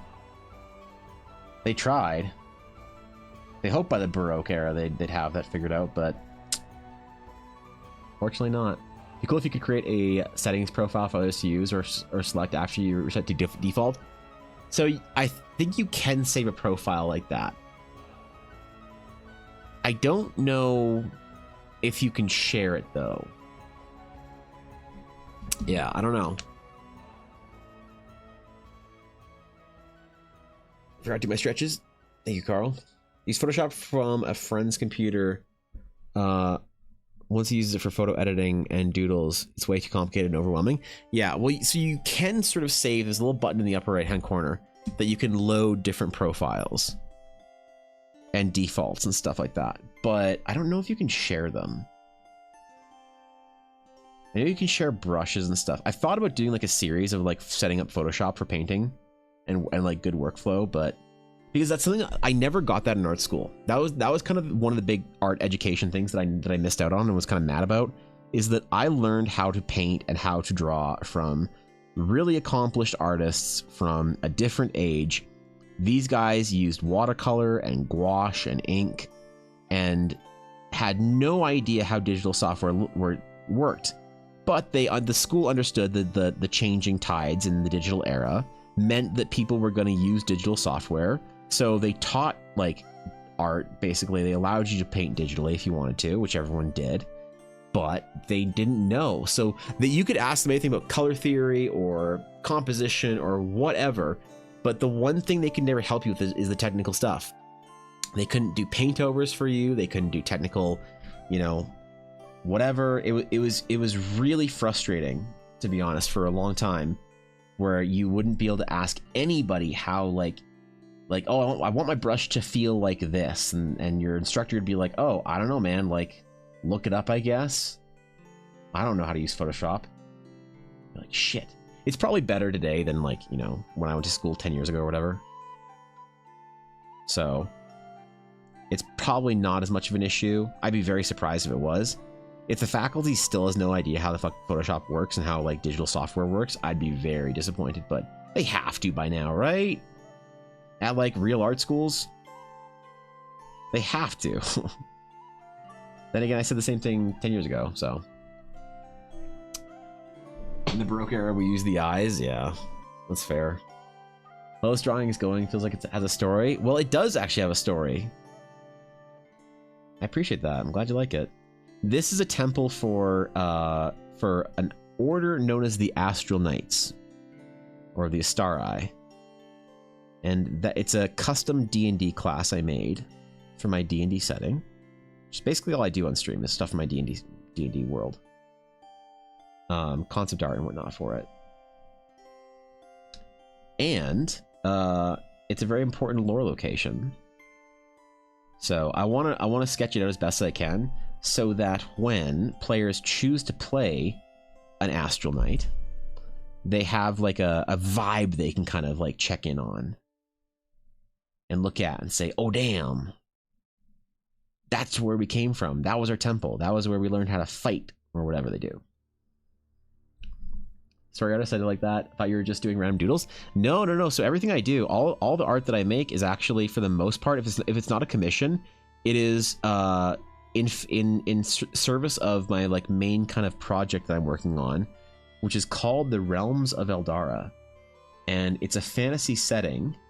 Because one thing I really missed about like doing big projects, like I never had the video game career that I wanted to, and I never got to work on like a big IP that I wanted to work on. But the thing that I always loved about, you know, when you work in a game studio or whatever, all your stuff like matters for one story or one world, and it helps contextualize everything you do as an artist.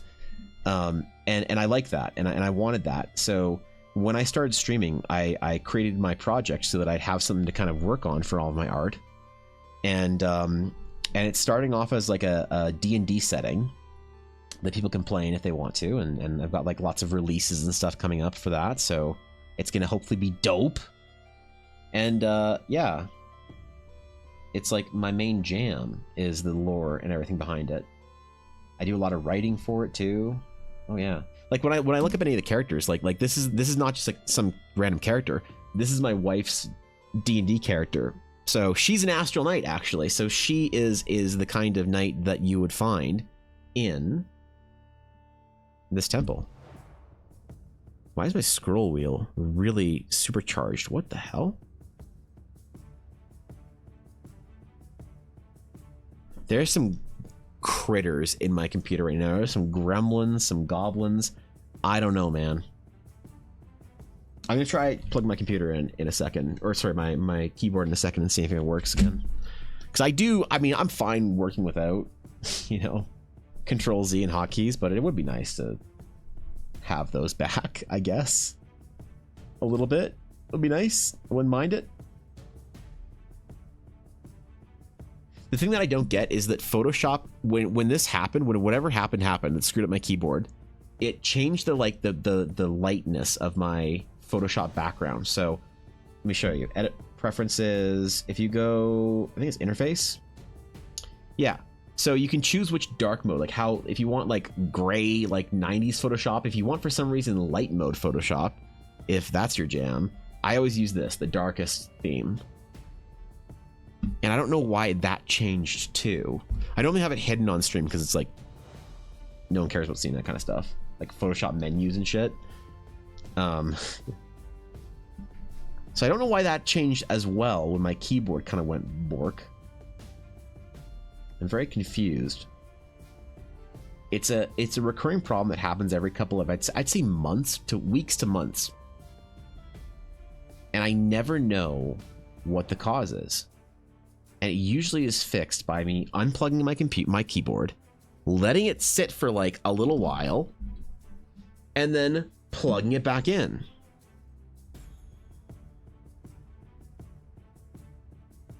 Oh, I can use my... Ooh, I can use this now.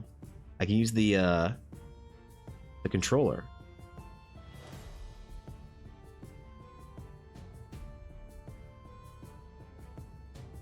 All right. I will try plugging in the keyboard once more and turning it on. We shall see if it works. Do I have hotkeys again today? Which I will paint all day without hotkeys. Don't think I won't. Do I have hotkeys?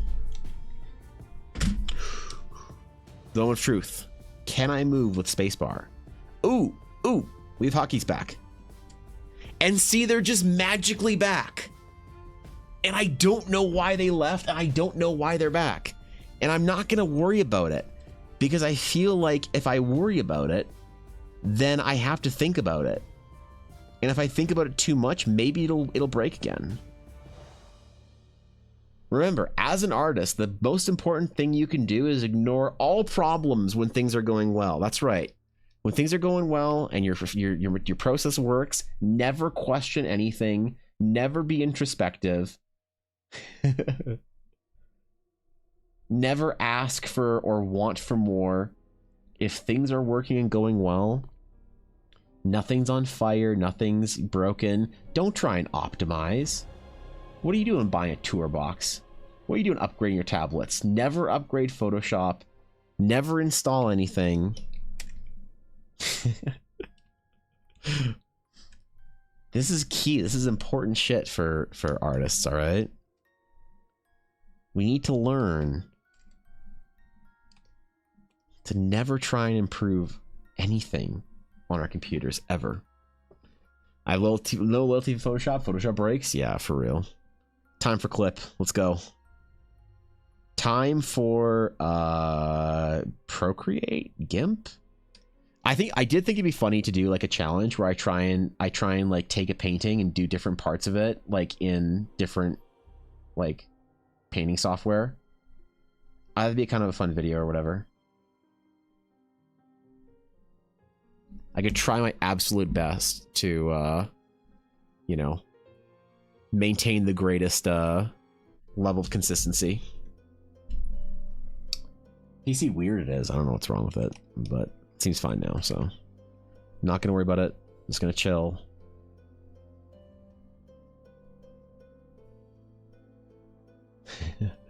Plug it, unplug it, and plug it back in. It did work. See, the old IT trick. It worked.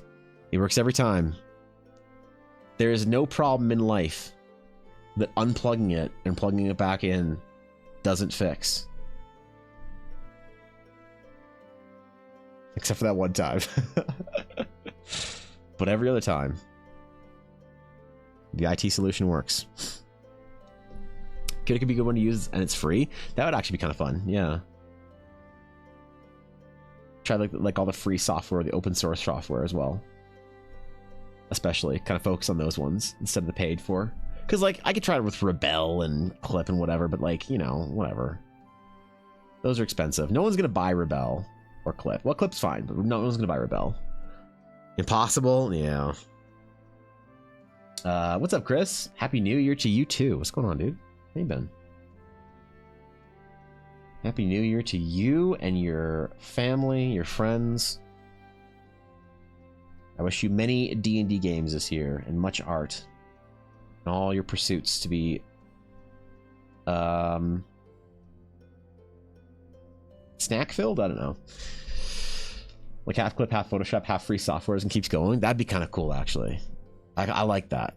That'd be a dope project. I need to outline our mid-ground a little bit more. We're not sketching, we're sculpting. That's what we're doing. Sculpting with line. That actually blew my mind when an artist told me to stop sketching with line and start sculpting with your pencil. I sat in the dark and thought about that for like 45 minutes. And then I was like at least a 13% better artist after that. It's crazy how one piece of advice can change the way you think about something. It's why mentorship is so important for artists. Being able to talk to, or community, being able to talk to other artists and have them like tell you little like interesting ideas about their process or little insights in what they do. It can illuminate problems like in your own process that you have like struggled with for a long time in ways that are powerful and profound.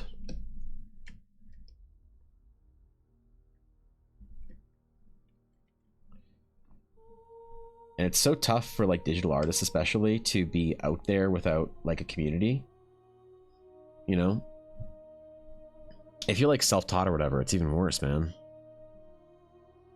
You don't have other artists, because like you'd ask if you work in a studio environment or when you're at school or whatever. You ask your fellow artist, like, "Yo, what do you do in like this thing?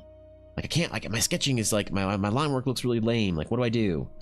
And then it's not like because it's not like that comment about sculpting with your pencil instead of sketching with or drawing actual lines. It's not like that's something that I heard in a way that they were trying to tell me that thing as a, you know, a lesson. It was more a casual offhand comment of just like a, oh yeah, well you just stop thinking about the line like you're drawing lines and think about like you're trying to sculpt with your pencil,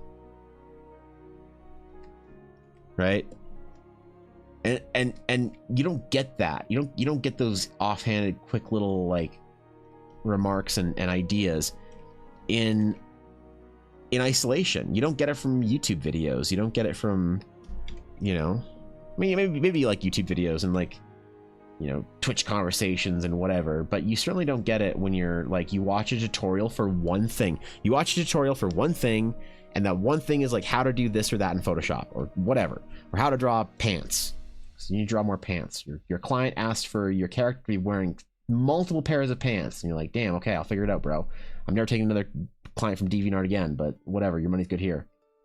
And so you're watching the one video about it, but you're not like having a conversation about it, you know? And without conversation amongst artists, I think that's like a real easy way to like get stuck on little dumb issues and little things like little hangups or whatever with your process or art. And now it's lagging. Whoa.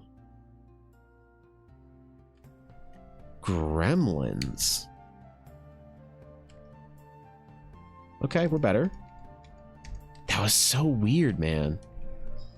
Anyway, and it's like so important to have community or to have like mentorship or to have like discussion where you're constantly exposed to conversation about what you're doing and what other people are doing, so that those little things that people say, those little solutions to problems you didn't know were problems, can sort of like have a chance to soak into your brain.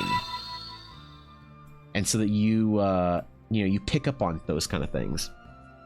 And Netterflap, thank you. Netterflap, thank you for the follow. I appreciate that. Thank you. Welcome. Same bro, yeah, right. How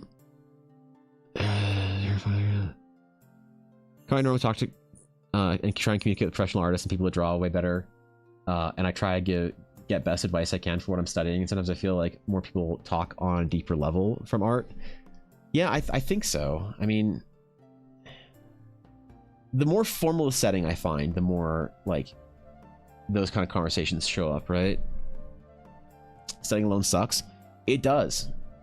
Studying alone is rough. Because sometimes you just get so like hung up on certain issues, you know, in your art. And you don't like,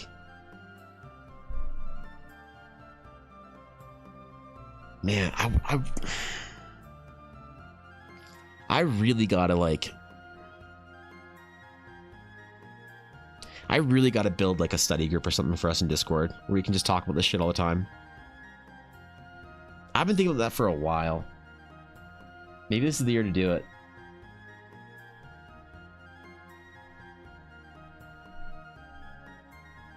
I don't know, I gotta think about that. I think zero clue is something that is completely normal. Yeah, true, right? Try your coffee? Go get it. What are you doing? What are you doing here? Go get your coffee, Steel. What kind of flap does a nettle have? A tiny... Oh, damn. Okay, yeah.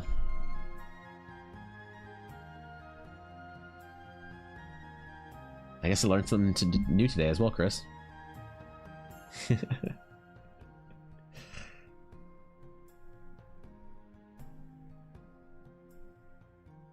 Yeah, and I mean, like what is one of the reasons why I wanted to start streaming when I first like got back into doing this shit. Because when I was in art school, it was so nice to constantly be surrounded by and talking about art and design and process and, you know, all that kind of stuff. And then, you know, especially like post-pandemic world, like people are just working from home, man.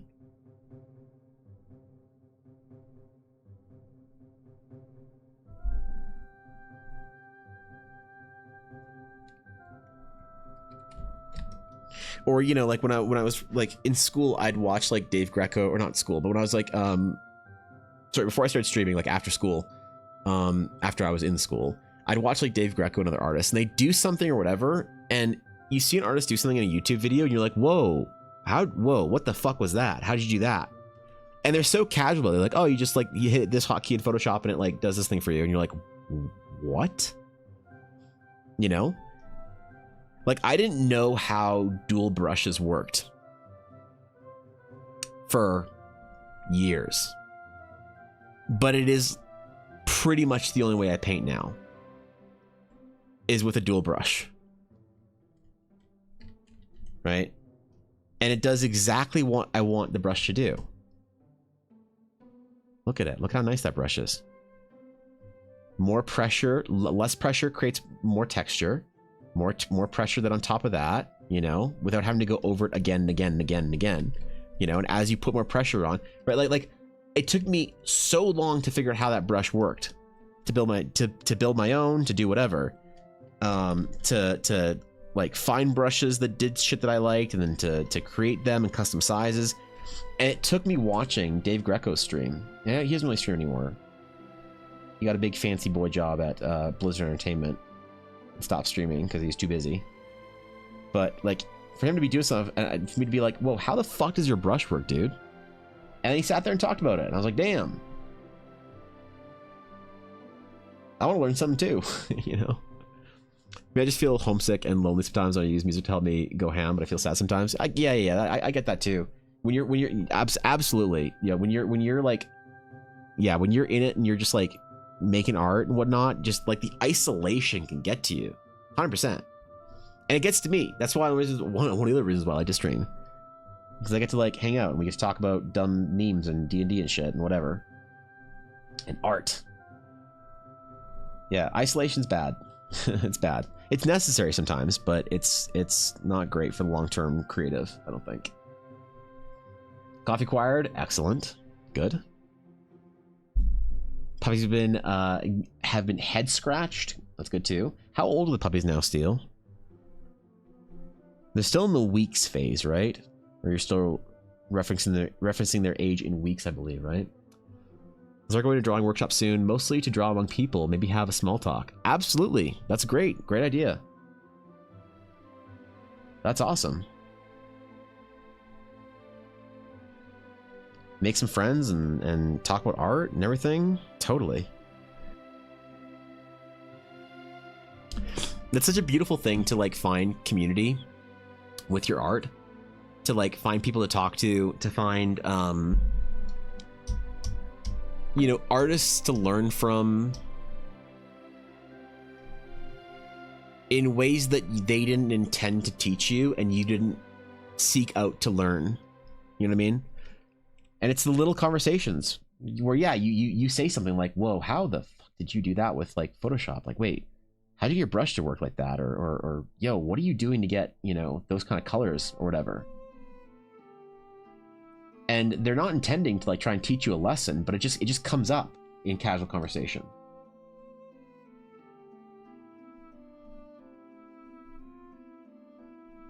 It's amazing. It's like my favorite thing about about being around artists is the things that you weren't intending to learn that you learned. That you weren't intending to learn, they weren't intending to teach you. They're a month old as of today. Oh, really? 4 weeks. Damn, bro. They're probably already bigger than Yuna, aren't they? Yuna's like 8 pounds, so maybe not. I don't know. I don't know how fast husky puppies grow. So much info out there, and it's hard to know what people don't know, so it's hard to teach that on purpose. Yeah, I mean, 100%. And it's not it's not even just stuff that you don't know from a technical side standpoint, but it's like something that maybe you know, but you need to hear it a different way. Like I can talk about, we can talk about improving at art, and like the process of going about it maybe for like hours and hours and hours, and it all is kind of the same way of talking about like the master issue of how to get better at anything in life. And you're gonna hear people talk about it like for hours and hours and hours, but then it's gonna get said to you in the right way at the right time, with the right context, with you having the right, you know, piece of information in your mind for you to think about it in a completely different way. You know, and it's like people, you see people do that where it's you'll be talking about something and they'll be like, wait, I just need to draw every day. And you're like, yeah. And when somebody has an obvious realization, thank you to follow, I appreciate it, welcome. When somebody has an obvious realization, I think it's really good to encourage that, because somebody will be like, you know, wait, I just draw every day and I'll get better. And I think a lot of times we're like, especially in the art crowd, we're so quick to kind of like, yeah, like duh, like what are you talking, like like what, you don't draw every day? But when somebody has that kind of realization, I'm so curious as to how they like are trying to think about it or whatever, you know, because there's something in there where they're verbalizing a very profound, deep realization in a very simple way, because they find that simple way is now the elegant way to describe what they just realized. And so it's like, well, yeah, wait, so why do you think drawing every day is going to help you? And then they reveal a lot to you. It's really cool. It's really, really cool. You watch the process happen in real time of somebody blowing their own mind when it comes to figuring out how to do something. And I don't know, it's such a charming experience to be there, especially around another artist who's figuring something out in real time. And if you get to contribute to that and you get to say something or show them something or whatever, like with me when that dude was just like, just don't draw lines, sculpt with your pencil. Like sculpt light with your pencil, Evan, don't draw lines. There's no lines. There's only light. I was like, and not just that, but there's light and perception, I think is what he said. There's only light and perception. Like, whoa. I literally became a better artist by like 13% overnight. Thinking about that. Messed me up, man. I still stand in the rain staring at a pond, thinking about that. Okay, maybe not, but you get the point, right? I was talking about like my oatmeal runny. Damn, you like coffee mug oatmeal? Damn, Chris. I don't know what to say about that. We got specialists for that shit, bro. Person focused on furry art and stuff like that. I know how people feel about. But honestly, I've learned quite a lot of stuff from other artists and learned about workflow and professionals and finding the right comfort place. Yeah, it's fair. It doesn't matter what you're doing, what your subject is. The subject, it's kind of like when we were talking about style earlier. There's no such thing as a fundamental, like a cheat code to know fundamentals. You can't get around it. I'm sorry. You have to learn your fundamentals no matter what. You're stuck. Doesn't matter what your subject is, doesn't matter what your style is. And like you see all the best artists that are within a style. I mean you think about like who is the best, I don't know, cartoonist, anime artist, whatever. Pick whatever you want. Those people have insane fundamentals that we just like don't give them credit for because their style doesn't make it apparent, you know? And then you look at somebody who's like a classical painter, and if they don't have their fundamentals down, it's very obvious what they're missing because there's no room to hide. But just because there's room to hide doesn't mean that the nuance of mastery isn't there. It just means that, you know, you can fall into the trap of fooling yourself into thinking that you don't need to study your fundamentals or whatever. Want to learn about backgrounds as well, trying to get a better feel? Totally.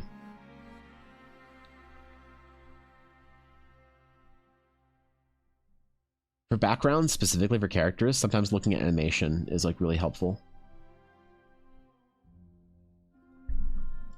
Had a buddy been art journey buddies for a while. I told him something. He was quiet for a minute, and I heard his pen scratch, and I heard "yo." Yeah, dude, it's so cool.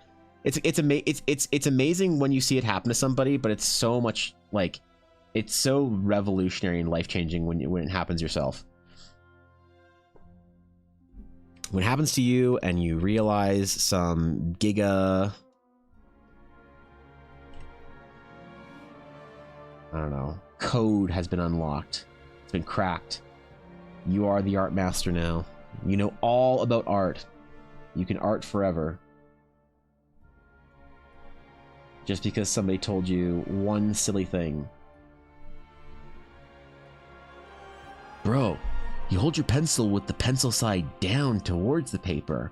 What?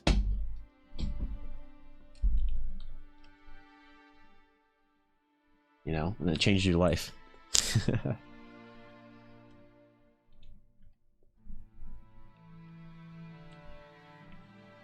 Even just recently, I sort of like processed the message of making art without having any attachment to the finished product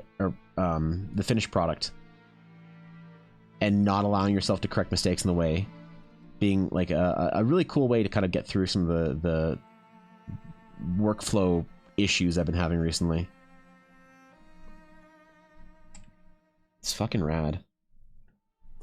What's your favorite D&D monster? My favorite D&D monster is, if we're talking about like historical D&D, like Wizards of the Coast D&D, not homebrew stuff, I'm gonna be really boring. I'm gonna say dragons. I think dragons are amazing villains. So many things in fantasy and in like stories and narratives are just dragons. Thanos and Marvel, dragon. Star Destroyers in Star Wars, dragons. Yep. Dragons are rad. I love the mythology of them. I love the way that they can perform the apex villain role. The Astral Dreadnought. Ooh, that's kind of original. I like that. What about the Astral Dreadnought? So sick.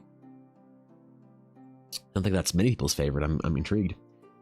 Did you learn perspective from cubes as well? Yeah, nobody gets around cubes. Like so for example, there's a fundamental for everything.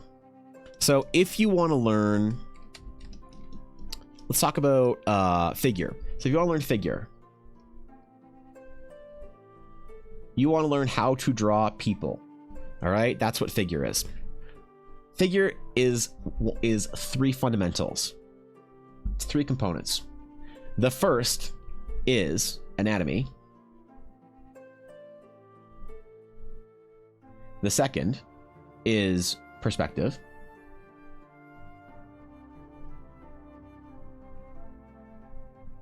And the third is gesture. So you give me any problem with your art, with your inability to draw people, figures, and I can tell you which fundamental you're having an issue with and how to practice it. So let's say you can't draw, you don't know, or if you have somebody who's like struggling with their art,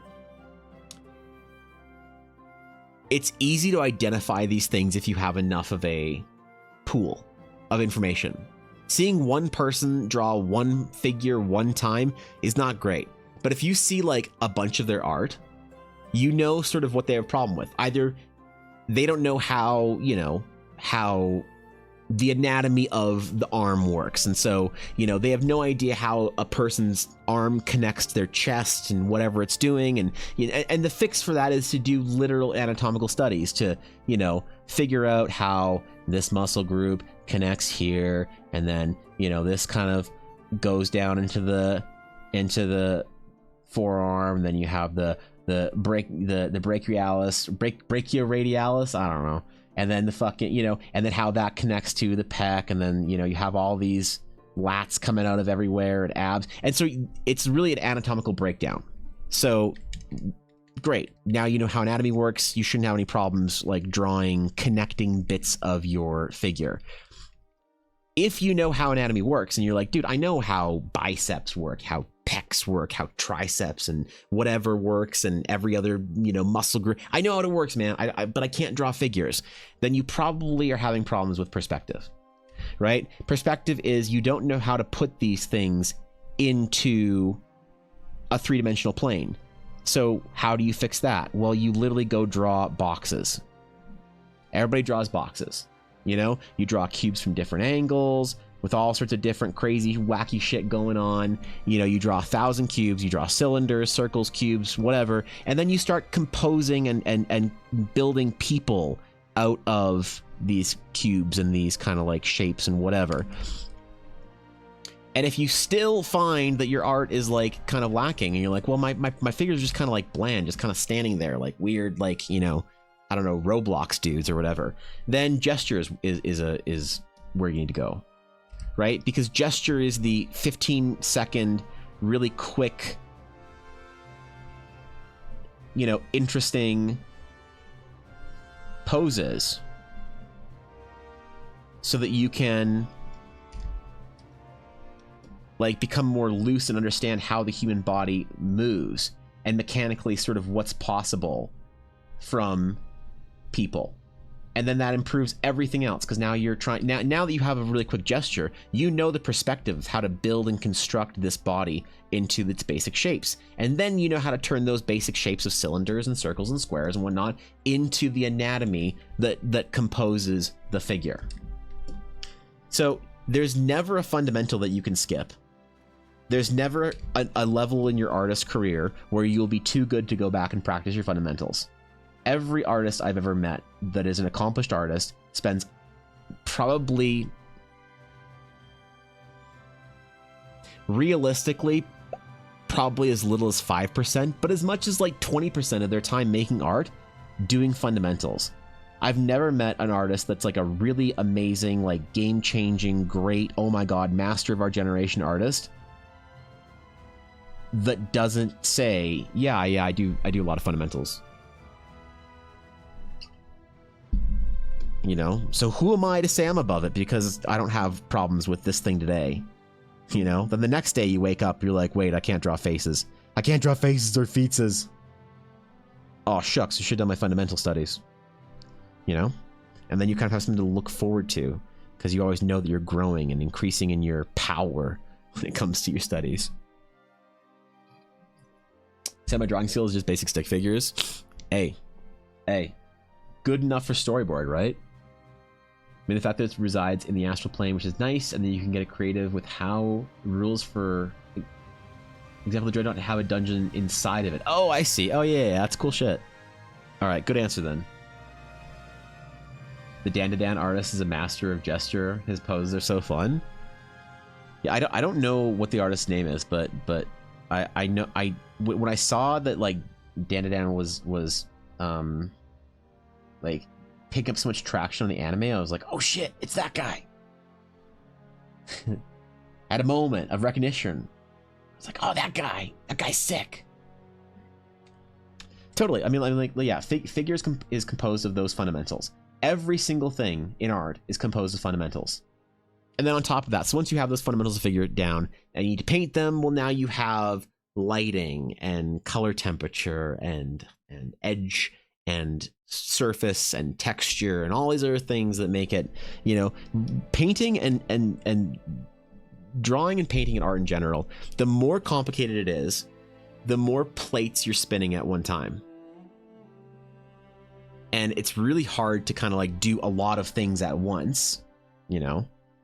But the more you practice it in the fundamental form, the more the difficult, like the more the plate that you're spinning for that one thing gets sorted back into the kind of like subconscious brain. You don't have to actively be thinking how anatomy works because you've practiced it so much that when you're drawing a character with their legs straight up in the air because they're kicking the shit out of some mob or whatever, you just know how the muscles extend and contract and what they're doing there for you to accurately and quickly be able to like sketch down a silhouette of it. If you want to see an artist that's really good at that, like from a classical standpoint, you can look at Michelangelo's anatomy studies. His anatomy studies are probably, I'd say, the benchmark for having a masterful knowledge of the fundamentals and what it looks like when you understand the fundamentals on a profound way. Obviously, there's like artists that are great in the modern era, but I think Michelangelo is just a nice example because it's it is such a classical example to study.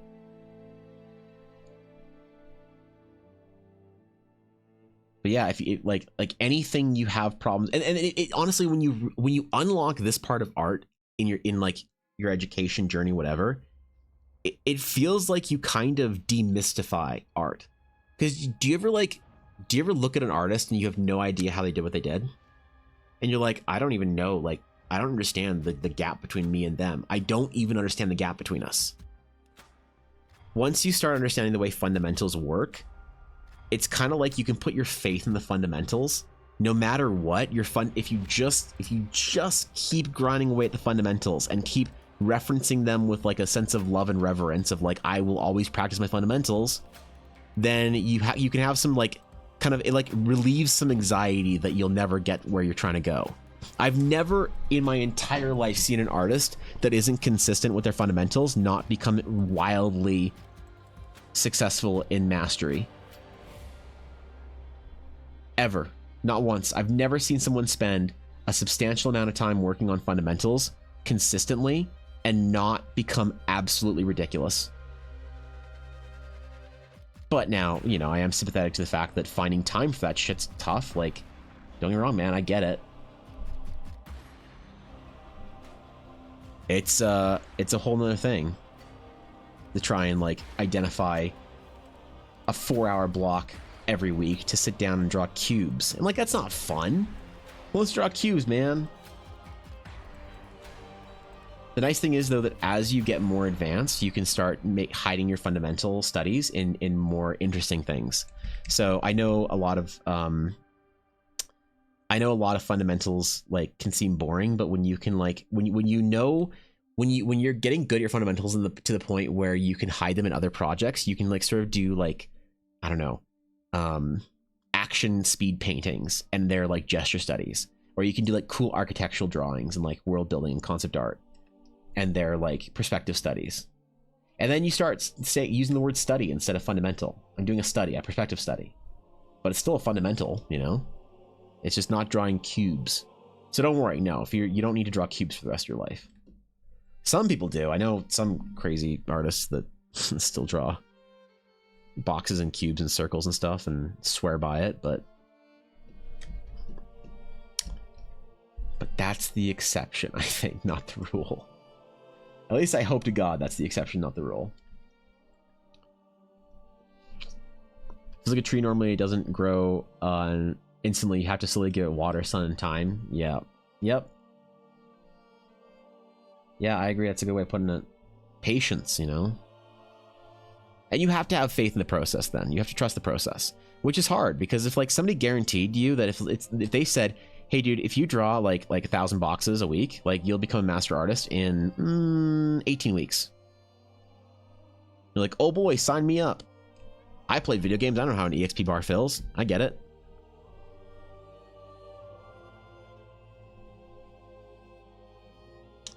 The issue comes from having to actually sit there and practically put the work in, right? Have to draw a stick figure winding back a punch all the way from across the globe. Yeah, do it. Do it. Stick figure it up. Let's get after it. Yep. Tuatara, what's up? Good morning. Good morning, my friend. Happy New Year to you as well. Draws box for 18 weeks and tries to drawing a human. It looks weird. Been there? Yeah. Yeah. You try your best, right? You try your best. Okay, I don't want to paint this. Don't let me paint this. I have to keep it as a sketch. No one let me paint it. Tell me, Evan, don't paint it. God, I kind of want to. I think I should just sign it and keep it as a sketch. Got a couple things to do for it first, and we got to do our value layers and shit. All right. Let me show you the true Photoshop wizardry and voodoo. We're going to do some value layers in here. It's going to be dope. Not painting it. Not painting it. I'll just fill... Let's do like a fill 40.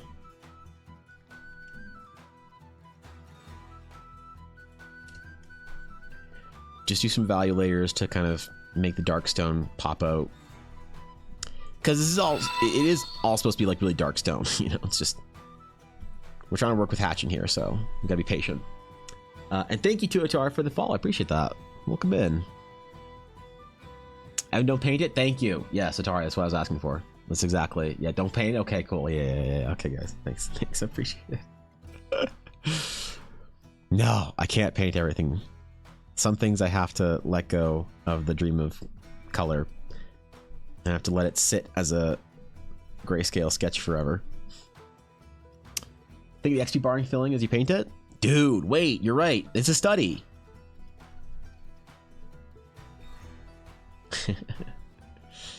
Yeah, hold on. Wait, I'm just doing studies. You're right, Cal. It's awesome. Declare victory and move on to the next piece. I think so. Let me just do a quick fill layer for it. And ooh, that's not what I want to do. I'll do a fill layer and then we'll move on. And then we'll look at the recording and see how it looked. How long does this take me? Oh god. Okay. Remember when I said I was going to start working faster this year? Apparently I lied. Apparently I lied and or was dumb. Both those could be true simultaneously. You know what, screw it. We're just going to do the entire foreground. Why not? I'm not going to do multiple fill layers, just do one. Separates the dark stone out and then done. Got sick, didn't know it? There you go. A moment. Yo! I love that. Paint it so I can use it in the class sheets. No! You have to be a good influence, Steele. You can't tell me to paint stuff. I need to move on. This is the warm-up sketch for the year. I mean day. I mean shit.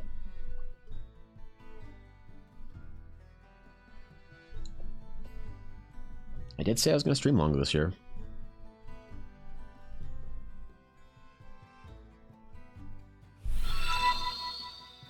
I did say it, didn't I? And here we are. Fake, thank you for the follow. Appreciate it. Welcome. Can't stop the power. I can do whatever I please, alright? I can control Z this thing to oblivion. Don't tempt me.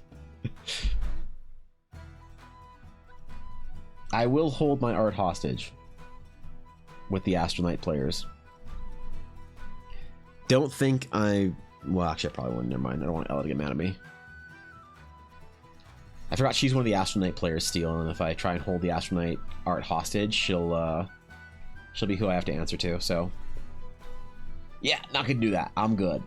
I'm so good this time around. I don't need that smoke.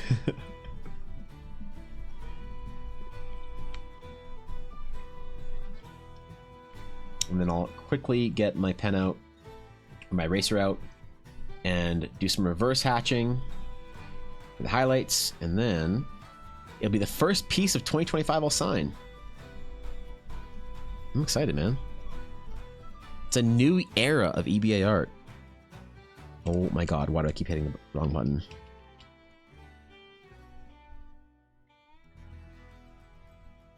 Okay. A completely new era. A new epoch. I said Discord would be a new epoch, didn't I? Stop painting this? I'm not painting it! This is just a fill layer. Until there's color on this, we're free and clear. If you see me pull out a blue at all, I'll need someone to, I don't know, send me a strongly worded letter. I don't know what'll get me to stop, but a strongly worded letter condemning my painting actions would probably be what's necessary.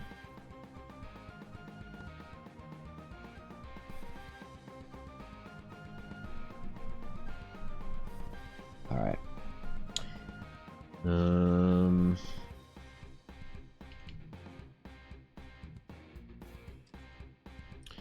We'll blend it out at the bottom here so it looks kind of intentional. Oh man. And let me get my pencil eraser out. You heard me. Let's do a couple of highlights and then signature time. I'll post it. I'll lore it. I don't know. Got a lot of lore to do. I know you have 2,000 history in your undos. You do. Wait. You do know I only have 2,000 histories in my undos. I have save states, though. That's right. I have many save states I can fall back on. Because, damn it, if I'm going to pay for Photoshop, I'm paying for save states. God. I really need to get on figuring if a clip is going to work for me. The thing I don't want to do is commit to paying for Photoshop for a whole year. Can you imagine?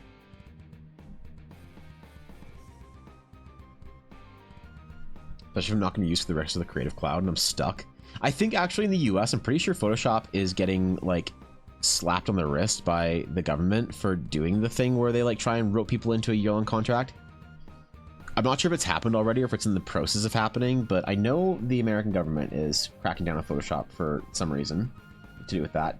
I don't know if that's going to change their business practices in Canada or if I'm still screwed or if it's just not happened yet. I don't actually know, so. All right, we're going to drop the opacity on this a little bit. And, ooh. Okay, for the first time of the year. Oh. Okay, don't screw it up. Don't screw it up. 25 this time. Oh, that's going to be annoying. I don't draw fives very well. I don't write fives very well. Oh man, I gotta practice that. I gotta really avoid doing that shit. Because I always sign everything with the... Oh man, this is gonna be weird. I just got used to the 24. 23 was great. 22 was fine. 22 was really nice. 21 was also pretty dope. I don't think I was signing with the number in 2020. I think it was just 2021. I don't remember. We'll have to go look back and see if there's any ancient art with that. But how's 26 gonna feel next year? Ooh, 26 is gonna slap. Holy. 25 is gonna be a bit of a slog to get through. All right. Okay. Let's review the progress. See if the recording worked. Let us see. Recordings. Where's recordings? There's recordings. So. 4 hours, 30 minutes, Jesus. Ooh. See how satisfying it is, man? I love that shit. An entire streams project. And then I have the other video for this that I'll splice into it. I'll slap them together. I'll use my hacking technologies. That's great. That's a good one. For some reason, the landscapes look so good. Characters are okay, but I love the landscape process videos. Like, I'll show you the recent character one. This is the most recent character I did, and it's cool, you know, the character construction in process video. But there's something about the landscapes that I just find to be pristine. Get number so you can see how many you make during the year. That's not a bad idea. I feel like if I start numbering pieces like that for the year, I'll start overthinking it. I thought about doing that actually last year, and it's one of the reasons why I stopped doing requests based on numbers or with numbers, Cal, is because I don't know, I was worried. One effects over here can justify the cost of Photoshop at the moment using Clip Studio. Yeah, I'm thinking about switching to Clip. I don't know. Long Evan stream. I did say that I was going to stream longer. I don't want to keep doing these like 3.5 hour streams that I was doing last year. So I said that this year I wanted to extend my stream time till about 3 p.m. instead of 2. So it's a little bit past that, but we got the project done. So that's dope, man. That's pretty fun. So tomorrow I think we're either gonna do some tiefling characters tomorrow, or maybe another. I don't think another location is necessary for the Astronauts. I think I want to do the tiefling concept, or maybe we'll do some commission work. I don't know. It'll be dope. Either way, I think that's it for today's stream. I do have some things to actually go do. Ella's still not feeling well, so I have to go out and get her some supplies or some shit. So where's my outro? There it is. Anyway, hey, thank you guys for hanging out today. I appreciate it. Thank you for everyone who stopped by, for all the new faces. Lovely to have you here. And for everyone, I hope you guys have a wonderful new year. 2025 is going to be a year that I focus more on process and progression with art. And hopefully it is apparent. I hope so anyway. And I really do want to kind of like build more of that, like that vibe of progress that we had like early last year and before, that I really enjoyed. So either way, have a great rest of your day. Whatever you're doing, have fun. I'll see you guys later. I'll see you tomorrow. And until next time, my friends, farewell.